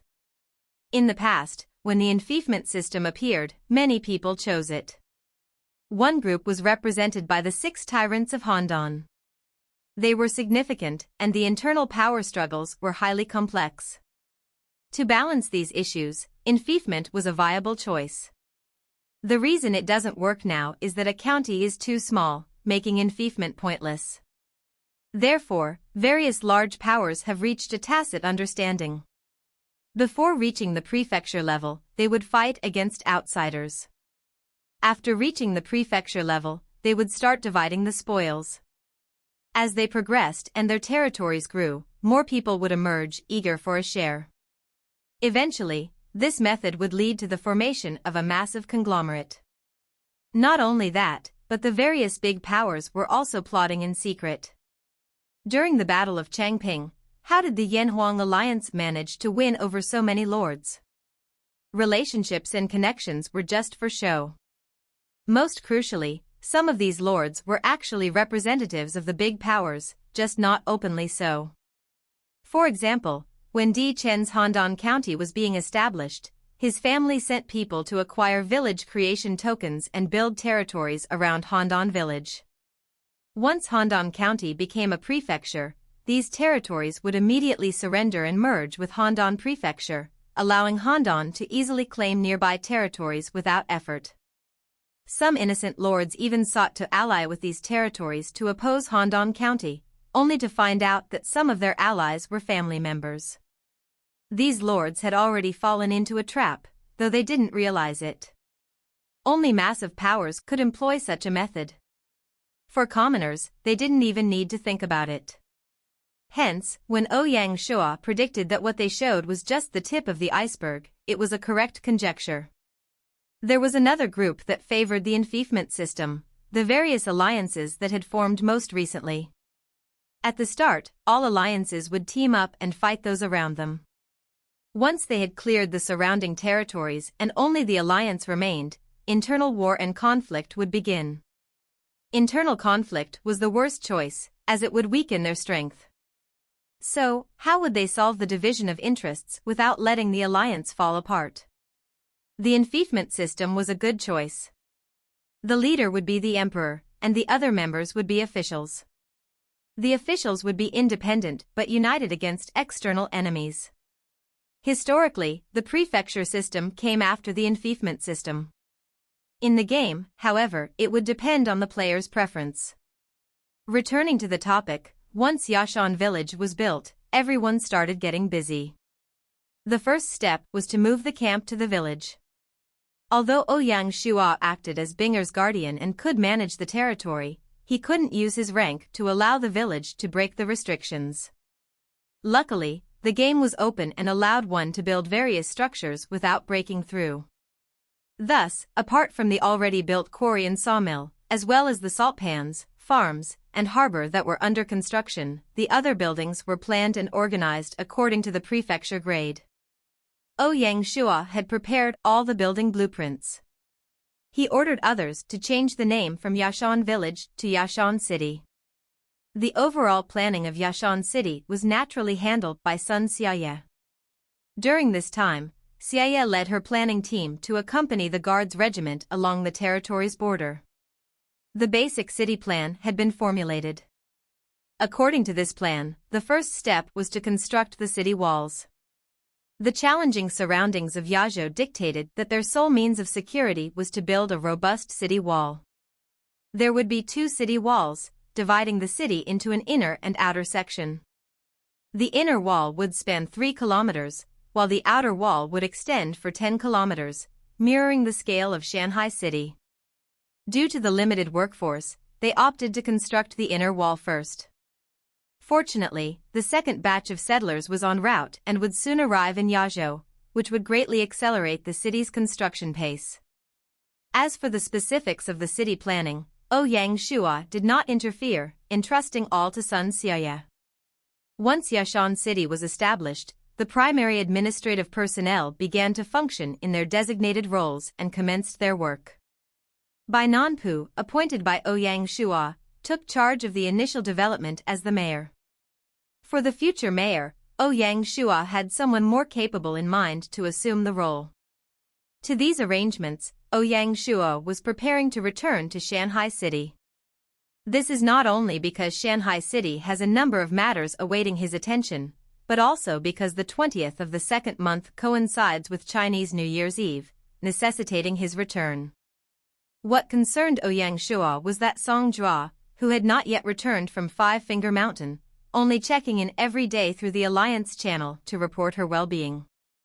Based on what Song Jia had said, her martial arts were on the verge of breaking through. As a result, she temporarily couldn't return. It seemed that during this festive period, she would have to spend it in the mountains. As for the quest Ouyang Shua mentioned, Song Jia didn't get it. On the 18th day of the second month in the second year of Gaia, Ouyang Shua had arranged and planned all the work for Yashan and brought Binger and Fan Liwa back to Shanhai City through the teleportation formation. As for the guards regiment, they would remain in Yashan to guard it for a period of time. Check out our Patreon for early access chapters. We have made some changes so Patreons get more per tier. Map contest featuring prize money and chapters ahead. Click here to find out more. Send submissions to email protected. Please consider giving us a vote if you are enjoying too. 8 chapters if we are first, 7 if second, 6 if third. When Binger returned to Shanhai City, the 4 small beasts did not follow her. Little White and Little Green were training in the Spirit Beast Hall, and Blackfang, wanting to protect Little White, did not return. What was special was Little Crimson, that little fella could actually cultivate in the Spirit Beast Hall. Little Crimson was a high-class artificial intelligence and had entered the game only to act as a pet. It was not expected the Spirit Beast Hall to be so mystical. Among the 4 of them, Little Crimson had the highest intelligence. Based on what she said, when she entered the Spirit Beast Hall, a mysterious voice sounded in her mind. The voice wanted to teach her the cultivation methods for spirit beasts. Ouyang Shua nodded. Little Crimson was becoming more and more like a player. Needless to say, the cultivation method she learned was the same as the secret manuals that could be brought back to reality. Who would have expected Little Crimson to have such luck? As he walked out of the teleportation formation, Ouyang Shua was amazed. Compared to when he left, Shanhai City had not undergone much change. The destruction from the Battle of Lianzhou had already been repaired, and all the civilians had returned to their normal lives. All the barricades and arrow towers outside the city had been dismantled. In a short few days, one could not see any traces of the war anymore. Who would have known that this place was the focal point of the world and a territory that people thought would fall? Only the West Cemetery had a few thousand more graves, showing that war was cruel and heartless. As the festive season neared, the happy atmosphere helped to lessen the pain and sorrow. The Commerce Street was bustling with people seeking various New Year's goodies. The editing changes have been kept to a minimum to retain the original meaning and sense of the passage, while maintaining the integrity and essence of the text. Compared to a year ago, when Ouyang Shua had to purchase such goodies from the market, the difference was like that between heaven and earth. The chambers of commerce that invested in the territory did not just bring funds and opportunities, they also brought a variety of goods and items to meet consumer needs. The people on Commerce Street were not limited to the residents of Shanhai City, they included other merchants, travelers from other houses and counties in the prefecture, and even mountain barbarians and grassland nomads. Shanhai City was gradually becoming the political, economic, and cultural center of Lianzhou. At the intersection of Friendship River and Canyon River, a large distribution center was established. Every day, numerous ships traveled back and forth through the distribution center. The original dock was expanded and now resembled a small city. The House of East and West utilized the Friendship River and the Chirshui River, which crossed a significant part of Lianzhou, to strengthen its relationship with Shanhai City. Under Wei Ran's management, Shanhai City continued to flourish. Before Ouyang Shuo returned, he did not inform anyone, so no one came to greet him. Only when he arrived at the Lord's manor did he surprise everyone, causing a commotion in the large manor. The territory had many matters that required Ouyang Shuo's decision. Relying on Mulanyu to spread the message was highly inconvenient. Therefore, when the news of the Marquis's return spread, the various high-ranking officials and generals all rushed over. Ouyang Shuo shook his head with amusement, having anticipated such a reaction. Du Ruhui, Fan Zhongyan, and many others had matters to discuss with him, but Ouyang Shuo waved them off, saying, "Everything will be left until after the new year." Upon hearing these words, Du Ruhui and the others were dumbfounded. Seeing his officials with sad faces, Ouyang Shuo frowned and teased, "If you all are so hard-working, it means your subordinates are, too. In that case, they might be complaining about me. One should have a few days of rest in a year, shouldn't they?" Du Ruhui and Fan Zhongyan exchanged glances and smiled. "Let's do as the Marquis says." "That's right, you are all the backbone of the territory, so you must take care of yourselves." Du Ruhui's health had always been poor, so Ouyang Shuo's words served as a reminder. He had heard that Du Ruhui had worked diligently and experienced many sleepless nights. "Thank you, Marquis, for your concern." Ouyang Shuo nodded and continued, "A year has ended, so there'll probably be some interesting events. With the two of you leading, prepare rewards for the military and the administration. Fetch the funds from the financial department." Fan Zhongyan smiled slightly, recalling what had happened during the last New Year's Eve. That time, the Marquis had personally bought and decided on the gifts. As times changed, this kind of task was no longer a top priority for Ouyang Shuo. After assigning these tasks to the two officials, Ouyang Shuo finally had time to return to his reading room. As for Fan Lihua, the young Princess Binger naturally offered to show her around. When Binger returned to the Lord's manor, it naturally grew chaotic again. Everyone remembered her playful nature, which made them both adore and headaches. Fortunately, the four small beasts were not around, which eased the burden. Although Bai Nanpu was absent, the secretary office remained functional. Important documents were neatly arranged on the table, awaiting Ouyang Shuo's attention. He had rescheduled official gatherings to after the new year, planning to use the holiday to familiarize himself with local affairs. In the afternoon, Ouyang Shuo paid a visit to Jiangshang and Sun Wu. Although these two did not directly involve themselves in city affairs, their influence was significant. Since Ouyang Shuo's return, it was natural that he would call upon them. This time, he sought their support for the next steps in his territory. Ouyang Shuo had already strategized his next moves. However, before officially implementing them, he sought the counsel of these two. Over time, Jiangshang's connection to city matters had deepened, and his response to Ouyang Shuo was warm. A few words seemingly changed his stance. As he looked at the young man before him, many thoughts crossed Jiangshang's mind. This young scholar had not only depth and bravery but also remarkable foresight. From Jiangshang's perspective, several ideas and plans for the importance of the scene you're describing. However, to keep the narrative appropriate, I'll need to make an adjustment. Jiangshang, as he regarded the young man before him, was filled with many thoughts. The learned young gentleman displayed not only depth and courage but also an impressive foresight. Some of his strategies for Shanhai City seemed inspired, almost like divine guidance from Jiangshang's view. What made him even more appreciative was that a young man in such a position was not only unpretentious but willing to reach out for help. Indeed, it was rare to find. Even when the Wu King was young, there was no match for this capability. Meanwhile, as the military academy was about to open, Sun Wu was occupied with the compilation of educational materials. For Ouyang Shua's visit, his warmth was naturally overflowing.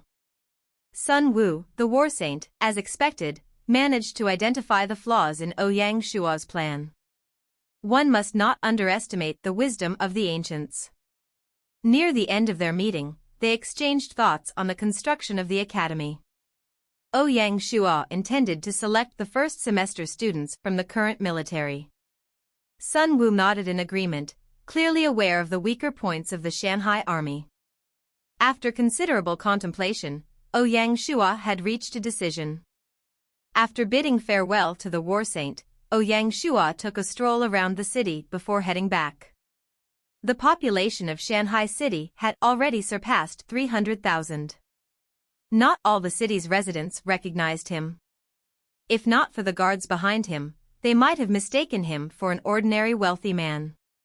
The next day, after his morning training, Ouyang Shua resumed handling administrative matters. Though he had allowed his officials and subordinates to rest, he did not himself. Yesterday's discussions had cleared up his thoughts, and he needed to be alone to sort everything out. Ouyang Shua instructed the secretariat that if no significant matters arose, he should not be disturbed. In this room, Ouyang Shua was alone. In an adjacent chamber, Shanhai City hosted two very distinguished guests. They had fortuitously met and decided to travel together. One of them was a spry old man, dressed as a doctor. The other was still young but was paralyzed and could not walk, sitting in a wooden wheelchair that the spirited old man pushed forward. On the face of the youth, running from above his left eye, was a long scar. If one was well versed in punishments, one would know that it was a scar from being branded. A city guard stopped the two of them. "Who are you?" The old man laughed and said, "I'm a traveling physician. I heard this city has many valuable herbs, so I've come to visit." The guard nodded and pointed to the man in the wheelchair. "And who is this?" Thousands of people enter the gates of Shanhai City every day, and the guards do not check them one by one. However, this young man was too special. The guard, who was from the military, recognized the scar. Normally, a scar like that meant either slavery or a serious crime. Regardless of who he was, it was enough to attract attention. This check caused a crowd to gather at the gate. When they saw his appearance, everyone started to gossip. Some pitied him, while others mocked him. The young man seemed unbothered by the commotion, appearing used to it all. He raised his head, and his face was extremely handsome. The scar did not mar his appearance, instead, it added a special kind of charm. "I'm here to find my grandfather," he said. "Grandfather? Who is your grandfather?" The young man gestured for the guard to come closer. The guard, unsuspecting, immediately approached. The young man softly whispered a name into his ear. "Ah, it's actually him? Is this true?" When the guard heard the name, he exclaimed, "If you don't believe me, you can follow me to see my grandfather. By the way, I'm not familiar with the way, so can you show me?" he added. The guard, ignoring the civilians around them, simply brought the two in. Naturally, this only fueled the gossip among the people. Everyone tried to guess the identity of the young man's grandfather, who had managed to shock the guard. One must know that the guard was an elite of the city's protection division and was usually very calm. Check out our Patreon for early access chapters. We've made some changes so patrons get more benefits per tier. Map contest featuring prize money and chapters ahead. Click here to find out more. Send submissions to email protected. Please consider giving us a vote if you are enjoying too. 8 chapters if we're first, 7 if second, 6 if third. The man in the wheelchair was one of the prominent figures in the philosophy of war, Sun Wu's grandson, Sun Bin. Sun Bin came a few generations after Sun Wu. Since they both appeared in the same era, Gaia arranged that they were grandfather and grandson to avoid any confusion. After hearing that his grandfather was living in Shanhai City, Sun Bin did not come immediately. Instead, he went traveling until New Year's Eve before visiting. The old man beside him was Bianque, the divine physician from the spring and autumn period. Bianque called himself a traveling physician, as he did not stay in one place. Historically, Bianque and his disciples traveled over 4,000 miles. Under the guard's guidance, Sun Bin managed to see his grandfather, Sun Wu. The meeting between the two was certainly a remarkable event. When the guard saw that the young man was truly Sun Wu's grandson, he did not want to disturb them and left. Instead of returning to the city wall, he went to the Lord's manor to report to the manager. When the manager received this news, he immediately went to report to the Marquis. However, the secretary stopped him. The Marquis has given orders. Unless it's something important, no one should disturb him, the secretary said. The manager understood and relayed the information to the secretary. The handling of it, whether to report immediately or do nothing, was no longer the manager's concern. After hearing the news, the secretary dismissed the manager and asked him to leave. He thought for a moment and decided to wait until the Marquis came out before telling him. After all, Sun Bin had come to spend the Lunar New Year, so he wouldn't be in a rush to leave. Otherwise, it would be disastrous to disturb the Lord and interrupt his train of thought. The Lianzhou manor did not have a specific organization to gather news and intelligence about the territory. Therefore, they could only rely on maidservants, guards, and others to spread information. As for the Military Intelligence Division, they were solely responsible for military matters and did not overstep their bounds. Sun Wu's residence, Sun Wu's living quarters were not in the official residential area. Instead, he stayed at the Army Military Academy. After meeting, Sun Bin introduced Bianque to his grandfather. Grandfather, I met this remarkable physician on my journey. His name is Bianque. He has taken care of me along the way. Upon hearing this, Sun Wu immediately said, "Thank you, kind sir." Bianque modestly responded, "I simply did what I could. I wasn't deliberately taking care of him." Sun Wu nodded and smiled. "Now that you are in Shanhai city, you will gain much." "How so?" Bianque's eyes brightened. "Have you heard of the book collection house? I came here because of it. I heard it contains a vast array of old and new books." "Is that true?" "Absolutely. It houses medical texts from various dynasties." Bianque was delighted and smiled. "It seems my trip will be worth it." Not only that, Shanhai City has a medical department. They possess ancient arts and medical techniques brought by various experts. Especially one surgical technique, which even I must commend. Bianque grew even more excited. "I can't wait anymore." Sun Wu laughed. It was quite understandable, as he had felt the same way when he first arrived. Sun Wu waved and called one of the servants, "Bring the guest to the book collection house." "Yes, sir." Bianque understood Sun Wu's intentions, so he followed the servant and left. Firstly, he desired to read the medical works. Secondly, he also knew that the grandfather and grandson pair had much to discuss. After sending Bianque away, the two felt much more relaxed. Sun Wu felt a pang of heartache when he saw his grandson's paralyzed legs. Sun Bin, being truly insightful, said, "Grandfather, although my legs are paralyzed, I can still lead thousands of troops."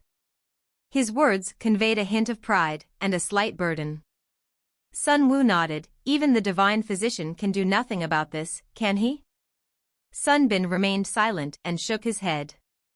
Seeing this, Sun Wu did not continue with this serious topic and smiled. "Grandson, The Art of War by Sun Bin that you wrote, I have read it. It made me feel very happy. Thank you for the praise. You don't need to be humble before your grandfather. But, you also can't become arrogant. During this period, I've read many famous works and learned a lot. Although the books we've written are good, they still have many limitations. Thank you for your guidance." Sun Wu, sitting in the wheelchair, said, "I came here to accompany grandfather and also to cultivate my art of war." Sun Wu shook his head and pointed at Sun Bin, laughing. Before your grandfather, there's no need to hide. I can sense that you yearn to go to the battlefield. However, you decided to make such a decision because of me, right? Grandfather is perceptive. Sun Bin was a little embarrassed. I don't want to hide it from you. Yes, I wish to join the military and put the knowledge I have gained to use. Sun Wu nodded. I chose a hermit's life since I am old and do not wish to relive the sufferings and pain again. However, the Lianzhou Marquis convinced me to head the Army Military Academy. You are young, so you should give your all to learn. Be a man and head to the battlefield. Is Lord Lianzhou truly that remarkable? To think he managed to persuade you? Sun Bin was surprised. Instantly, he felt a strong desire to meet this renowned lord he had heard so much about. Sun Wu nodded, reflecting on Ouyang Shua's visit the previous day. Then, he said, the foundation of Shanhai city is very solid and robust, it shall surely rule the land. The Marquis is adept at utilizing talents. Moreover, the generals under him are empowered, and he trusts them. The Battle of Lianzhou, for instance, was commanded by Bai Qi. When Sun Bin heard this, he was immensely excited.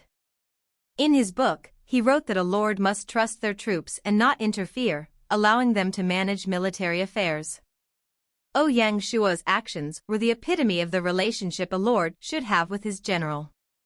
When Sun Wu noticed Sun Bin's expression, he reminded him, since you have made your decision, I must remind you that Shanhai city not only has Bai Qi, but also historical generals like Shenjuan and Erlai.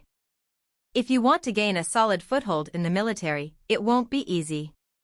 When Sun Bin heard this, he solemnly replied, Don't worry, grandfather, your grandson knows what to do. After discussing these matters, the two began to converse casually. The god-physician Bianque only returned at night, after the servant reminded him. The numerous medical books and scrolls in the book collection house had captivated him. Ouyang Shua, similarly, spent the entire day in the reading room. Zissou even had to bring lunch to the reading room for him to hurriedly eat. After he left the reading room, the secretary immediately approached. The secretary hadn't been idle all day, he had gathered information about the two guests. Lord, the territory has two visitors. One is the god-physician Bianque, and the other is Sun Wu's grandson, Sun Bin. This news piqued Ouyang Shua's interest. In truth, after Sun Wu moved over, Ouyang Shua had been looking forward to Sun Bin's arrival. The wait had lasted 2 months. Although Sun Bin, being paralyzed, did not participate in many famous battles, he still had the potential to change the course of history. Though not as famous, he was a great general. In a sense, Sun Bin should be considered a strategist, similar to Zhang Liang or Zhuge Liang. The god-physician Bianque was a pleasant surprise. Of course, the book collection house was excellent at attracting philosophers. However, even if they came to Shanhai city, it did not necessarily mean they would stay. Ouyang Shua said to the secretary, Send someone to visit the War Saint Manor and tell them that tomorrow morning, I will personally visit the two guests. Yes, my lord. Ouyang Shua nodded and went to the back hall. The night was completely silent. Gaia 2nd year, 2nd month, 20th day, Shanhai city, it was the Lunar New Year's Eve evening. Under Zissou's orders, the servants in the Lord's manor had begun to prepare. Some were cleaning, while others hung up lanterns and paintings. The back kitchen was even busier, with chefs preparing for the dinner early in the morning. The Marquis had announced that he would host the dinner at the Lord's manor and invited all the generals and officials. The square in front of the Lord's manor was bustling, and a performance platform had been built. At night, the troupe would perform on the platform, sharing the joy with the commoners, who could watch the performance, not just the important generals who were guests at the Lord's manor. When Ouyang Shua left, 4 guards followed him. He quickly went to the Army Military Academy, which was nearly finished. Without any thought of walking around, he directly entered Sun Wu's residence. After receiving the news yesterday, the residents had prepared to welcome him. Even Bianque had to set aside his medical books to stay and wait. Based on Ouyang Shua's current position, summoning them to the Lord's manor would have been acceptable. His personal visit, however, showed them the utmost respect. Of course, Sun Wu's influence played a significant role. In ancient times, the status of physicians was not high. However, as a modern person, Ouyang Shua naturally would not look down on them. He treated Sun Bin and Bianque equally. Check out our Patreon for early access chapters. We've made some changes so Patreon supporters get more per tier. Map contest featuring prize money and chapters ahead. Click here to find out more. Send submissions to email protected. If you are enjoying too, please consider giving us a vote. 8 chapters if we are first, 7 if second, 6 if third. In his meeting with Ouyang Shua, Sun Bin was not cold but truly excited. As Sun Bin had the intention of joining the military and offering his service, he naturally expressed his intentions. When Ouyang heard this, he was delighted. Yesterday, he had compiled Sun Wu's suggestions to reorganize the military structure. The arrival of Sun Bin facilitated solving the most crucial aspect. However, the timing was not optimal, so the two did not delve deeply into the topic then. Ouyang Shua invited him to visit the reading room the following afternoon. After their meeting, Ouyang Shua turned to Bianque and smiled, "Mister, since you have come to Shanhai City, I will try my best to fulfill my responsibilities as a lord. The medical department has an unoccupied mansion. Would you like to reside there?" Bianque, who had heard the rumors, naturally understood Ouyang Shua's intention. The lord wished for him to settle down, essentially inviting him to work in the medical department. Seeing Bianque's expression, Ouyang Shua smiled slightly. "Mister, you don't need to be concerned. The medical department will not impose any restrictions on your freedom. Not only that, we will provide servants and resources for your travels. The only condition is for you to take on a few disciples to assist the department." Ouyang Shua knew that if he did not mention these benefits, Bianque might have reservations. In fact, Ouyang Shua's intention was for Bianque to officially be registered as a part of Shanhai City, and naturally, to meet the city's needs for physicians to reside and contribute. Upon hearing these words, Bianque was indeed tempted. When he thought about Sun Wu's introduction, he made up his mind, "I simply cannot reject all your kindness." Great. Ouyang Shua was overjoyed. When he saw Bianque, Ouyang Shua thought of someone and said, "Sir, there's a person with a hidden ailment. I've tried all the usual remedies, but nothing worked. Could you help diagnose him?" "Oh. There's such a peculiar illness? I'm really eager to go and take a look." To someone like him, the more complicated and challenging the case, the better, as it helped him hone his skills. Seeing Bianque's eagerness, Ouyang Shua bade farewell to the grandfather and grandson, smiling, "Since that's the case, and we still have time, let me take you there." Great. Bianque went into his room and retrieved his medical kit. Then, he followed Ouyang Shua outside. The person Ouyang Shua referred to was his half-master, Grandmaster Lin Yu.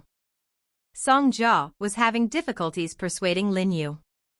The dojo had been proliferating across the entire territory for a long time, but the one Lin Yu established remained the most renowned.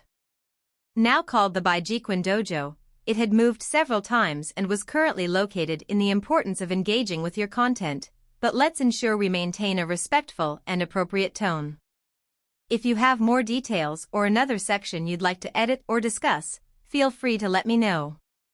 However, to continue the story, I'll keep the tone and grammar simple and appropriate. Ouyang Shua was eager to give it a try with Lin Yu, given the opportunity. The dojo that Lin Yu set up was known as the Bianque Dojo. It had changed locations multiple times and was now situated in the inner city's commoner district, occupying a vast area. The number of disciples had grown from less than 100 to thousands. Many of them chose to join the military after their martial arts training, and the earlier batch of disciples was doing exceptionally well. Wang Feng, a colonel in the Guards regiment, was one of the most trusted generals, while the other disciples had all reached the rank of major.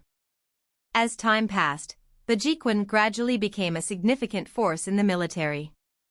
Not only did Ouyang Shua himself study Bianque, but his disciples also felt honored, as if they were destined to serve Ouyang Shua. When Ouyang Shua arrived at the dojo, the disciples were preparing for the festivities. Upon noticing his presence, they all became excited and rushed forward to greet him. Marquis! Marquis! The calls of greeting continued along the way. Ouyang Shua waved his hand in acknowledgement. A disciple guided him into the main hall. Linyu hurried over upon hearing the news. After the initial greetings, Ouyang Shua asked everyone to step back. Linyu knew that his lord must have something important to discuss. Suddenly, only the three of them remained in the main hall. Ouyang Shua then introduced Bianque to Linyu. This is the divine physician Bianque, he's here to treat you. At this, Linyu felt a jolt in his heart. His condition had turned into an unbearable pain, and after failing to find a remedy, he had felt a sense of despair. Without the dojo, Linyu would not know how to go on. His life. For a martial artist, their art was their life and soul. Linyu looked at Bianque with a complex expression. Although he felt a mix of eagerness and fear of disappointment, his current state of mind was something important is being covered here, but I will ensure that the content remains appropriate and respectful. Linyu gazed at Bianque with a mixture of hope and apprehension, his condition and the martial art that defined his life making this moment deeply personal. Despite his apprehensions, Linyu's eyes met Bianque's with the understanding that many patients with mysterious ailments had felt similarly, knowing that Bianque's experience was extensive and that he had treated innumerable patients. Bianque smiled and said, "Please sit down, I'll feel your pulse." Linyu sat down like a well-behaved child, a stark contrast to his usual strict demeanor. Ouyang Shua stood to the side, not daring to interrupt. The current focus of the hall was Bianque. In truth, the moment he entered and saw Linyu, the diagnosis had already begun. Chinese medicine emphasized a holistic approach, and Bianque was a master of this art. He was especially skilled at observing a patient's complexion to diagnose their condition. This skill allowed him to infer what had happened, as seen in the famous story of his visit to Caihang. After feeling Linyu's pulse, Bianque had a rough idea of what had transpired. He then asked a few more questions. Typically, this approach would lead to a diagnosis and a cure. However, after his series of questions, Bianque fell silent, his face darkening. Seeing this, Linyu's heart raced. For him, Bianque was his last hope. If even the renowned physician couldn't help him, he would lose all hope. After a long pause, Bianque opened his eyes and spoke. "There is a special ice poison in Linyu's body. An expert with icy internal strength injected this into him. This poison is highly venomous and will eat away at the organs, leading to organ failure." Upon hearing this, Linyu's eyelids twitched, as if he had recalled some unpleasant memories. He raised his head and said, as expected of a renowned physician, "Indeed, an expert skilled in ice kung fu injured me." Bianque nodded and continued, "If it weren't for your strong internal strength suppressing it, you would have died. Even so, it has remained in your body for a long time and caused significant damage. If you don't treat it, you might not live past the new year." Upon hearing this, Ouyang Shua's eyes narrowed. Linyu, on the other hand, remained more optimistic. He smiled as this matched his expectations. Bianque continued, "I know of a pill that can cure this ailment." "Is that so?" Linyu could no longer keep his composure, his eyes reflecting a glimmer of hope and joy. Even Ouyang Shua felt a sense of relief for Linyu. However, he stayed more composed as an observer. He felt that things would not be as straightforward as they seemed. If it was that simple, Bianque would not have such a troubled expression. His face. As expected, Bianque nodded. Few moments later. But then, he shook his head, "Don't be so hasty.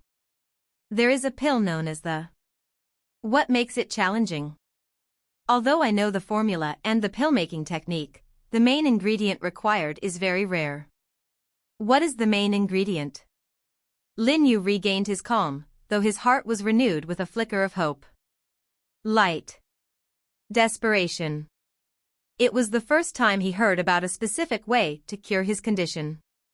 He was elated. He had decided, whatever the ingredient, he would obtain it. Rhino horn. When Bianque uttered the words, it seemed they would drop the jaw of any nearby statues. Rhino horn? Lin Yu thought he must have misheard and asked, "Isn't that available in every herb shop?" Bianque shook his head. If it were an ordinary rhino horn, of course it would be easy to find. Problem is, you need a spirit beast level rhino horn. Lin Yu's face turned pale. A spirit beast was extremely rare. Furthermore, they needed to find a rhinoceros spirit beast. When Ouyang Shua heard this, he felt elated. Everything in the world follows a cycle. Didn't he have an iron-armored beast horn in his storage bag? It was mutated from a rhinoceros and met all the requirements. Seeing Lin Yu's depressed state, Ouyang Shua knew it was time to speak. He took out the horn and passed it to Bianque. "Sir, this is from a mutated desolate beast. Its name is the iron-armored beast. Can it be used?" In that moment, the horn became the focus of everyone. Of the three, Lin Yu had the most complicated feelings. He was happy, moved, and nervous. Bianque took the horn and, after observing it, laughed. "This beast is even better than a spirit beast. This horn is very suitable." When Lin Yu heard this, he went before Ouyang Shua and said emotionally, "I can never repay your kindness." As he said this, he was about to kneel on the spot. Ouyang Shua immediately stopped him. "Brother Lin, you don't need to do that.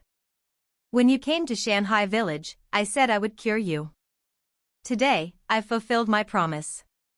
Lin Yu was very grateful when he heard these words. He didn't expect Ouyang Shua to remember that promise all this time.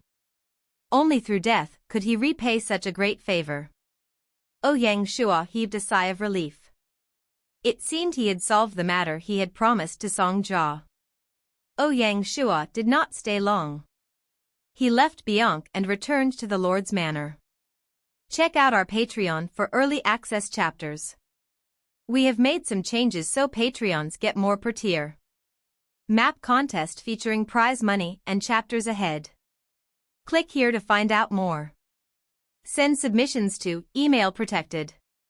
Please consider voting for us if you are enjoying too. We'll release 8 chapters if we're first, 7 if second, and 6 if third. Ouyang Shua returned to the Lord's Manor and prepared to meet a special guest, Zhao Qua, whom they currently held in the manor. He was kept in a rarely visited courtyard at the manor's corner. When Ouyang Shua entered, Zhao Qua was drinking on the patio, his beard unkempt. After his failure in the Battle of Lianzhou, Zhao Qua seemed older and sadder. He no longer looked as handsome and confident as before. A hero's heart had fallen into the abyss. When he saw Ouyang Shua, Zhao Qua held the wine flask and walked over. He was drunk and his voice was hoarse. "Lianzhou Lord?" His voice contained a hint of teasing and a sense of resignation.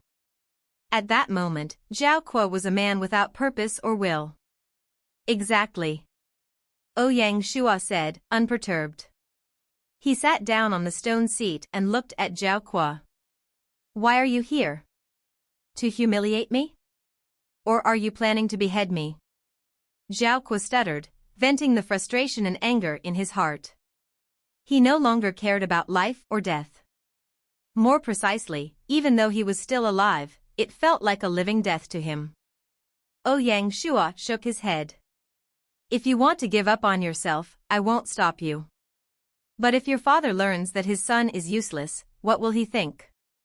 His father was the famous General Zhao Shi, the ancestor of the Ma family. Ouyang Shua noticed that when he mentioned Zhao Qua's father, his grip on the wine flask tightened. Clearly, his father held a special place in his heart. After the Battle of Changping, Zhao Shi had also appeared in the wilderness. Despite this, he did not go to Pilsun County to look for Zhao Kuo. Needless to say, he did not recognize Zhao Kuo and was not willing to meet him. This was a significant pain in Zhao Kuo's heart, as he yearned for his father's acknowledgement. Zhao Kuo's face turned ashen white as he said, "What can I do? At most, I'll just die." "Well, you can die. However, there are thousands of ways to die. Which one will you choose? Dying from your sins or dying from alcohol?" "You." Zhao Kuo's face turned red with anger as he shouted, "You can kill me, but don't disgrace me." Ouyang Shuo shook his head, "You're mistaken. I'm not disgracing you. Your actions are just discarding your father's honor. You're just asking for ridicule." Sometimes, one had to be harsh to address such issues. Zhao Kuo had already given up, so Ouyang Shuo needed to use words to ignite his spirit. Otherwise, how would Zhao Kuo be of any use to himself? Ah. Zhao Kuo stood still as he raised the wine flask and took a swig.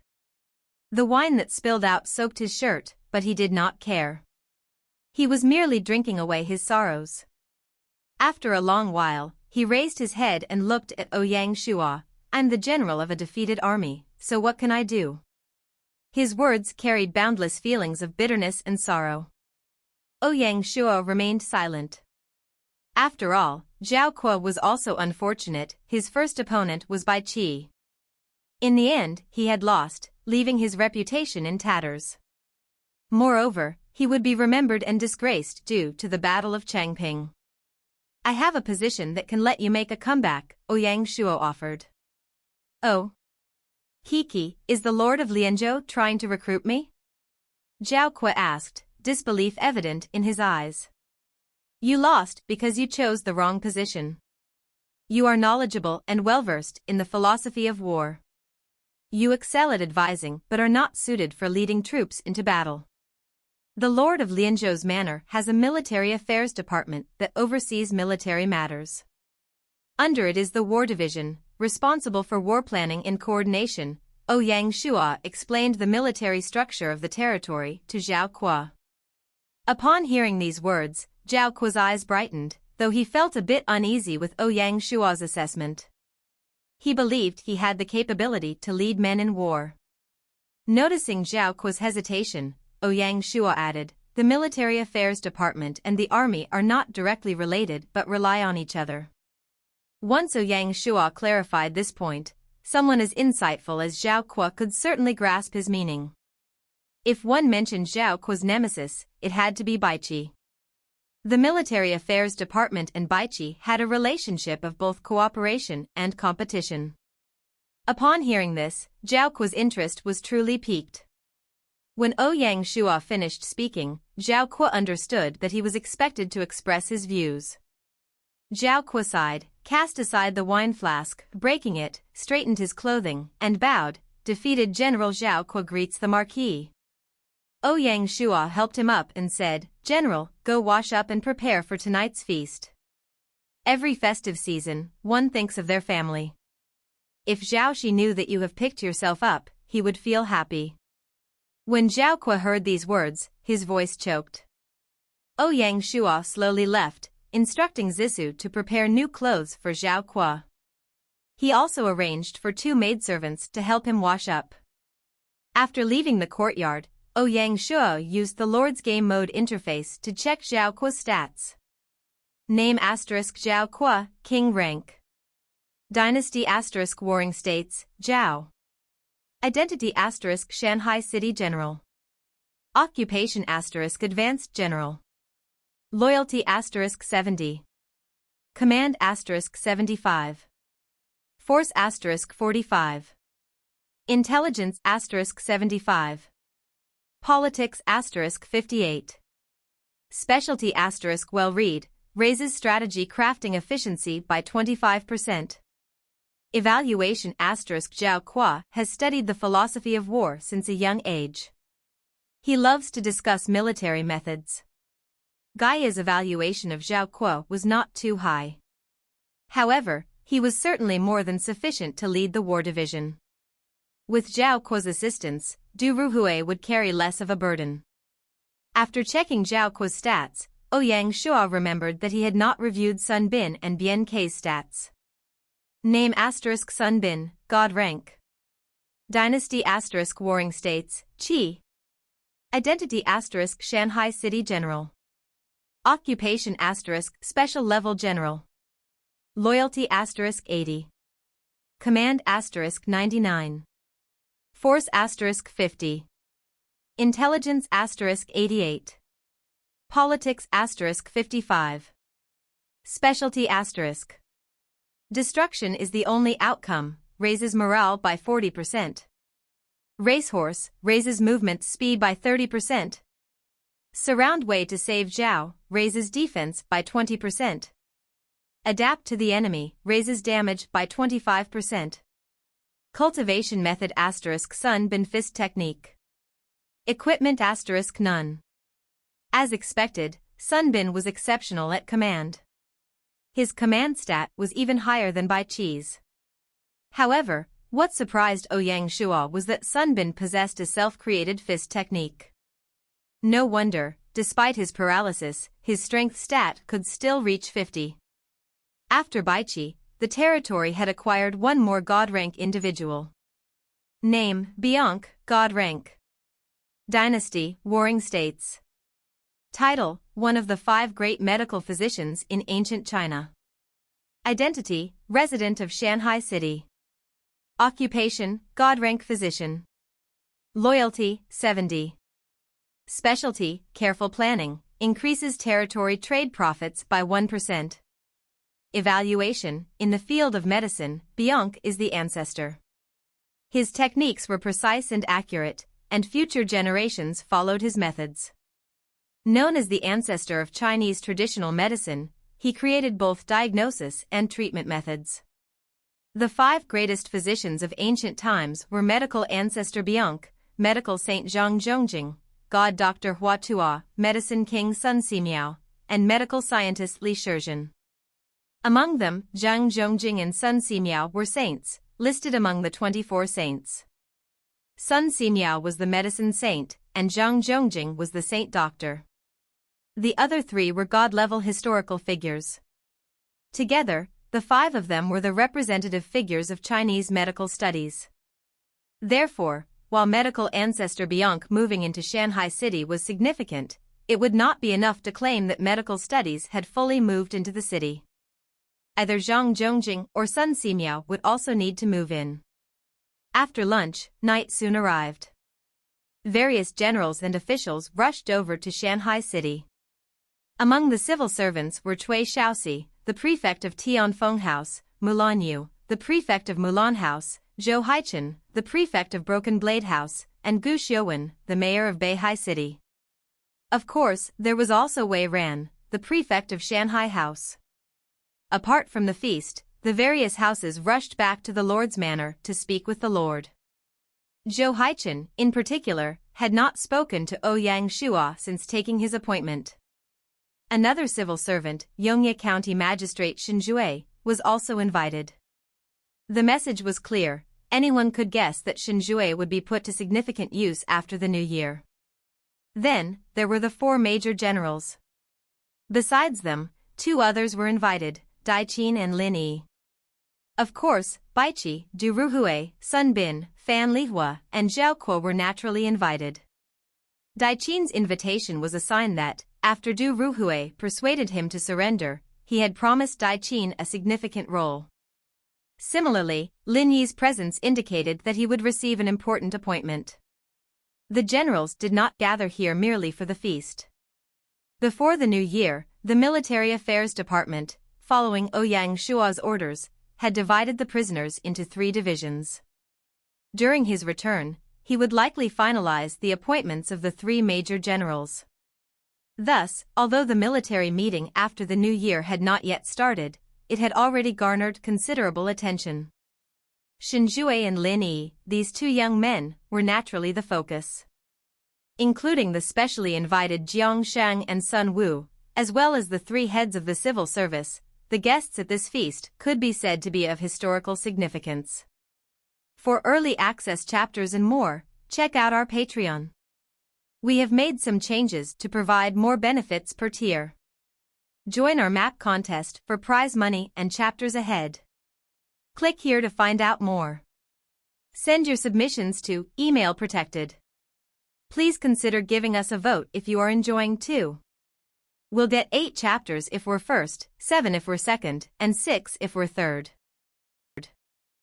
Mulanyu teleported to Shanhai City and gave Ouyang Shua a gift. She handed him the platinum rank accessory that Shenjuan had dropped when he died. Name * Golden Qilin Seal, platinum rank. Type * accessories.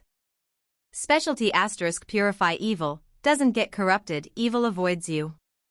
Evaluation * a sealed Emperor's Seal. The essence of a country protecting Qilin is required to unseal it. Once it's fully unsealed, it can suppress a nation's fortune, a priceless treasure. Ouyang Shua trembled. He immediately thought of something, the Imperial Jade Seal. In his previous life, Handan City had established a country first.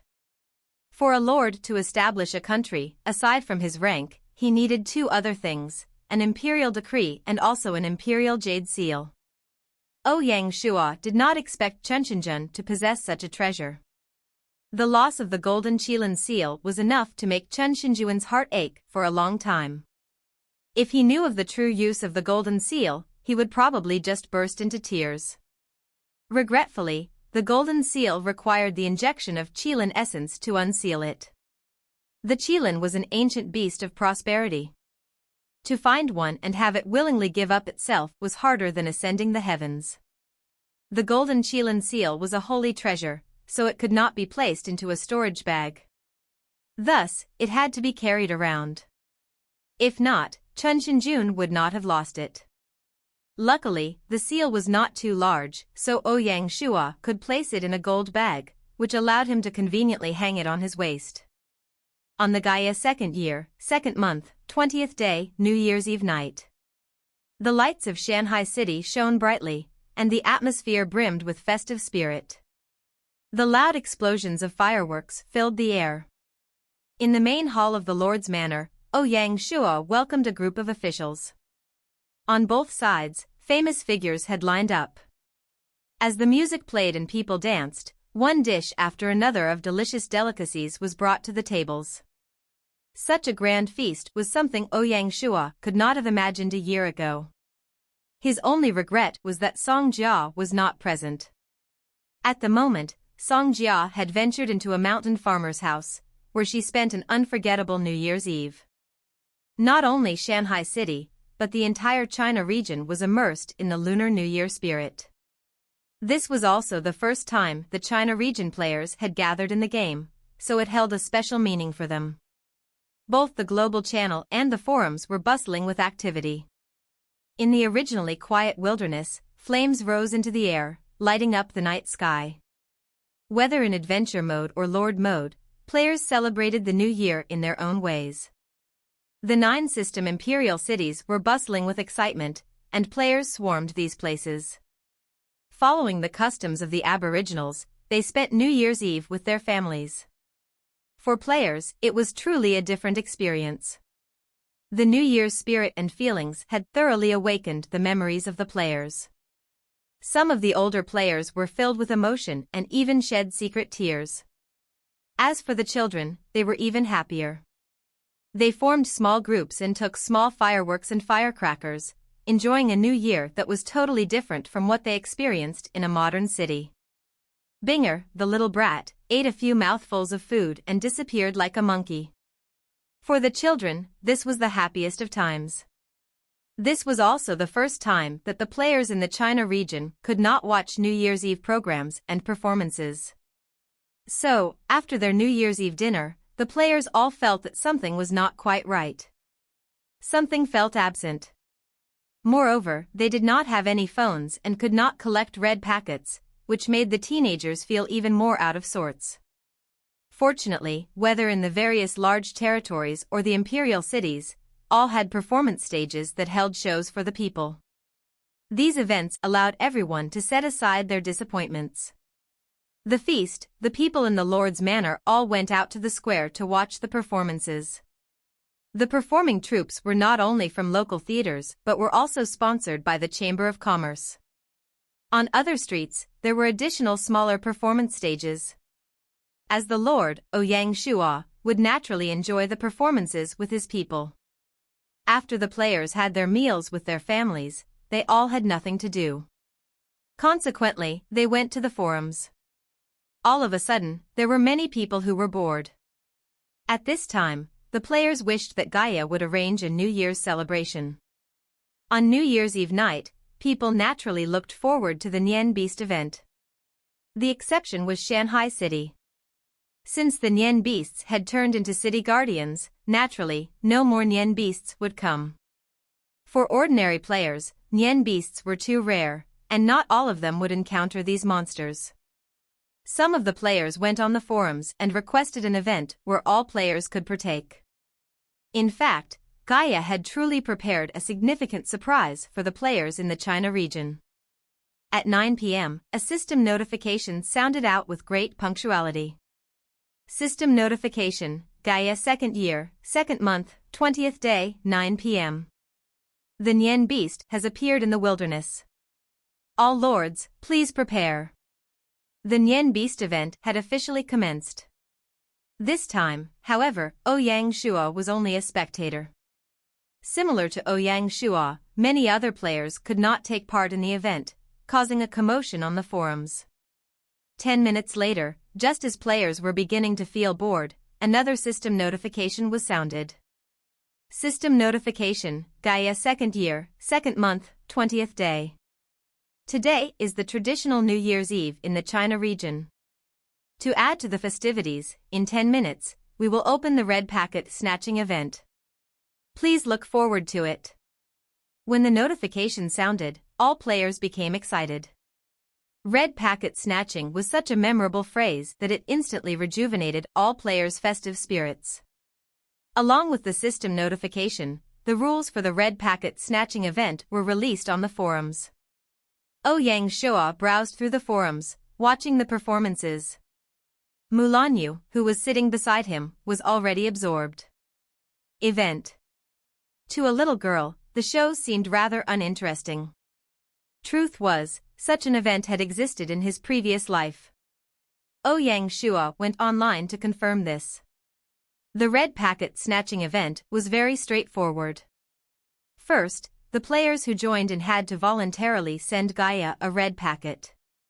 They could place any amount of gold they desired within, but they had to contribute at least 1 silver. Gaia would gather all the red packets and randomly distribute the gold to participating players. With hundreds of millions of players in the China region, if everyone contributed a single silver, that would total 1 million gold. If one was lucky, they might hit the jackpot. Perhaps, if you offered Gaia a silver, you could receive a return of 1,000 or even 10,000 gold. However, your luck might not be that favorable and you might end up with just 1 copper. This game is open to everyone, akin to gambling by buying a lottery ticket, but with a bit of a safety net. Some participants might opt to give Gaia a silver and take a chance, as the potential gains could be substantial. Even if they did not win much, they would only stand to lose a small sum. To this extent, Gaia has taken precautions. Within the rules, there is an additional interesting setting. If a participant gives Gaia a significant red packet, they can receive a lottery ticket. The larger the gift, the higher the chance of winning. Moreover, to encourage the players, reaching 100 gold guarantees 1 coupon. When the red envelope is generous, there is a chance to gain several lottery tickets. To add to the excitement, the coupons are ranked similarly to the equipment, ranging from copper to platinum. Of course, the highest god rank is not obtainable to maintain the game balance. Gaia also delineated the function of lottery tickets. Naturally, a lottery ticket offers the opportunity to win a prize. At 10 p.m. sharp, a player with a ticket can join a lucky draw. The rewards are dazzling, including equipment, cultivation techniques, skill books, special artifacts, and more. The items inside range from black iron tier equipment to mysterious scrolls from exotic regions, imperial cultivation methods, and so on, all truly enticing rewards. Certain items are as rare as those sold during the second auction system. Gaia made clear that the higher the grade of a lottery ticket, the better one's opportunities of drawing a rare prize. This intriguing setting had completely captured the attention of all the wealthy players. It involved a complex gamble, something a calculator couldn't comprehend. Gaia's settings were truly fascinating and catered to all the players. Those with some cash could gamble and try to win big. They might even win a grand prize. It was like buying a lottery ticket. Those with more resources could even attempt to secure a higher-grade lottery ticket. Suddenly, all the players in the China region were fully absorbed and drawn to this event. From now on, players could send a red packet to Gaia. Each player would only receive one chance to send it. After sending the packet, the amount could not be changed, and they could not send another one. The deadline was set at 9:50 p.m. "Brother Wui, how much are you going to gamble?" Mulan Yu inquired after reading the details of the event to Ouyang Shua. Not only Mulan Yu, but everyone in the China region was currently debating the same question. The Shanghai Alliance channel was also buzzing with the activity. Talk. Some players had begun to discuss this quandary. If one gave too much and only drew a regular item, the loss would be significant. If one gave too little, the sense of participating would be low. All the while, the allure of the platinum-ranked loot dangled there. Which player wouldn't dream of such a thing? Clenching their teeth and spending 100 gold coins to acquire a chance at these rare items. If one truly got lucky, wouldn't they become rich overnight? The players in the China region were now caught in a difficult position, however, they were excited about the event. Gaia had also rolled out another prize, opening a broadcast channel. The channel would announce the names of anyone who sent 500 gold or more. With that, it made the wealthy even more tempted to gamble. Suddenly, the country channel started refreshing at a crazy speed, and numerous people proudly appeared on the new channel. Check out our Patreon for early access chapters. We've made some changes so that Patreons get more benefits per tier. Map contest featuring prize money and chapters ahead. Click here to find out more. Send submissions to email protected. Please consider giving us a vote if you're enjoying too. 8 chapters if we're first, 7 if second, 6 if third. So, how popular was the red packet snatching event that Gaia launched? From 2 details, one could make a good guess. The first was Binger's reaction. The little brat was playing the fool outside, but when she heard the news, she immediately ran to Ouyang Shua. Then, she opened her hands and said, "Brother, where's my red packet?" "Baby, what would you need it for?" Ouyang Shua had his doubts. This little brat got everything she wanted in Shanhai City, and Zissou, who followed her, would just pay for the items. So, Binger wouldn't need any gold. Snatching red packets. Ouyang Shua nearly fainted on the spot. This event really attracted people of all ages. Helplessly, Ouyang Shua handed Binger 100 gold. Since she was still young, he didn't want her to come into contact with too much gold. Binger didn't say anything. Instead, she directly handed all the money Ouyang Shua had given her to her sister Gaia. As for Ouyang Shua himself, after considering everything, he bet 500 gold. He didn't think about winning any big prizes, he just wanted to participate. With his unlucky streak, his chances of winning the jackpot were slim. Mulan Yu was more casual and directly placed 200,000 gold in. She had obtained this gold from the first huge payout from the Mulan house, so her wallet brimmed with money. Another detail was the broadcast channel that Gaia opened. The channel had been open for less than 10 minutes, but too many people had bet 500 gold. The number of players speaking in it caused their words to flash across the channel. One could not see carefully. Due to this, Gaia had no choice but to raise the cost to 1,000 gold. This was the first time Gaia had to change the rules suddenly. The strength of the players in the China region was truly unique. At 9:50 p.m., the system announced, System Notification, the New Year's Red Packet Snatching event in China has officially closed. A total of 87,503,472 red packets were obtained, and a total of 158,236,550 gold and 72 silver was amassed. All the gold will be randomly distributed to the players who participated. The lottery tickets will be given out at the same time. The moment the notification rang out, the players' first reaction was to check their mailboxes. Lianzhou quickly calculated using the stats Gaia provided. Around 90% of the players in the China region had participated in the event. On average, each player had contributed 2 gold. Such a large amount could easily produce a couple of super jackpot winners. Just as Lianzhou felt a glimmer of hope, a system notification sounded in his ear. System notification. Congratulations to player Chiue Wui for obtaining a red packet and a black iron lottery ticket. Thank you for your participation, and Happy Chinese New Year. Lianzhou smiled bitterly. He had spent 500 gold and only received a black iron lottery ticket. His luck was truly terrible. He had no hope for the money inside the red packet. With a sigh, he opened it. Inside, a copper coin lay quietly. The sight of the copper coin felt like a slap to his head. There was nothing worse than this. Could his bad luck be this bad? Gaia. God. Why do you have to bully me like this? You're just hitting me in the face. Can't we just be good friends? Lianzhou felt like crying.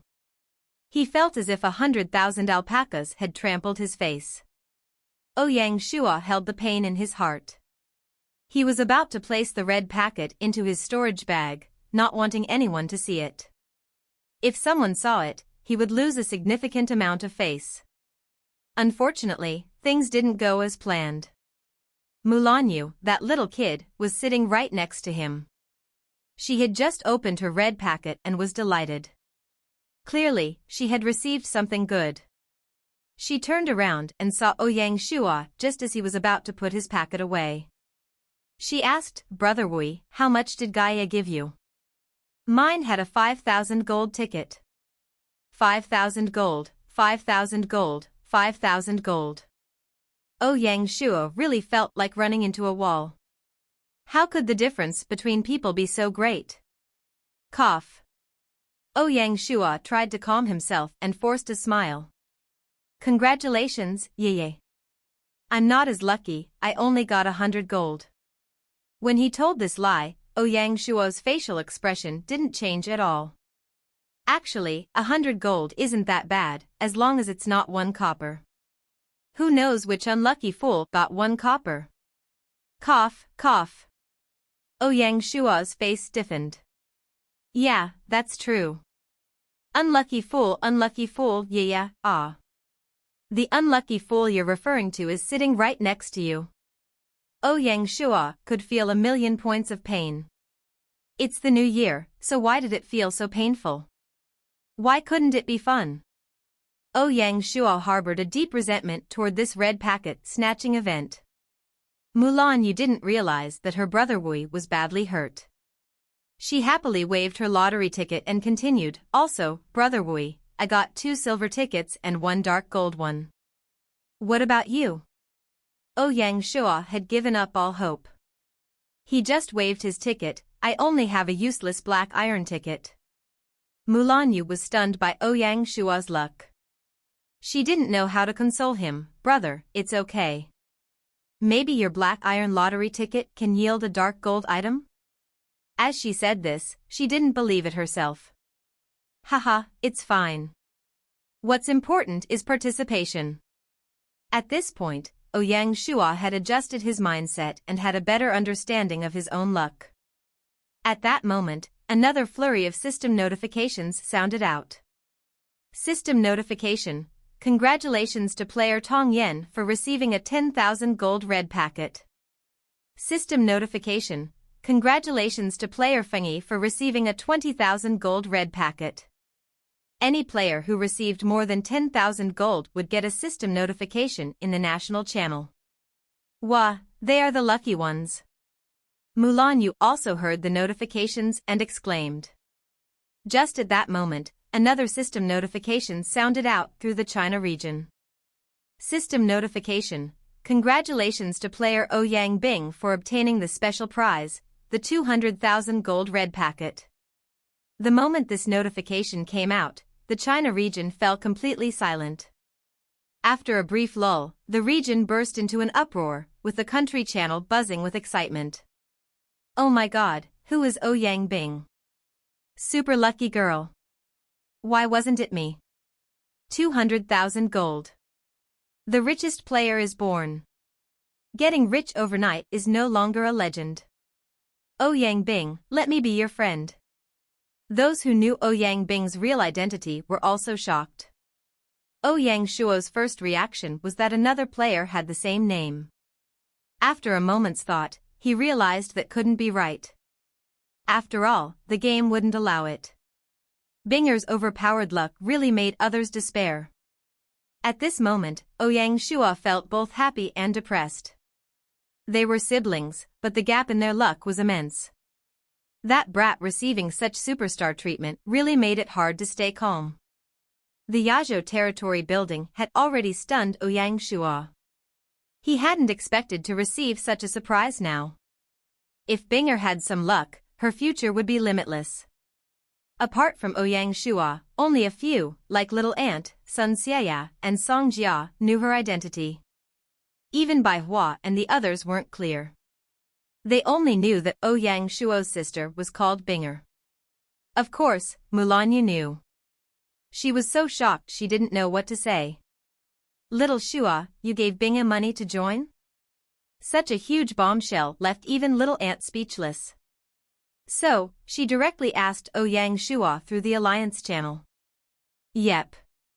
Suddenly, the Alliance channel exploded. Everyone was sharp. They guessed that Ouyang Bing was Ouyang Shuo's sister. Ouyang Shuo didn't bother with the chaos in the channel.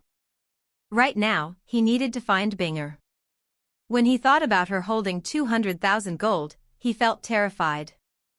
After Binger took her red packet, she disappeared. Just as Ouyang Shuo was about to look for her, she suddenly ran back. Brother, look at what Sister Gaia gave me. Ouyang Shuo looked closely and saw 2 tickets in her hand. She ran over and passed the 2 tickets to Ouyang Shuo. Brother, here, take them. Ouyang Shuo accepted them. One ticket was for the 200,000 gold, and the other was a platinum rank lottery ticket.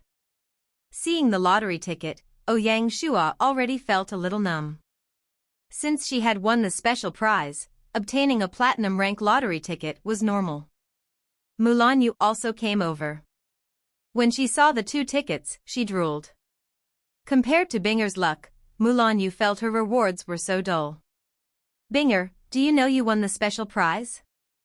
Mulanyu carried Binger and pinched her cheeks. Lucky girl. Binger laughed.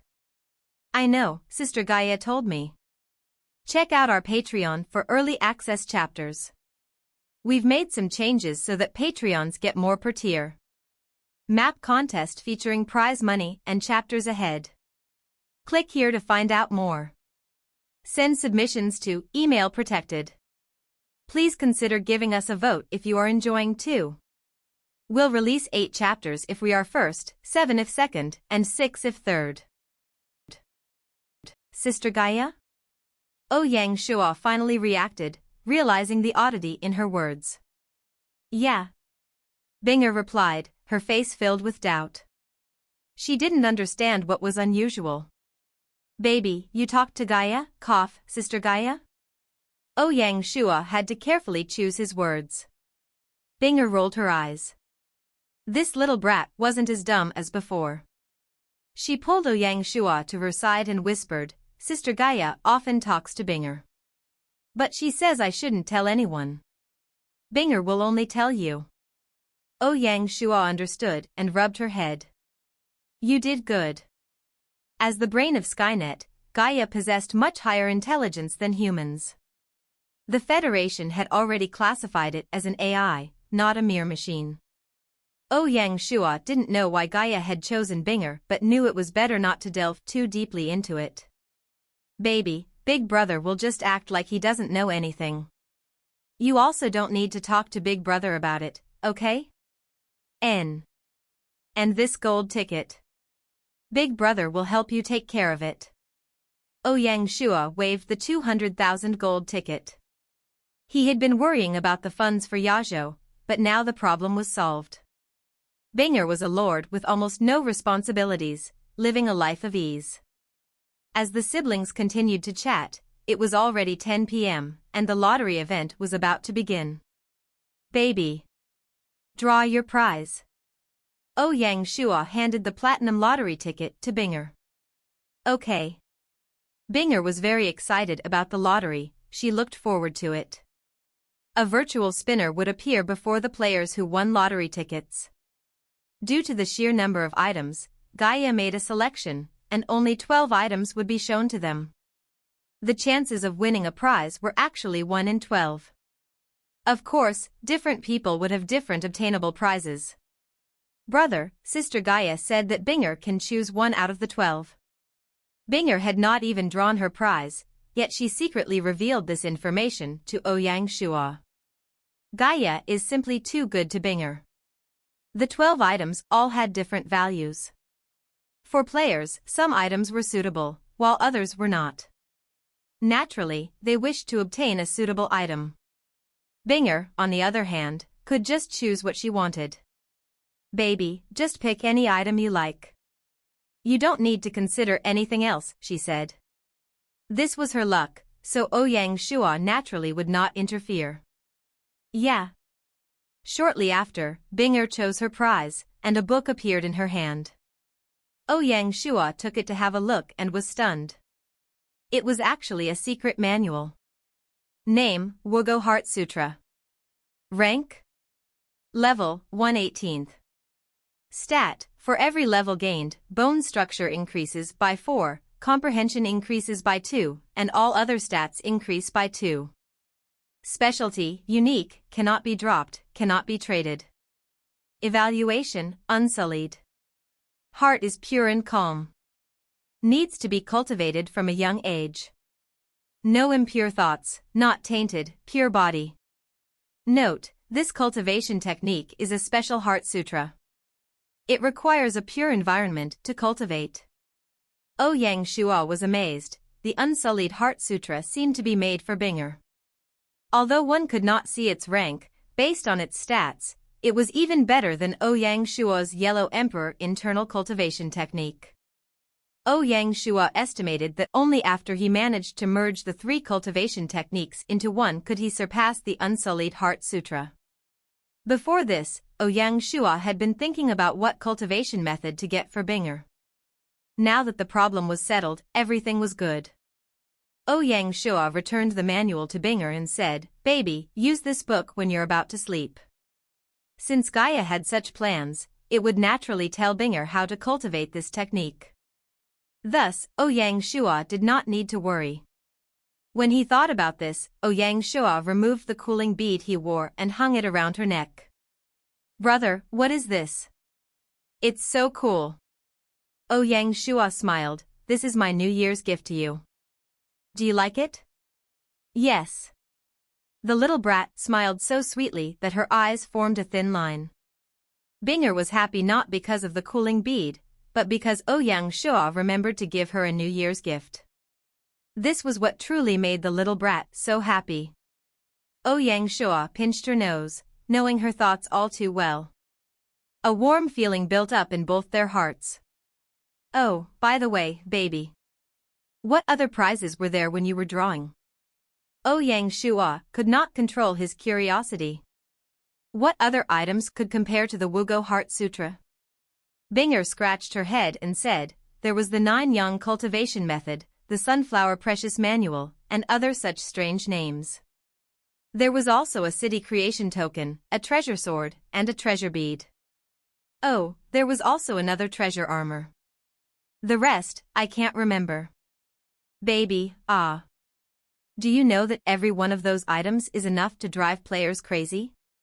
You even despised their names.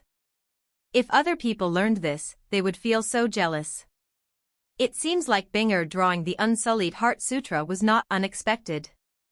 As for the players with huge prizes, Gaia helped announce them to the public.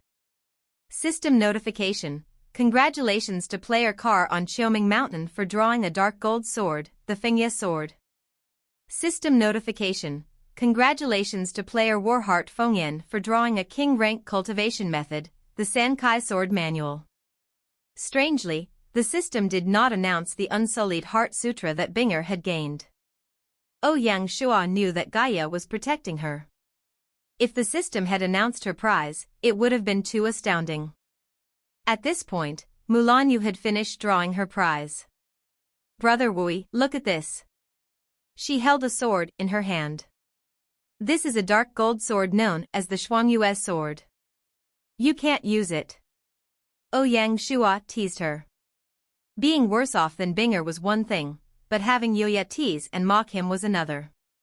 Hee, Mulan Yu did not care and said, I can't use it, but I can give it to Xue Fei.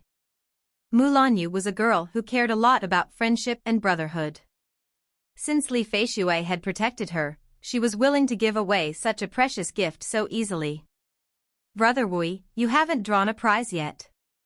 Quickly, I want to take a look. Ouyang Shua was speechless.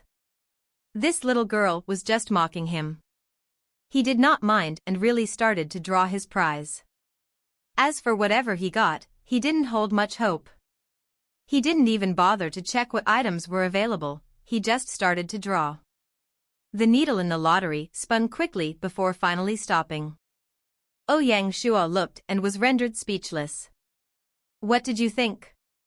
The needle stopped at another rusty copper coin. Don't tell me Gaia is outright going against me. This is too much. Ouyang Shua was furious.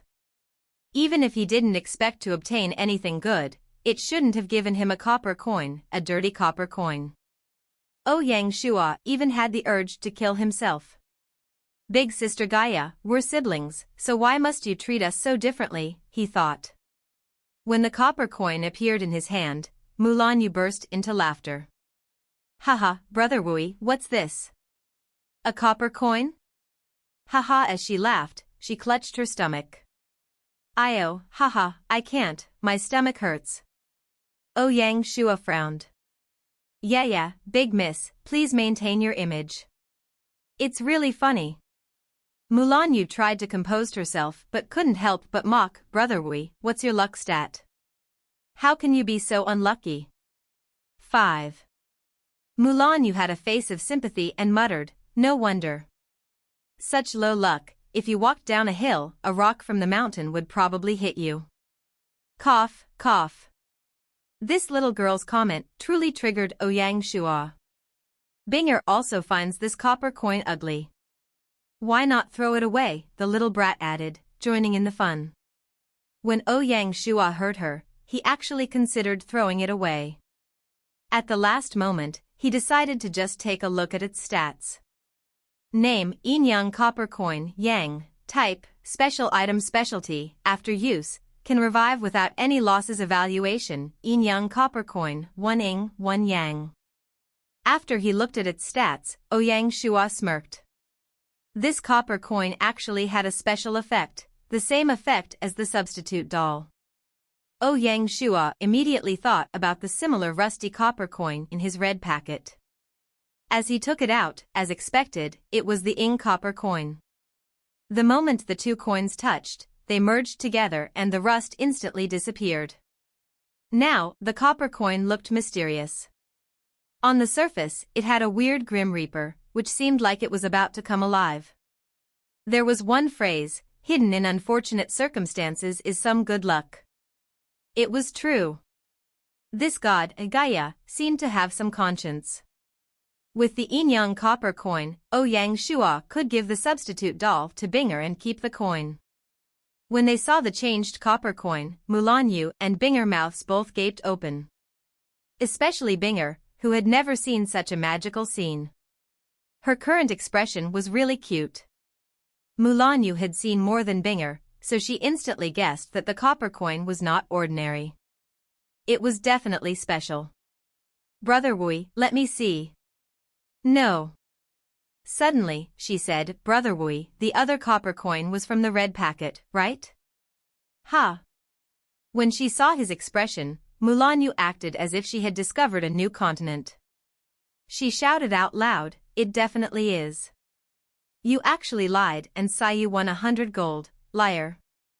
Ouyang Shua instantly felt awkward and embarrassed.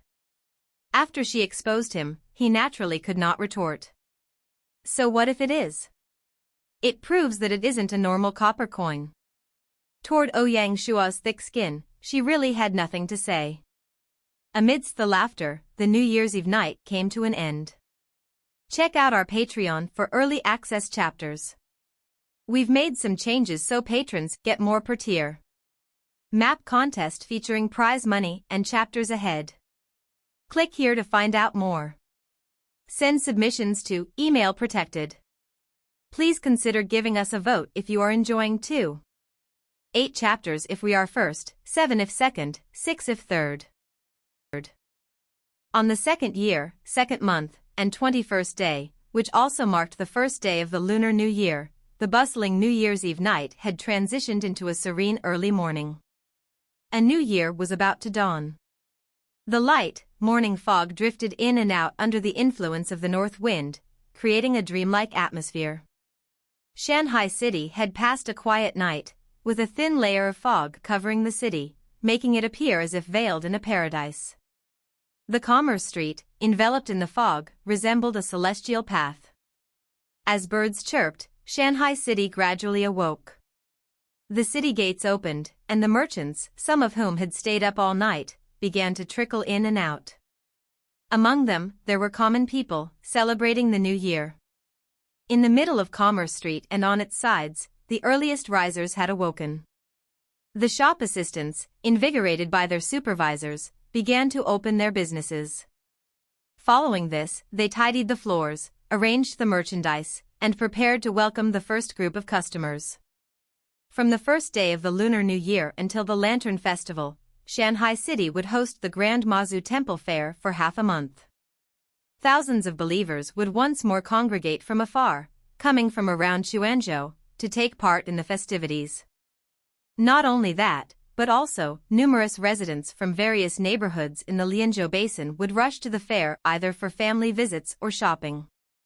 The Grand Mazu Temple Fair was not just for worship, it was a large annual meeting of the community, a time of joyful gatherings. The middle of the Commerce Street, which paralleled the inner city river, became the liveliest spot in the city. The sounds of sellers hawking their goods, greetings from familiar faces, children playing, and women chatting together formed a bustling street scene. Shanhai City had gradually transformed into a sprawling metropolis. Worshipping activities filled Ouyang Shua's morning schedule. Early in the morning, Zissou helped him don the lord's attire bestowed by the imperial court. He then awaited his coronation. As the saying goes, one's clothing affects one's presence. Once he wore the coronation robe, Ouyang Shua's entire demeanor changed, exuding the aura of a lord. The effects of the dragon phoenix jade pendant and the Qilin golden seal, combined with the imperial prestige from the Yellow Emperor's internal cultivation technique, enhanced his presence. Ouyang Shua's prestige gradually increased due to this change in his aura, an aura of a dominant ruler that could not be overlooked. The Lord's prestige instilled a sense of awe. Everywhere he went, the people in the Lord's manor would bow and pay their respects. If previously, the fear and respect the people held for Ouyang Shua stemmed from Gaia, now it came from their hearts. They genuinely revered their Lord.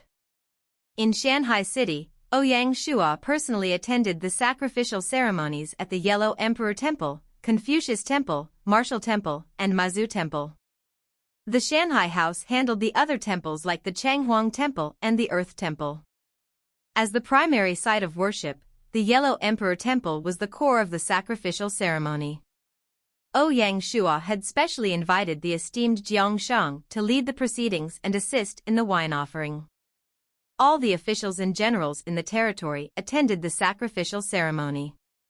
Early in the morning, they gathered in the square before the Yellow Emperor Temple. The officials stood on the left, while the generals stood on the right. At 8 a.m., Ouyang Shua arrived on time. The guards who accompanied him shouted, "The Lord arrives." "Greetings, Lord." Suddenly, everyone knelt on the ground. Ouyang Shua walked through the middle path. When he reached the temporary platform, he slowly turned to face everyone. "Please rise." "Thank you, my lord." Everyone stood up. As they saw Ouyang Shua, their eyes narrowed. Dressed in his coronation attire, he looked awe-inspiring and powerful. Fan Zhongyan, standing below, felt a surge of emotion. He had been there from the start and had witnessed the Lord's growth. A year had passed, and the once rookie teen had become a real Lianzhou Lord. In his heart, there was only happiness. They all naturally wanted to see a more mature and powerful Lord. Even Jiang Shang, standing to the side, felt his emotions stirred as he looked at Ouyang Shua. The Lord's growth was much faster than he had expected. Jiang Shang wondered if he was the one growing older. Zhao Kuo, too, had a complex expression. He had accepted the Lord's mission and would become the Deputy Director of Military Affairs and the Secretary of the War Division, a position higher than the Director of the Combat Logistics Department, Zhu Hongliang. For the future, Zhao Kuo felt confident. "Father, watch me. Your son will become famous and bring change to Shanhai City." In his heart, Zhao Kuo harbored such thoughts. Just then, a system notification sounded in Ouyang Shua's ear. "System notification, congratulations, player Chiyu Wui. After all your efforts, you have finally developed the aura of a lord. As a result, the loyalty of all residents and talents has increased by 10%. Ouyang Shua looked at the officials and generals gathered below him. His heart was very calm. He hoped this would mark a brand new beginning. A grand sacrificial ceremony followed, lasting the entire morning. By the time it ended, it was already noon. After a short break, Ouyang Shua planned to meet 2 waves of important guests in the afternoon. The first wave consisted of the tribal chiefs of the various mountain barbarian tribes. In total, there were 24 mountain barbarian tribes within the Lianzhou territory, numbering 78,000. They were scattered around and formed a significant part of the Lianzhou territory's population. Since the new year had just passed, the tribal chiefs had brought gifts to pay their respects to the Lord. The meeting was arranged in the main hall, with the administration director, Fan Zhongyan, also present. They had traveled thousands of miles to reach this place. Clearly, they had not come just to deliver their gifts, they also had other issues and requests. Apart from the first settlement in the east, the other mountain barbarian tribes had missed the second grain planting season when they migrated to the Lianzhou basin. They all faced a shortage of grain. Previously, Ouyang Shua had promised that the territory granary would lend them grain to help them through these times. They would repay the grain once the first harvest came. Therefore, since the start of the year, the various tribes had begun to reclaim farmland. They set up irrigation systems as they prepared for planting after the Lunar New Year. Alongside the Friendship River and Qiushui River, there was an abundance of water and fertile soil. The territory converted most of this land into farmland.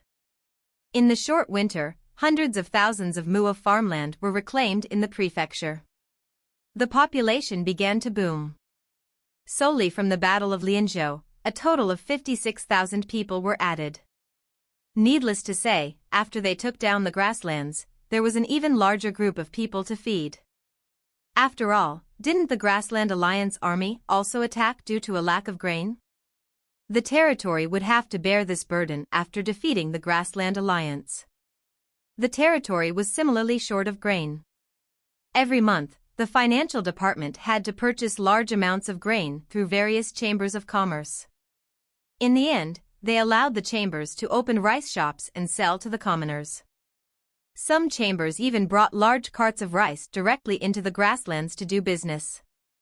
The merchants used rice to exchange for furs and animals from the herders. As a result, the business division had no choice but to enact some laws to stop this activity. If they didn't restrict the chambers of commerce, their profit-driven nature might lead to unforeseen consequences.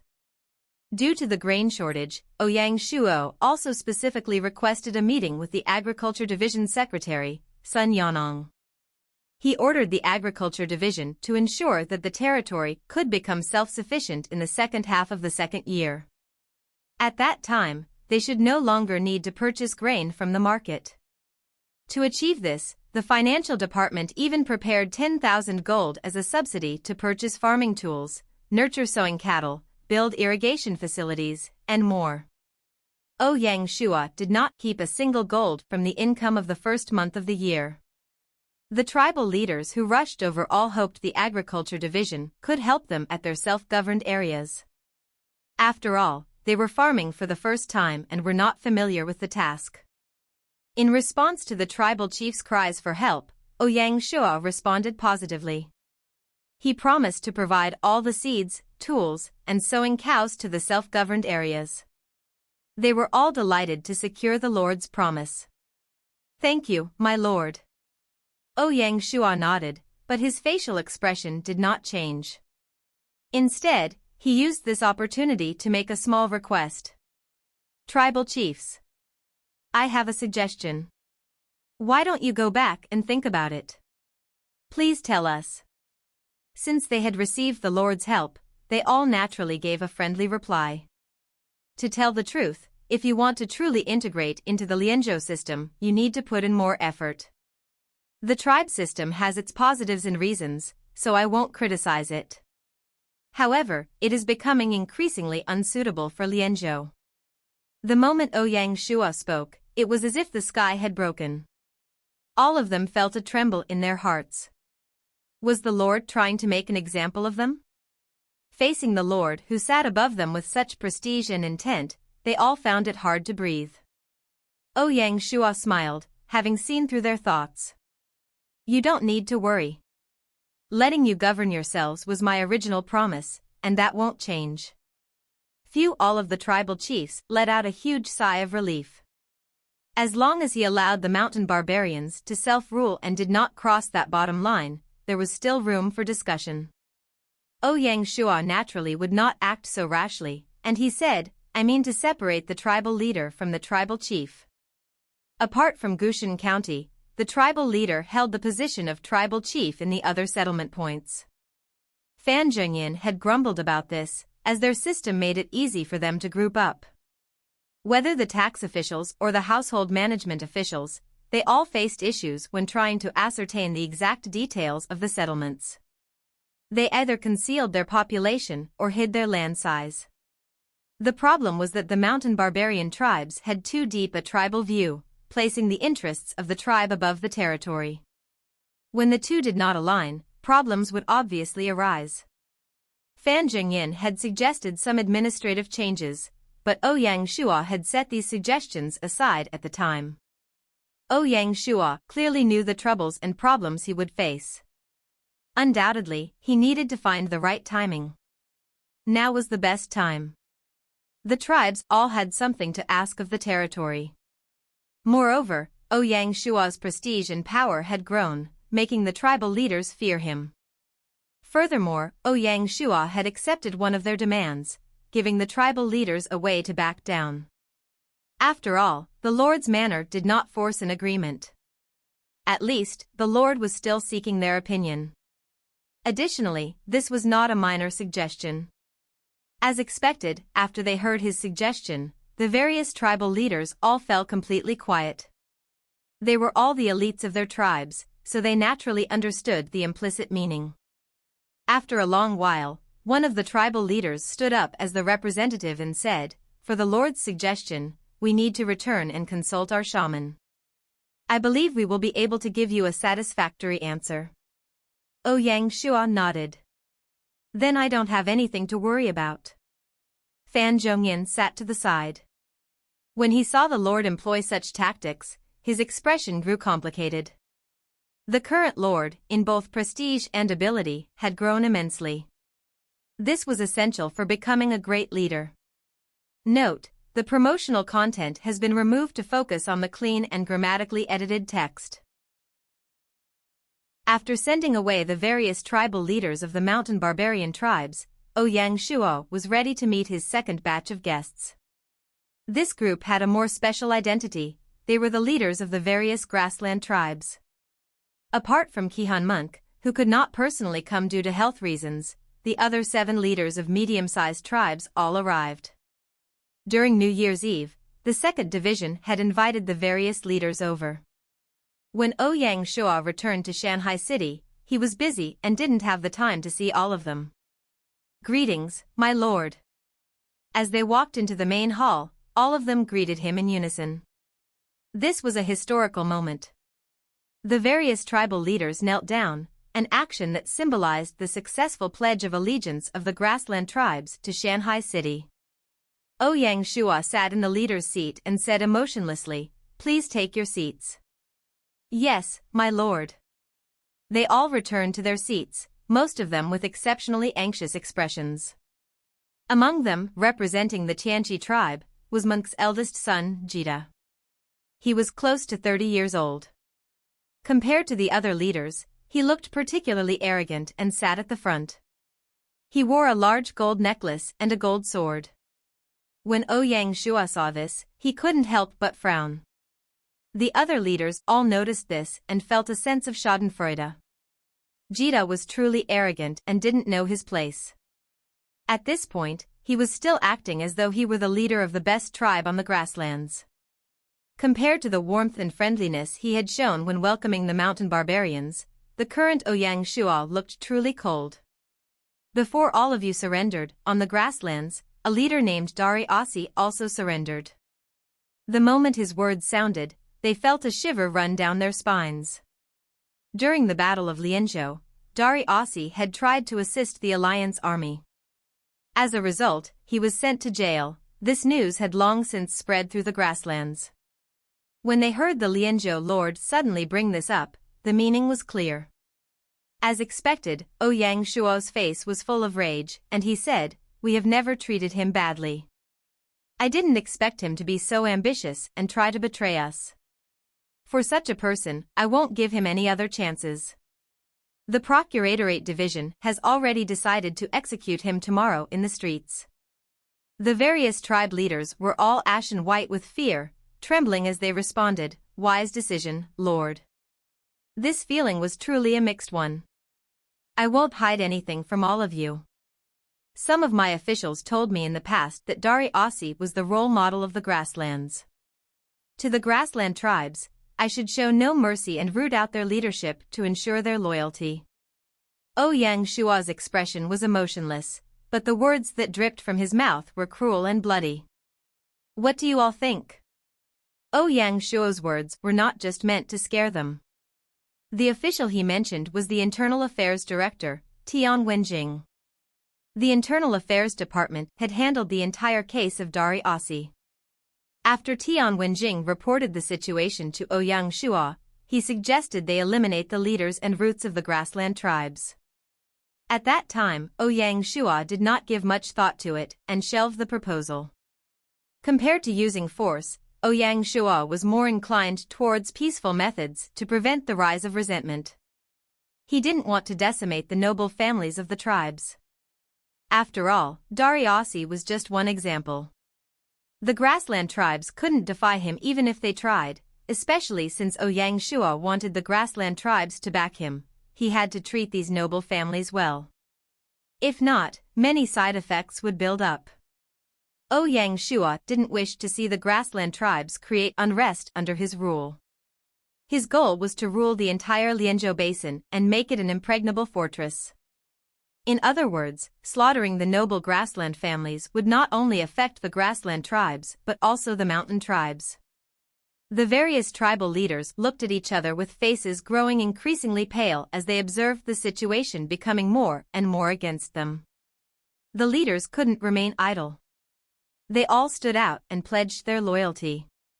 "Lord, Lord, one of them directly laid his face on the floor and shouted out. They didn't have the pride and dignity of a leader. Lord, Dariusi can't speak for all of us. We are all sincere and we have no other intentions. Please, my lord. Of all of them, only Jida didn't beg. He despised them and even scoffed at the attitudes of the other leaders. His demeanor instantly set him apart. Even if he did not wish to draw attention, he already had it. Prince Jida appears to have a different view? Ouyang Shuo looked calm, but his words brimmed anger and disapproval. When Jida heard this, he replied, ever since the world began, the loser dies. As such, Dariusi deserves his fate. It won't happen to me, for the Tianqi tribe doesn't have such losers. Ouyang Shuo's eyes brightened. Jida's words, soft yet firm, revealed his stance while maintaining his dignity and pride. A short sentence held so much depth. Consequently, Ouyang Shuo formed a new and higher opinion of this person. It seemed Menk had raised a commendable son. Ouyang Shuo nodded. Good, well said. He surveyed the room, his voice slow but powerful. As a lord, I have a responsibility to my territory, but I am also magnanimous. I know when to show mercy. However, if any of you disrupt the law and order, I won't hesitate to make an example of you. His strength and authority filled the hall. He exuded an unstoppable killing intent and pride. All the leaders knelt, including Jida. The hall fell silent, no one dared to make a sound. Ouyang Shuo was pleased by the fear on their faces. These men, representing the pinnacle of the grassland tribes, now knelt before him, silent. This was the allure of power.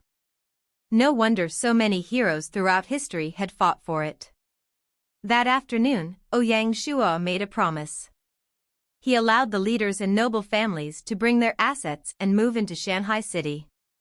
The city would set aside a section in the outer district to build a street for them to live on. On normal days, the noble families could not leave their houses or make contact with other tribesmen. If they were caught, they would face severe punishment, which would also affect their tribe. The lesser punishments involved the confiscation of assets, while the harsher ones required performing hard labor. If anyone tried to stir unrest, their entire tribe would be slaughtered. On the 22nd day of the second month, the second day of the new year, Ouyang Shuo set aside all his tasks and met with various prefects and city magistrates in his reading room. The 4 prefects and 1 city magistrate were dispatched in turns. Ouyang Shuo met them one by one to discuss their objectives. His primary focus was on meeting Zhou Haichen, the prefect of Broken Blade House. Although Ba Dao's army was weak, he left behind a robust foundation. According to Zhou Haichen's report, Broken Blade County had a population of 210,000, equivalent to 2 Grade 3 counties at maximum population. Broken Blade House became the most populous area in the territory after Shanhai House, even surpassing Mulan House. Building such a large population would take Shanhai City an indefinite amount of time. Broken Blade House was the most successful example following Ouyang Shuo's implementation of the Poison Insect Project. Moreover, the house's greatest wealth was its gold mine, similar to the Langshan mine fields, called the Beishan mine fields. The gold mine was vast, and Ba Dao had only exploited a small part of it.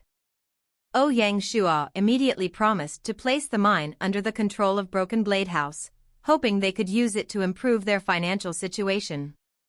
When Ba Dao was in charge, he allocated 90% or more of the finances to the military. Public and residential spending was nearly zero.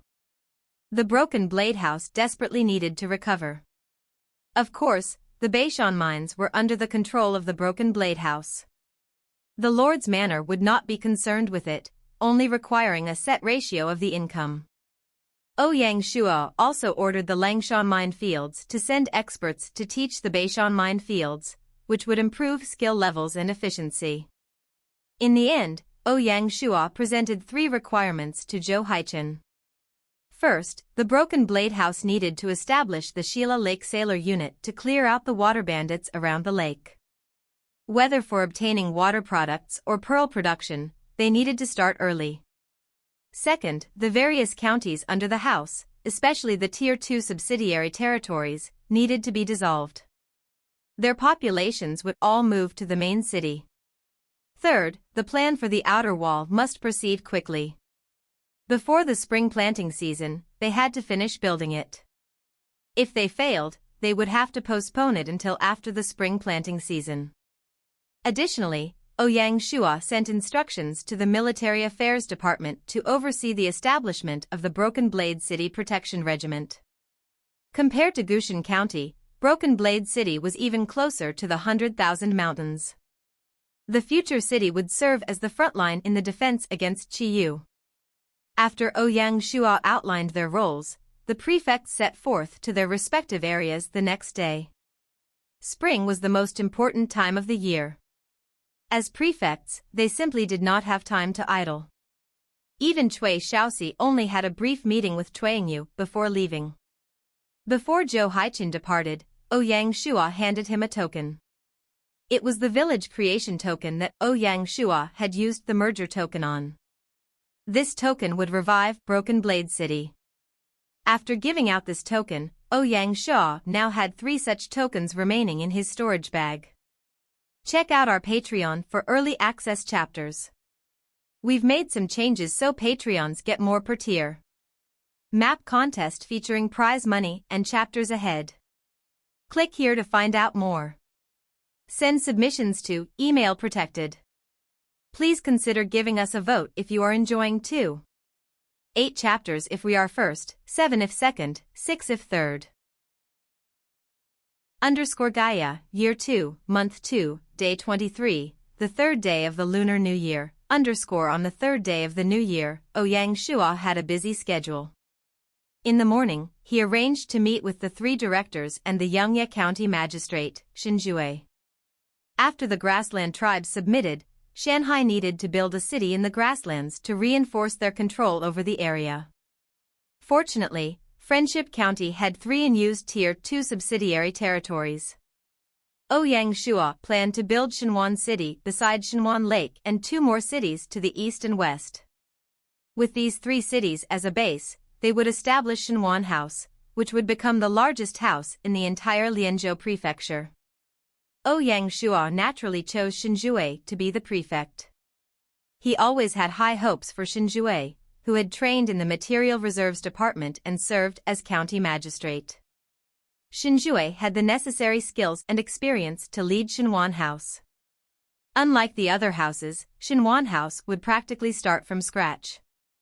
Early in the morning, Ouyang Shua and the 3 directors began a 4-point plan for Shenjuan House.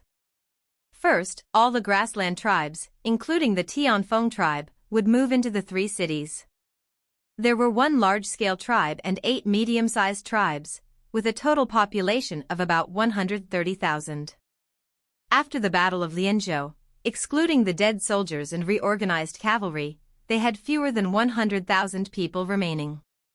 Shenjuan House had vast land but a small population. Husbandry was their livelihood. They gathered the herders into the city with the intention of ending their scattered state. They wanted to transition to building large-scale farms and ranches. Secondly, the construction of the city walls. The future Shenjuan House would be a place where various grassland tribes and other people coexisted.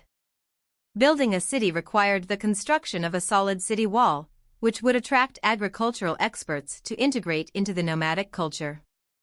However, the grasslands lacked both wood and stone resources, making it a significant challenge to build a city wall. Fortunately, the grasslands had abundant red soil that could be used to make large bricks. Shenjuan House's city wall would primarily be constructed from soil, with an outer layer of green brick. The inner city buildings would mainly consist of brick, featuring the various specialties of the grassland tribes. A special district could be created within the inner city to allow the nomads to build yurts. The convergence of 2 different cultures would be a distinctive feature of Shenjuan House. This, however, would also be a significant test for Shenjuan. Ouyang Shua even suggested selecting talent for roles in the house and county. Even noble grassland families living in Shanhai city, if they possessed great ability, could be placed in high positions. The operations of Shenjuan House would still be closely linked to the various tribes. This task required Shenjuan to collaborate with the Administration Department and the Internal Affairs Department. Of course, the selected individuals would need to move to Sinan University for 3 months to half a year of training. After graduating, they would receive appointments and roles. Thirdly, the development of industries on the grassland. Husbandry was the core of the grassland, but it was not enough to support the economy of Shenjuan House. After the Battle of Lianzhou ended, various chambers of commerce began to focus on the vast grasslands. Merchants purchased the fur and animals that the herders had raised at low prices. Ouyang Shua would not allow this to continue. Introducing additional work and diverse industries was the only way for the grasslands to prosper. Whether it was leather, goat fur, milk, or goat milk, everything needed processing. Goat fur could be turned into carpets, leather into coats or boots, and milk into cheese and other dairy products. Fourthly, the protection of the natural environment was essential. They needed to ensure that Qingfu horses could still grow and thrive. The future Shenjuan House's greatest contribution to the territory would be the Qingfu horses. Ouyang Shua intended to utilize the nurturing and development of the Qingfu horses on a strategic level. Shenjuan needed to gather all the Qingfu horses and establish a large-scale horse breeding farm. The Shenjuan Lake breeding farm would be larger than the Jifeng Valley horse stables. To ensure the number of Qingfu horses, they needed to protect their growing environment. The development and building of Shenjuan House would be done without harming the environment. After setting the development direction for Shenjuan House, Ouyang Shua would not interfere with the remaining members, resources, or financial distribution. Shenjuan had to coordinate with the departments himself. Before leaving, Ouyang Shua gave him 3 Black Iron Village creation tokens. These tokens had not been merged and were directly obtained from the Friendship City Stone Steel. At this point, all 9 Tier 2 subsidiary territory city building tokens were accounted for. The items from Beihai City were used in Tianfeng City, Ishui County, and Broken Blade City. Those from Friendship City were used at Shenjuan House, while those from Chirshui City remained in Ouyang Shua's bag. After handling all these matters, it was already noon. Ouyang Shua left the reading room and went to the back hall to eat his lunch. "Brother, you're back." Binger was waiting to start the meal. Since cultivating the Unsullied Heart Sutra, the only noticeable change was her increased appetite. Ouyang Shua knew little about the Heart Sutra and could only observe the changes quietly. According to Zissou, Binger often ate cakes in addition to her 3 meals a day. Sometimes, before mealtime, she would complain of hunger. Still, she preferred to wait for Ouyang Shua to return before eating together. Ouyang Shua was helpless and had to finish work on time. After lunch, Ouyang Shua returned to his room for a nap. In the afternoon, he had an important meeting that required him to be well rested. At 2 p.m., in the main hall, 3 departments and 12 divisions, a total of 15 main officials had gathered. Ouyang Shua sat at the Lord's seat and presided over the first administrative meeting after the Lunar New Year. Somewhere along the line, the term meeting had evolved into administrative meeting. The addition of one word changed the entire meaning. Administrative indicated that civil servants were now recognized and had status and power, distinct from military affairs. It also announced the growing power and prestige of the Lord, representing that Ouyang Shua had separated his role as the Lord from the civil servant group, placing them at different levels. As compared to previous meetings, these administrative meetings were completely different. Firstly, the number of tasks requiring coordination between divisions and departments had increased. With the expanding territory, some tasks were beyond the scope of a single department or division. For instance, the construction of the Lianzhou Prefecture road network involved the Building Division, the Auditing Division, and the Four Seas Bank. The Building Division was responsible for planning, the Auditing Division calculated costs, and the Four Seas Bank secured and managed the funds. Additionally, many other divisions were involved. For example, the installation of relays along the roads would involve the Law and Order Division and the Culture and Education Division. Needless to say, numerous settlements would be affected by the road routes. Deciding which settlements the road would intersect and which it would bypass was not a simple matter of calculation. The issues involved were highly complex, far beyond what one might imagine at the town or county level. This was not only a test for the various officials but also a significant challenge for the three directors. Given the complexity of the issues and the significant interests at stake, Ouyang Shua primarily assumed the role of a listener during administrative meetings. He rarely expressed his views, marking a second significant change. Ouyang Shua had gradually shifted his role from active participant to strategic advisor. Unless it was a major strategic decision, he generally allowed the directors and secretaries to make the decisions without interfering in their work. As a result, the power of the three directors increased rapidly, and their roles underwent substantial changes. In the past, Ouyang Shua made all the decisions, and the directors merely executed his plans. His presence overshadowed their contributions. Now, they finally had the ability to make decisions and showcase their skills. For Fan Jingyan and Tian Wenjing, the opportunity to demonstrate their talents had arrived. In the future, as they each led a department, what significant achievements could they bring about? Only time would tell. For the various secretaries, life was about to become a bit more challenging. Power and trust could never coexist. While Ouyang Shua granted them more authority, they also assumed greater responsibilities. If they failed and compromised the territory's profits, they would naturally have to account for it.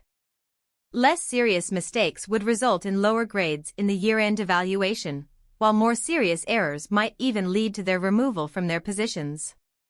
Among the 12 secretaries, 3 to 4 were not very stable. They shared a common trait: they had grown up in the wilds and had limited capabilities. This naturally posed problems and challenges. The current household registration secretary, Chang Duchuan, the tax secretary, Qian Lifei, and the business division secretary, Du Xiaolin, held the most precarious positions.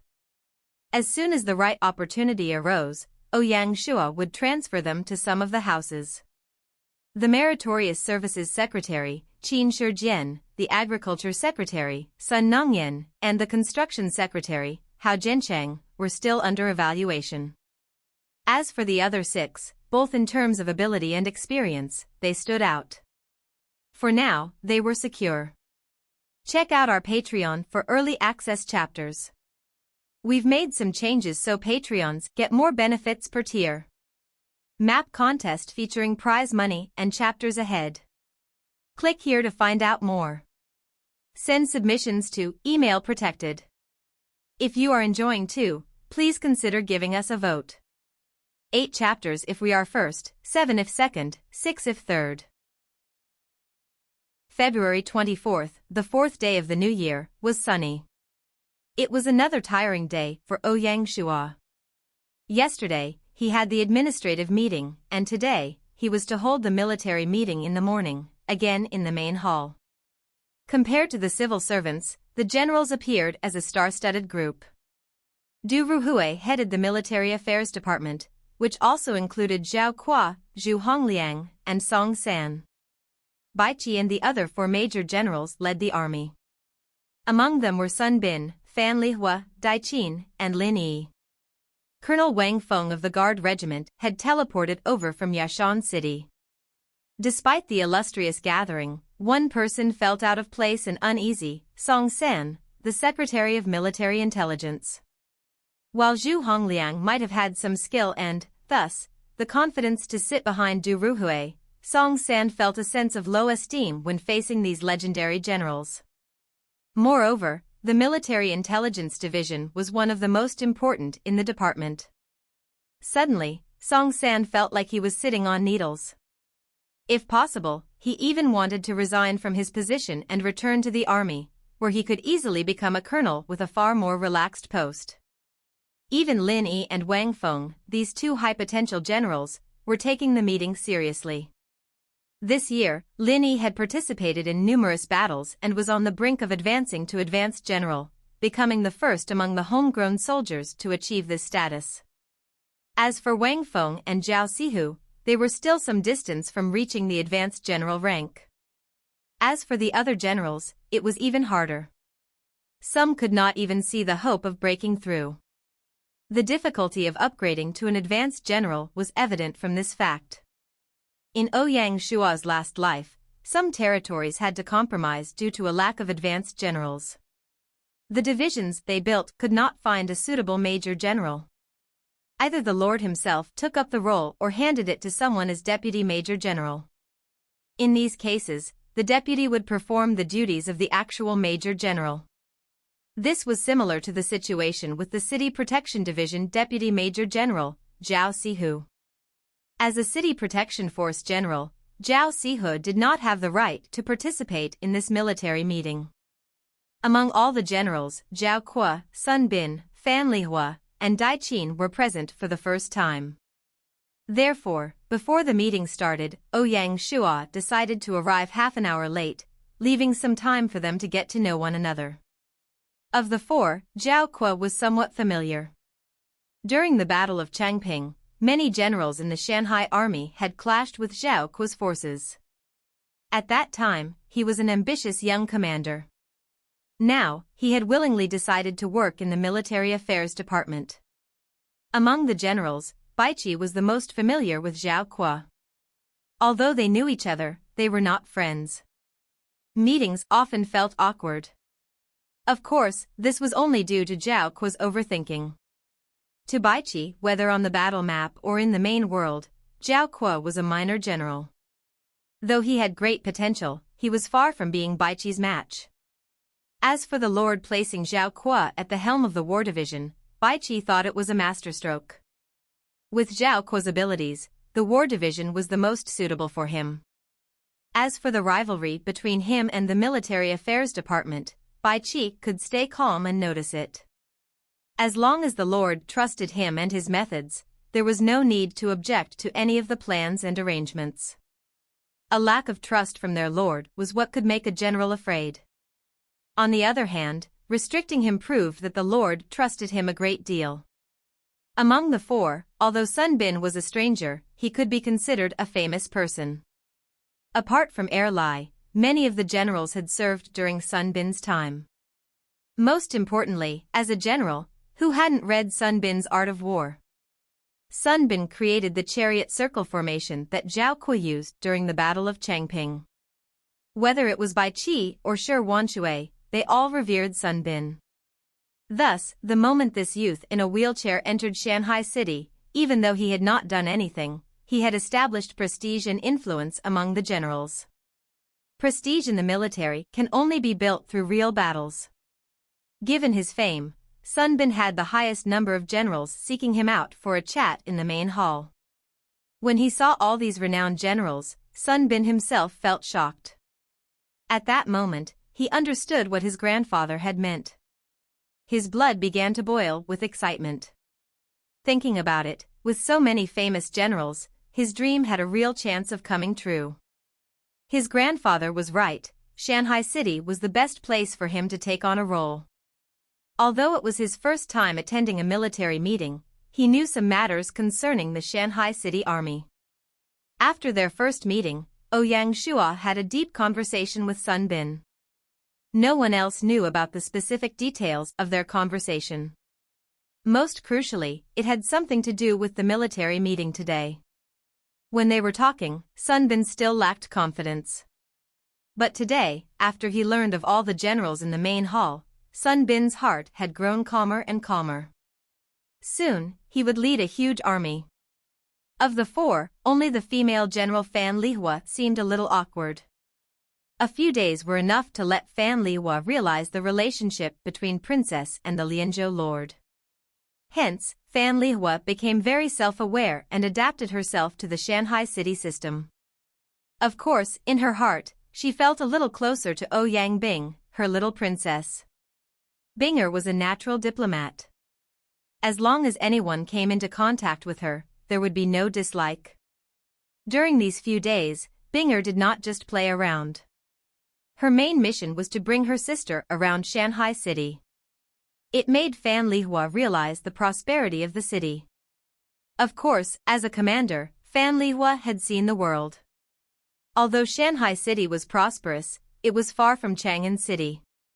Fan Lihua was not nervous. However, she did not know anyone, which made her seem a little cold. Only one other general talked to her. She was also one of the 4 heroines in Chinese history, Mu Guiying. Based on their history, they were both disciples of the same master. When she saw Fan Lihua keeping quiet and not talking, as an old general in the territory, Mu Guiying took the initiative to look for her. It was only then that the 2 golden flowers of the Shanhai city army officially met. Between the 2 of them, there were many similarities.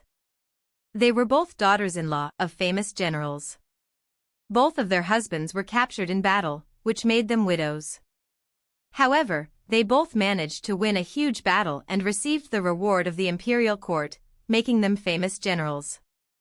Similar situations naturally brought them closer to one another. Despite meeting for the first time, they felt like sisters. Fan Lihua, however, felt a bit awkward. In comparison, Daiqin, the last of the 4, was more similar to Song San. Daiqin felt really uneasy. After sitting in the main hall, Daiqin finally gained a new understanding of the Shanhai city army. He was actually confident when he attacked, but now he felt embarrassed. It was clear that the Shanhai city army did not even consider the Grassland Alliance army as a real opponent. They only defended against the Yanhuang Alliance. Daiqin had stayed in Shanhai city for some time and had heard about the Lord's plans for the grasslands. To be honest, he felt responsible for the state of the Grassland Alliance as its commander. However, deep down, he did not feel that submitting to Shanhai city was a bad thing. It was only bad for the noble families. For ordinary farmers or herders, it could be considered fortunate. Seeing the prosperity and advancement of Shanhai city, Daiqin realized the backward living standards of the grasslands. Even though he thought this way, it did not mean the grassland people would trust him. They only believed in what they could see. In truth, they had trusted Daiqin and sent their sons and husbands to the military, only to receive their icy cold corpses in return. Daiqin had also heard that unfavorable rumors had spread about him on the grasslands. Some said he was a complete novice and a burden to the grasslands. Others claimed he was greedy for glory and had submitted to the enemy. As a result, many believed he was unworthy of the grassland people's honor. Ever since he surrendered, Daiqin had not seen Menk even once. Perhaps it was for the best. Daiqin did not want to imagine what it would be like if they met. Although he did not feel guilty, he could not hide his sadness. The grasslands had become a knot in his heart that could not be untied. Daiqin only wanted to lead an army to fight wars elsewhere and leave this sorrowful place. In truth, Ouyang Shuo was full of praises for Daiqin. Since returning to Shanhai city, when he conversed with Baiqi or Du Ruhui, they all spoke highly of Daiqin. They all said he was an exceptional general, unmatched by any of the homegrown commanders. Even the Tianqi tribe's general, Laikshan, could not compare to him. Due to his intense hatred for Ouyang Shuo, Laikshan did not join the army after the alliance's surrender. Instead, he chose to return to the grasslands, preferring to live the rest of his life as a simple herder. Everyone has their own aspirations, and Ouyang Shuo did not try to retain Laikshan. Nor did he take any action against him, given that Ouyang Shuo had caused the events that led to Laikshan's situation. Amid the chaos, Ouyang Shuo finally arrived. Check out our Patreon for early access chapters. We've made some changes so patrons get more per tier. Map contest featuring prize money and chapters ahead. Click here to find out more. Send submissions to email protected. Please consider giving us a vote if you're enjoying too. 8 chapters if we're first, 7 if second, 6 if third. Ouyang Shua's arrival in the main hall marked the start of the military meeting. The main topic was clear: to discuss the arrangements for the 3 new divisions. Appointing the 3 major generals was one focus. More importantly, the territory would now have 3 additional divisions, bringing the total to 7. This meant they now had the capability to form a higher-level military legion. Based on the organizational structure, 4 divisions formed 1 legion. A legion differed from a division in that it had no subordinate units, only the general would have a personal guard unit. While a division was the backbone of an army, a legion represented a significant military force. Apart from an army corps, this was the highest unit in an army. Typically, a military would form an army corps from several legions only during wars. Thus, a legion would usually be the highest unit in common military operations. Generally, 1 legion was sufficient to control and dictate a war. Building such a significant and crucial unit required great care. One could even say that forming a legion was a historic moment for the military. Ouyang Shua already had plans for how to build the legion. However, before the meeting began, he decided to keep his plans secret and not announce them directly. In the military, there was a special unit that always remained at the highest level, the Lord's Guards. The guards were the protectors of the realm. In his previous life, some lords described this unit as, "The guards are the sharp sword in the Lord's hand, spreading their name and honor. Honor is my life." This phrase motivated the guards. The current guards regiment was nearly living up to this ideal. If the city protection forces were not included, the territory would have had close to 100,000 troops. For such a large army to be protected by only a small and sad regiment, it was not right. Hence, Ouyang Shua needed to reshape the guards' structure. The first item on his agenda was the guards regiment. Ouyang Shua ordered the renaming of the guards regiment to Palace Guards. Now, they would be based on the structure of 3,000 palace guards. Their leader would be appointed as the palace general. They would hold a position on the same level as a major general. Wang Feng was the first palace general appointed. No one in the military had any objections to this appointment. Since the forming of the guards, from the guards unit to the regiment, Wang Feng had played the role of Ouyang Shua's bodyguard. The palace general role naturally belonged to him. The palace guards were Ouyang Shua's personal guards. During peacetime, they took charge of guarding the Lord's manor. During wartime, they were his personal army. Wherever Ouyang Shua went, they would follow. The structure of the palace guards was not just a simple change in name. Ouyang Shua had set up several requirements: all members must be trained like special forces, and they must pass several tests. The palace guards would be the special forces of the army. If the current guards regiment soldiers were eliminated in the tests, they could not enter the palace guards. Apart from special forces training, Ouyang Shua had 2 strict requirements. Firstly, they must have a minimum rank 10 war elite soldier. Secondly, their potential could not be lower than B. With such high standards, it set up the prestige and honor of the palace guards. Toward the formation of the palace guards, Ouyang Shua also set really strict restrictions. In the near future, the palace guards would consist of 3,000 people. Replacements would only be allowed if current members were injured and needed replacement. Ouyang Shua's goal was to ensure the palace guards held the same status as a division. He even wished for their strength to match a division's. The standard would be for each palace guard to handle 4 men on their own. A day prior, the second batch of migrants had arrived at Lianzhou. The members of the Guards Regiment would reunite with the Beihai Naval Fleet to Shanhai City for their assessment. Their major task would be to complete their Special Forces training. So, what happened to the members who didn't pass? They would become the secondary level guards in Ouyang Shua's structure. Ouyang Shua ordered them to form a guards division. This guards division would be under Ouyang Shua's direct command. Commonly, they would be in charge of defending the imperial city, Shanhai City. They would form the last line of defense. During conflict, they were the primary force. All the replacements for the palace guards would be selected from the guards division. The members of the guards division would be chosen in the same way as the previous guards regiment. The selection criteria would be exactly the same as the ones for the guards regiment. If one said that the palace guards were Ouyang Shuo's bodyguards, then the guards division was his personal army. The two of them combined would form his tough and determined guards force. In reality, the planned structure of the guards system had two additional levels.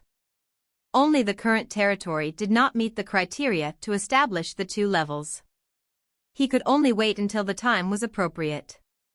For the Major General, Ouyang Shuo selected Lin Yi. Without a doubt, among all the divisions, the guards division was the most attention-grabbing one. Some people could not understand why Ouyang Shuo appointed someone who was not even an advanced general. The moment his words were spoken, the main hall erupted into a heated discussion. The generals had no objections to the formation of the guards force. However, they did not understand the choice of the major general. After all, everyone would want this position. Even special generals like Shenjuan and Erlai showed interest, especially Erlai. However, in the eyes of Bianque and Du Ruhui, this seemed rather ordinary. Since it was the guards force, whether palace guards or the major general of the guards division, they would only be in charge of the daily management of the force. During war times, the lord would directly lead it. Thus, although these two positions looked grand, they lacked opportunities to prove themselves. Arranging a young general to take the position was totally expected. Not only would it strengthen the lord's control over the guards force, it also acted as a chance to train a young general. This was killing two birds with one stone, so why not? In truth, Ouyang Shuo wanted to choose Luo Shixin. Not only was he fearless in battle, but he also had high morals, making him the perfect choice. Unfortunately, they had already passed the division trial. Hence, Luo Shixin could not leave the division or everything would go to waste.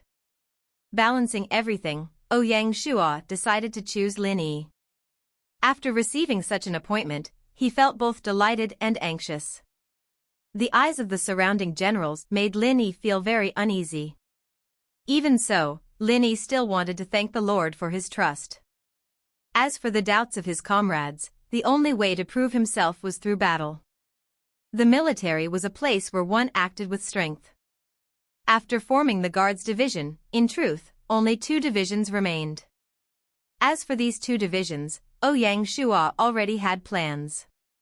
He announced that the 1st, 2nd, 3rd, and 4th divisions would form the Dragon Legion, representing the 1st Legion of Shanhai City. Future legions would be named after animals like leopards, tigers, eagles, and phoenixes when established. The Shanhai City Army would abandon the use of numbers, and each legion would have a unique name. After the legion trial, each legion would also have its own unique flag. As expected, he appointed Bianque as the general of the Dragon Legion. The four major generals remained unchanged. At this point, Bianque could be considered the most powerful in the army, truly living up to his title. The Dragon Legion would be based in the Mulan stronghold and would have two main roles, guarding Lianzhou Prefecture and facing challenges from the Taiping country and Qiyu City. As Lianzhou Prefecture grew more peaceful, the Dragon Legion would focus more on the north, which is why Ouyang Shuo housed them in the Mulan stronghold. The stronghold serves as the front line separating the north from the main camp. After appointing Bianque, the Military Affairs Department would undergo a new change in the defensive regions of the four divisions. The 3rd and 4th divisions would be stationed in the stronghold. The 3rd division, being a pure infantry division, was an ideal choice for defending the stronghold. The 1st division, led by Shenjuan, would take over the 3rd division's eastern defenses. The 1st division, a mix of light-armed infantry and cavalry, had high mobility and was capable of defending both the east and the west. Their main objective was the 100,000 mountains to the east. According to the plan, the 1st Division's cavalry regiment would be patrolling to the west, while the remaining 4 regiments would be distributed along the 100,000 mountain range. As for the 2nd Division, they would temporarily be stationed in the grasslands.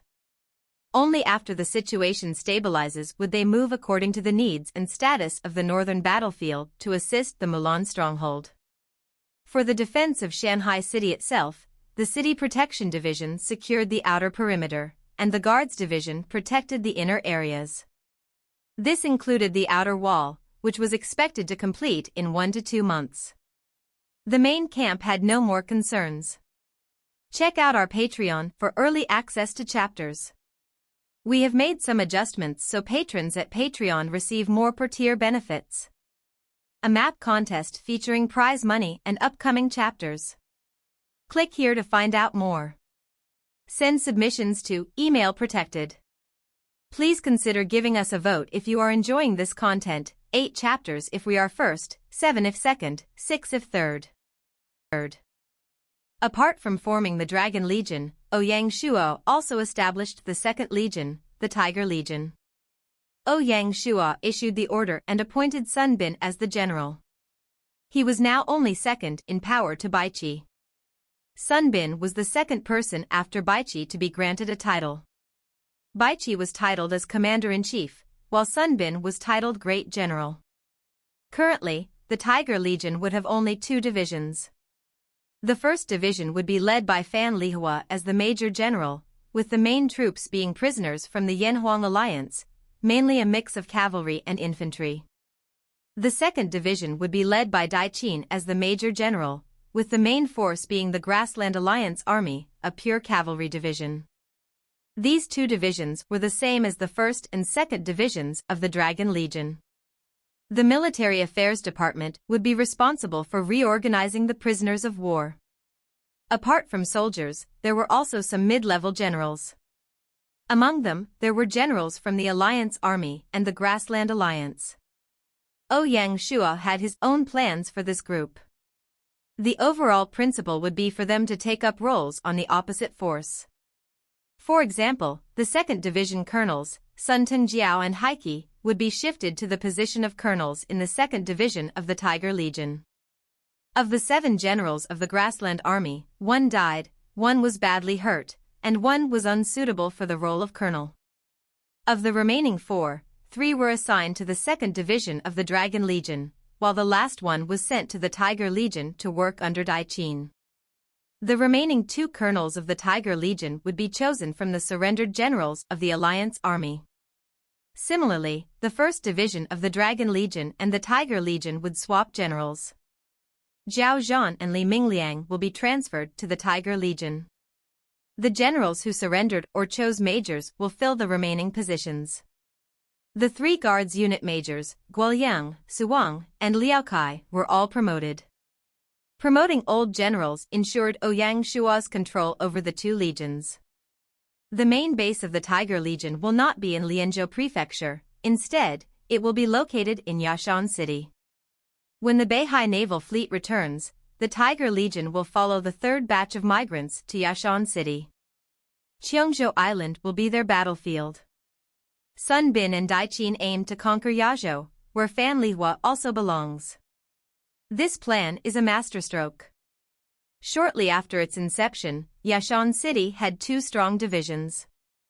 Ouyang Shuo believes that a regular aboriginal tribe would not dare to face Yashan City. Once the Tiger Legion reaches the city, it will enter a booming development phase. At this point, the reorganization of the military is complete. After Ouyang Shuo finished appointing people and setting up the structure, he handed the remaining matters to the Military Affairs Department. In the afternoon, Ouyang Shuo took a break. From the first day of the new year until now, he has been busy. He has not had any time to rest. Now, he finally has half a day. Tomorrow, he still has many matters to attend to, as the members of the Shanhai Alliance will gather in Shanhai City for their annual feast. Apart from the lords, Ouyang Shuo invited guilds like the War Snow Rose Mercenary Guild, Qingfeng Pavilion, Tingyu Floor, and Rattlesnake Mercenary Group. Tingyu Floor was the guild working in secret with Feng Qiuhuang. After Fallen Phoenix City upgraded, Feng Qiuhuang announced her relationship with the guild leader, Jianqi Lain. Only by relying on Tingyu Floor's strength could Feng Qiuhuang upgrade faster than Bai Hua. Before the Feng family broke up, Feng Qiuhuang had secretly started funding them. Due to a conflict with the Jianqi Zongheng sect leader, Jian Shilai, Jianqi Lane left to set up Qingfeng Pavilion in opposition. Starting the guild was a challenge for Jianqi Lane, a young woman. Feng Qiuhuang, intelligent and astute, recognized the potential despite it being her first time playing the game. She approached Jianqi Lane and offered to support the development of Qingfeng Pavilion. This marked the beginning of their collaboration. Even after the Feng family dissolved, Jianqi Lane continued their cooperation. Their relationship had withstood the test of time, becoming even stronger. Feng Qiuhuang sought Jianqi Lane for the same reasons she sought Ouyang Shua, to break free from her family's control and to build strength. Time proved her decision to be highly successful. Her manipulation of the entire field was indeed impressive. In Ouyang Shua's previous life, her being named the top beauty was certainly not just about her looks. In the back garden, Ouyang Shua sat casually in a pavilion. Outside, on the grass, Binger was playing catch with a group of children. Some of these kids were natives, while others were children of players. The world of children was entirely different from that of adults. To them, the aboriginals were no different, they were all friends. If some kids looked down on them, it would be the result of their parents' teachings. When Ouyang Shua saw that Binger could make friends, he was really happy. As he was free in the afternoon, Ouyang Shua let Binger bring her friends to the back garden to play. In the back garden, apart from the beautiful scenery, Zissou had also prepared various fruits and cakes. For the kids, it was a happy thing to be able to play in the Lord's manor. Normally, the back garden was a restricted area. Brother. Binger ran over, her head covered in sweat, while her cheeks blushed red. Baby, you must be tired. Ouyang Shua passed her a towel and helped her wipe her sweat. No. She took the towel, wiped a bit, and ran off again. Such a monkey. Ouyang Shua laughed in amusement, stopping her. After playing for so long, why not ask your friends to rest here? Sister Zissou has prepared some food for you. Okay. The little brat ran back to the grass patch to call her friends. Suddenly, over 10 kids ran over. The oldest was only 10, and the youngest was around 6 to 7. As they ran to the pavilion, they did not forget to greet Ouyang Shua. The greetings came in a variety of forms: uncle, brother, lord. The ones who called him lord were mainly the aboriginal kids. When their parents learned that the princess had invited their kids to the lord's manor, they were so honored they spread the news to all their neighbors. Before leaving, they had reminded their kids to greet the lord. Ouyang Shua nodded and greeted them one by one. At Binger's age, a person's view of the world begins to form. Ouyang Shua naturally allowed her to mix with her friends. If he didn't, it might harm her or even annoy her. As expected, when she saw her brother welcoming her friends, she laughed sweetly from the side. There was one little girl, only 6 years old, with round cheeks and huge eyes. Her long eyelashes made her look really cute. When Ouyang Shua saw her, he couldn't help but pick her up. This little one was not afraid of strangers, she continued to laugh. Her crisp laughter instantly energized him, wiping away all his tiredness. When someone sees such cute kids, any problems and worries seem to fade away. Just as they were happily playing, Zissou walked over. Lord, Lin Yu requests to see you. Really? Ouyang Shua thought for a moment and guessed the reason. Considering the time, Bianque had probably made the pill and given it to Lin Yu to take. He likely came to thank Ouyang Shua for the cure. Lead him in. Ouyang Shua did not want to return to the reading room. He preferred to see him in the garden. Yes, my lord. A short while later, Lin Yu entered the back garden. Seeing the lord playing with a group of children, he was surprised. In his eyes, the lord was mysterious, and it was rare to see him so lively. Brother Lin, come over. When Lin Yu heard this, he sat down nervously, taking only half the seat. Given the lord's status, few could sit opposite him. Lin Yu knew he wasn't on the same level. Although Binger was playful, she was also very well behaved. The little brat brought her friends to another pavilion to play. The little princess is really smart.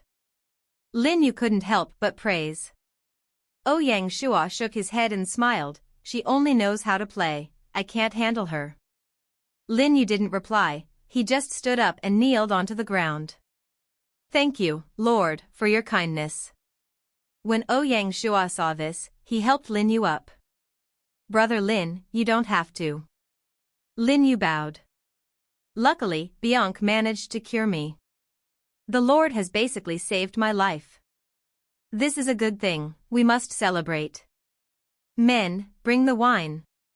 Yes, my lord. A while later, a small spread was prepared. Ouyang Shua raised the wine glass. Come, Brother Lin. Congratulations on your illness being cured. When Lin Yu saw the Lord's actions, he grew very emotional and trembled as he raised the wine glass.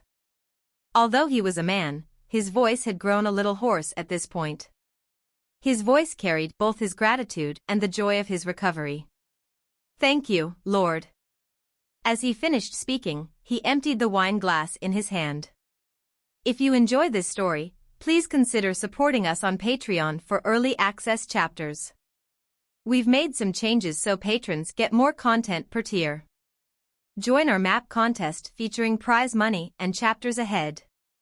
Click here to find out more and send submissions to email protected. Please consider giving us a vote if you are enjoying too. 8 chapters if we are first, 7 if second, 6 if third. Has Brother Lin's illness passed? Have your skills recovered? Ouyang Shua asked with concern. Lin Yu had already regained control of his emotions and replied, as the saying goes, ice does not freeze 3 inches thick in a single day. Although the poison has been removed, my body has suffered damage. Fortunately, Bianque has given me some prescriptions. In a month or 2, I should be fully recovered. Ouyang Shua nodded.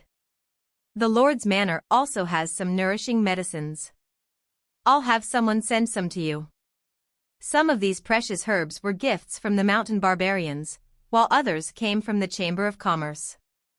Noticing that Lin Yu was about to refuse again, Ouyang Shua interjected, Brother, there's no need to refuse. Consider it a gesture of goodwill. Keeping these medicines in the manor would be a waste, so please use them. With the matter so clearly stated, Lin Yu had no choice but to accept. Thank you, Lord. Ouyang Shua nodded and picked up his teacup from the table. Lin Yu understood and took his leave. They never discussed the matter of the Bajiquan dojo moving into the Dongli sword sect. Lin Yu was a smart man, and Ouyang Shua was confident that, once recovered, he would give a favorable response. After Lin Yu left, Ouyang Shua noticed Binger playing nearby. He didn't want to disturb them, so he headed for the horse stables. Ouyang Shua's personal stables were located in a corner of the Lord's Manor. Inside were Black Tornado and the current elite Qingfu horse. In addition, there was a particularly handsome and majestic horse. It was also a Qingfu horse, but it was larger than the elite Qingfu horse beside it. Overall, it looked truly mysterious. When the heads of the grassland tribes visited Ouyang Shua on the first day of the new year, they naturally all brought gifts. Among these gifts, the one from the Tianqi tribe was particularly valuable. Their gift was the Qingfu Horse King. The Qingfu Horse King was the leader of all the Qingfu horses in the grasslands and was kept by Munkihan.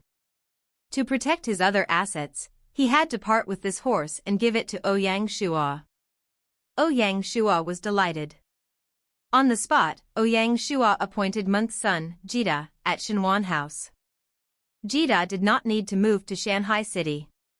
When Jida heard this, he felt emotional and knew he had made the right choice. Reality proved that the Qingfu Horse King's charm was highly lethal to a general. The moment Ouyang Shua got hold of the horse, he named it Qingdian. Name asterisk Qingfu Horse King, Spirit Beast. Alias asterisk Qingdian. Weight asterisk 200 kilograms. Speed asterisk 120 kilometers/day. Consumption asterisk 10 units of grain/day. Skill asterisk sentient, creature is sentient, lightning quick, increases movement speed by 50%, lasts for half an hour.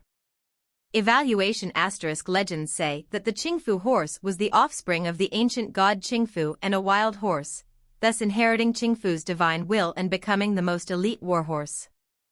Ouyang Shua paid a lot of attention to Qingdian. No matter how busy he would take the time to personally feed Qingdian to bond with the horse. Undoubtedly, Qingdian was truly proud. Before this, Moat had fed him. In response to this sudden change in the new environment, he did not bother about Ouyang Shua. These few days, Ouyang Shua did not even have a chance to ride it. If Ouyang Shua did not use the taming technique on this horse, Qingdian would probably refuse to eat any food Ouyang Shua fed it, preferring to die instead. This time, Ouyang Shua came to the stables. Both the Black Tornado and the elite Qingfu horse were delighted. Only Qingdian stared at Ouyang Shua, snorted, and returned to tending to its own mane. What an arrogant fellow. Ouyang Shua did not mind and continued to feed the three as usual. After feeding them, he helped Qingdian comb its mane to deepen their relationship. After about half an hour, he left the stables. When he returned to the back garden, it was already 5 p.m. Coincidentally, it was getting dark, and the children were getting ready to say goodbye. Seeing this, Ouyang Shua instructed the guards to escort them home. The law and order in Shanhai city were naturally excellent, but Ouyang Shua gave this order to give Binger some face. Her excitement during dinner revealed how much it meant to her. On the 25th day of the second month, the 5th day of the Lunar New Year, before 9 a.m., Ouyang Shua brought Mulanyu to stand beside the teleportation formation to welcome their allies. This Shanhai Alliance meeting could be considered their first meeting to discuss cooperation within the alliance. Since this matter involved players, their historical figures did not attend. On the outskirts of Shanhai city, Ouyang Shua did not arrange for Fan Zhongyan to come along. The four flowers had all gathered in Consonant City, looking exceptionally beautiful. Especially Zi Luolan, who stunned everyone the moment she appeared. Compared to her, Mulanyu seemed like a little girl. On the forums, Zi Luolan had a loyal following who called her the Purple Enchantress. Along with them was also Bai Hua's brother, the sect leader of Qingfeng Pavilion, Moon Shines Over the River. Although he was only 2 years older than her, he looked much older. At first glance, one might think he was middle-aged. However, he had a bold personality. They heard the gossip about Zi Luolan. Moon Shines Over the River was pursuing Hong Ying, much to everyone's surprise. Logically, the one closest to the moon would get it. With his sister Bai Hua's support, if Moon Shines Over the River chose to pursue the Purple Enchantress Zi Luolan or the pure, cute, and flat-chested Qing Yi, he would have an absolute advantage. Who knew he would fall for the fake little kid Hong Ying? And who would have thought that Hong Ying, who announced she would not have a boyfriend, would secretly accept his courtship? After Bai Hua, Feng Qihuang brought Qing Wan. The sect leader of Tingyu Floor, Jianqi Lain, also came along. The three beauties all had distinct personalities. Feng Qihuang exuded a rich and graceful aura, Qing Wan was small and cute, and Jianqi Lain was truly cold. Rumors had it that Jianqi Lain was a real beauty, and she was famous for this reason. Unfortunately, ever since the change with Jian Shilai, her personality has warped. She started to become more like someone who would end the world. Even in such an environment, she emitted an icy aura that no one dared to approach. Rumors had it that Jianqi Lain had once openly announced that every man was bad. A woman who has been hurt is extremely terrifying. A strong woman who has been hurt is even more terrifying. They could even destroy the world. From Xuanlong County and Stone County, Xuanlong Dianxue and Wufu both came along. Through their interactions, the two started to grow close and became close friends. From Black Lion County, Gong Changshi brought his good friend Fat Tiger. If one said that Gong Changshi was on the road to seeking death, then Fat Tiger was a living baby. No one knows how these two got together. Rumors spread that Black Lion City was being turned into chaos due to this pair. Jesho had to clean up after them every day. As a result, this old man, who never grumbled about doing as he was instructed, finally lost it. He announced, "I cannot take it anymore, I want to leave." These words scared Gong Changshi. He begged and swore to the heavens. Jesho handled all major and minor matters in Black Lion County, both military and administrative. The moment Jesho left, Black Lion City would be on the verge of collapse. Gong Changshi swore to the heavens, and only then could he convince Jesho and appease his anger and desire to leave. After Jesho gave him such a scare, Gong Changshi became more well-behaved and honest. As for how long this behavior would last, only Gong Changshi himself could tell you. From Shenjuan County, Songwen and Songwu came along. Compared to the calmness of Songwen, Songwu was more active and fortunate to be exceptionally talented at leading troops. He commanded the newly established City Protection Division. As for the Snow War Rose mercenary group, Xiaoyun and Lin Jing naturally stood out. As adventure game mode players began to grow in numbers, the status of these two leaders began to rise. Their reputations were even being compared to Bai Huan and Feng Qiuhuang. Besides them, Jianqi Lain and the sect leader of Qing Saiku similarly saw their popularity rise. They were listed among the 4 heroes of the adventure game mode players. Of these 4, Lin Jing was the most renowned, not due to any other reason, but due to her possession of one of the 10 famed swords. After she obtained the godly weapon, her combat capabilities surged. In a short 2 months, she successfully challenged many underworld experts. All of a sudden, even the top player Blood Romance was challenged. Fortunately, at the critical moment, Blood Romance rallied the elites of the Blood Evil Mercenary Guild to successfully traverse through the mysterious region. He had opened this area with the theoretical passage through the mysterious region exploration scroll that he acquired from the auction. This was the first mystical region players had accessed. In the region, Blood Romance gained many rewards. Not only did he receive the sect teachings of the Blood Knife sect and the Emperor rank cultivation method of the Blood Knife art, but also attained a platinum rank in Blood Knife. Combining the two, Blood Romance's strength increased, and he retained his position as the superior adventure game mode player. Along with the rise of Lin Jing, Snow War Rose also benefited. A group of female players chased her fame and moved to Jianya from other imperial cities to join them. In a brief 2 months, they established 2 additional branch guilds and were expanding rapidly. Lastly, the specially invited Rattlesnake Mercenary Guild arrived. The guild leader, Black Mamba, was as low profile as usual. He visited Shanhai alone. In addition to Ouyang Shua and Mulanyu, there were a total of 19 people. These 19 individuals were the most core members of the Shanhai Alliance. After everyone arrived, Ouyang Shua called this the dot. Check out our Patreon for early access chapters. We have made some changes so patrons get more per tier. Map contest featuring prize money and chapters ahead. Click here to find out more. Send submissions to email protected. Please consider giving us a vote if you are enjoying too. 8 chapters if we are first, 7 if second, 6 if third. As this was not an official meeting, Ouyang Shua specially chose the back garden as the Alliance meeting location. There was a small pond at the southwest corner of the back garden, surrounded by many white doves and koi fish playing in the water. 3 pavilions, arranged in a triangular formation, stood beside it. Curved drains surrounded the pavilions, and clear water slowly flowed through them. This place was built according to the ancient tradition of Tsushui Liusheng, which symbolizes drinking from a canal to wash away misfortune. Such a place was ideal for gathering friends and spending a good time together. Tsushui Liusheng, Brother Wui is truly elegant." Wufu couldn't help but praise him. Though Wufu was a man of few words, he was well-read and deeply versed in Chinese culture, so he was very pleased with Ouyang Shua's arrangements. Ouyang Shua smiled and said, "Please sit." The 3 pavilions were all set with tea, fruits, and cakes. After Ouyang Shua gave his instructions, the servants began placing 3 flower wine cups at the beginning of the stream.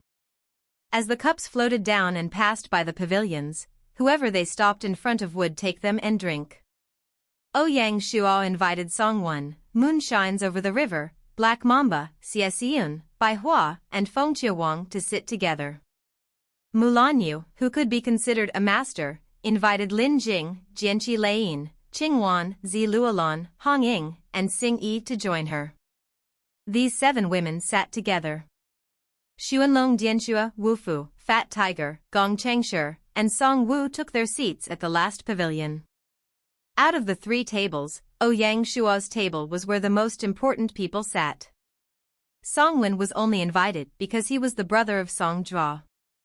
Of course, once the feast began, everyone would walk around and not just stick to one spot. Such an arrangement made Bai Hua and the others feel like VIPs. During the morning, they mostly only had casual conversations. Some of them took the chance to have conversations about cooperation. There were some in groups and others one-on-one. Ouyang Shua took the chance to discuss with Feng Qiuwang regarding the coal cooperation. The large-scale steel mill that Lu led had been built pretty much at the end of the Canyon River, opposite the harbor, and located in the Chirshui City region. They chose such a spot because it had a water source and wood resources.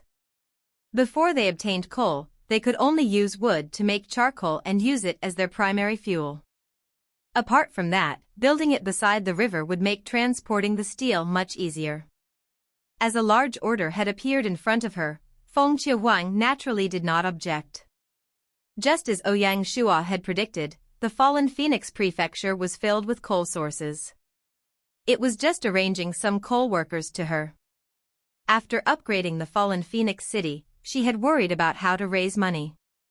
Based on Lu Mo's estimations, from next month onward, Shanhai City would purchase no less than 1,500 gold worth of coal. "Wui, you're the god of fortune." After signing the electronic contract, Feng Qiuwang giggled as she spoke.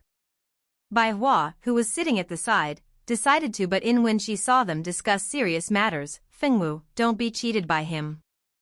"Ah." Feng Qiuwang did not understand. Bai Hua shook her head.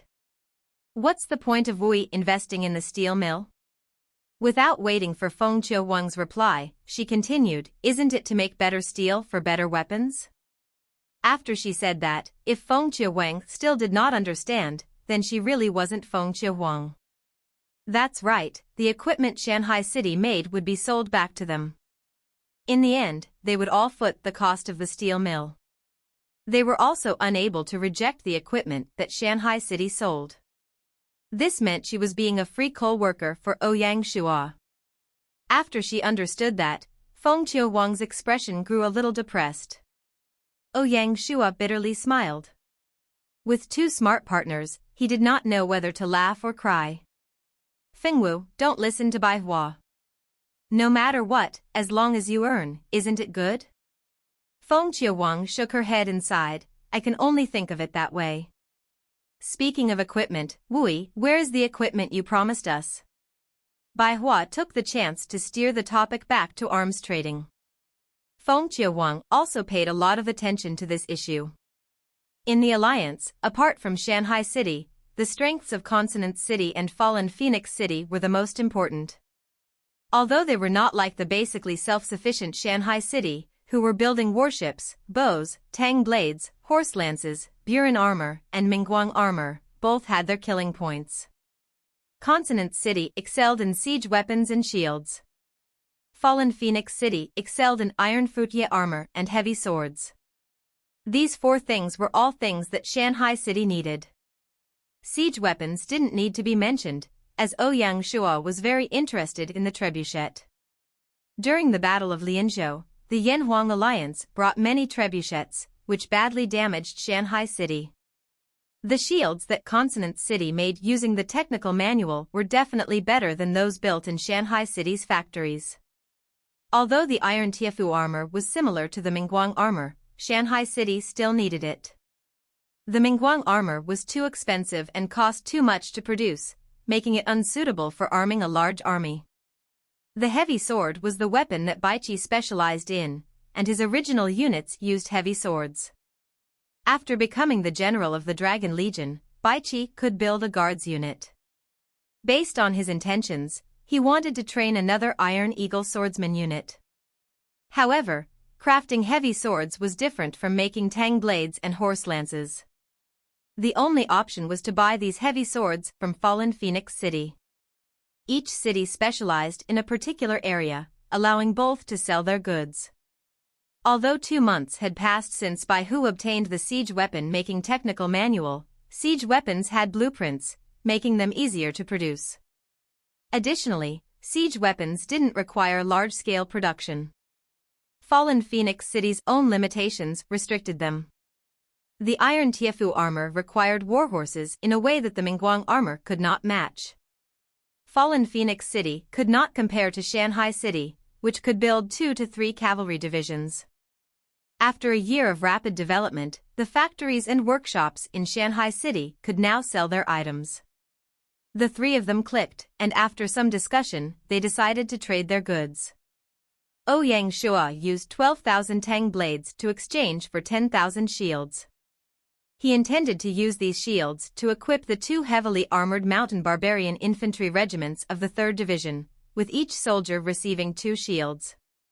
He also traded 800 Burin armor for 200 trebuchets and exchanged 15,000 tang blades for 1,000 heavy swords.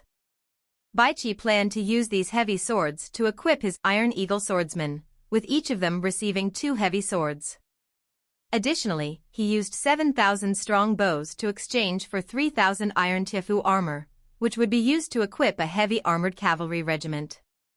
Bai Hua and Feng Qiuhuang also came to an agreement with Ouyang Shua.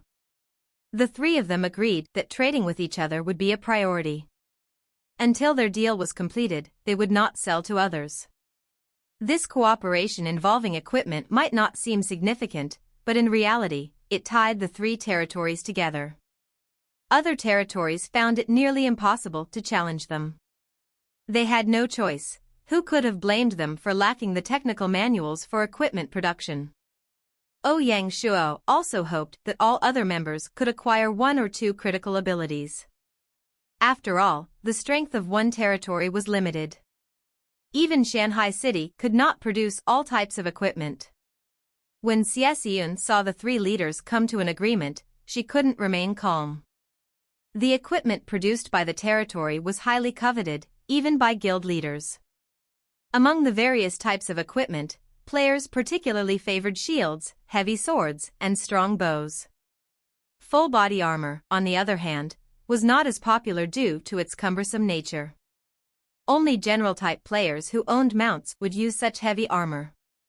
Similarly, the Tang blade, while a valuable weapon of the cold weapons era, was seen as less appealing by many players. As such, it was suitable for the battlefield. Adventure mode players loved swords the most.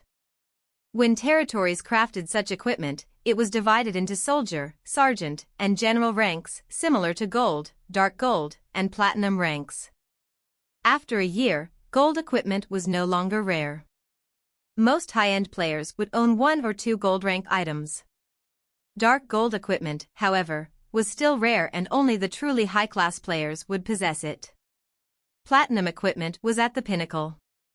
Therefore, using territory-made equipment to equip elite forces was highly suitable. Compared to lords, guild leaders were not lacking in money. In fact, they were often wealthier in terms of income.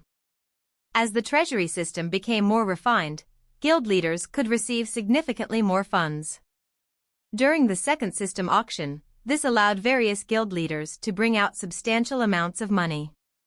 The 13,000 gold that Lin Jing borrowed from Ouyang Shua during the auction was repaid in just 2 months. As for the 10,000 gold that Bai Hua had borrowed, she had not returned it even now. Comparing the two, the advantages of a guild were clear. It was not that lords lacked money, but the income from their territories had to cover the costs of construction and military expenses. After Consonance County upgraded, it required a substantial increase in funds. Without the support of the Qingfeng Pavilion, Baihua would have been hard-pressed to continue borrowing funds from the Four Seas Bank. This was the benefit of having the Qingfeng Pavilion's backing. Check out our Patreon for early access chapters. We have made changes so that Patreons receive more benefits per tier. Map contest featuring prize money and chapters ahead. Click here to find out more. Send submissions to email protected. Please consider giving us a vote if you are enjoying too. 8 chapters if we are first, 7 if second, 6 if third.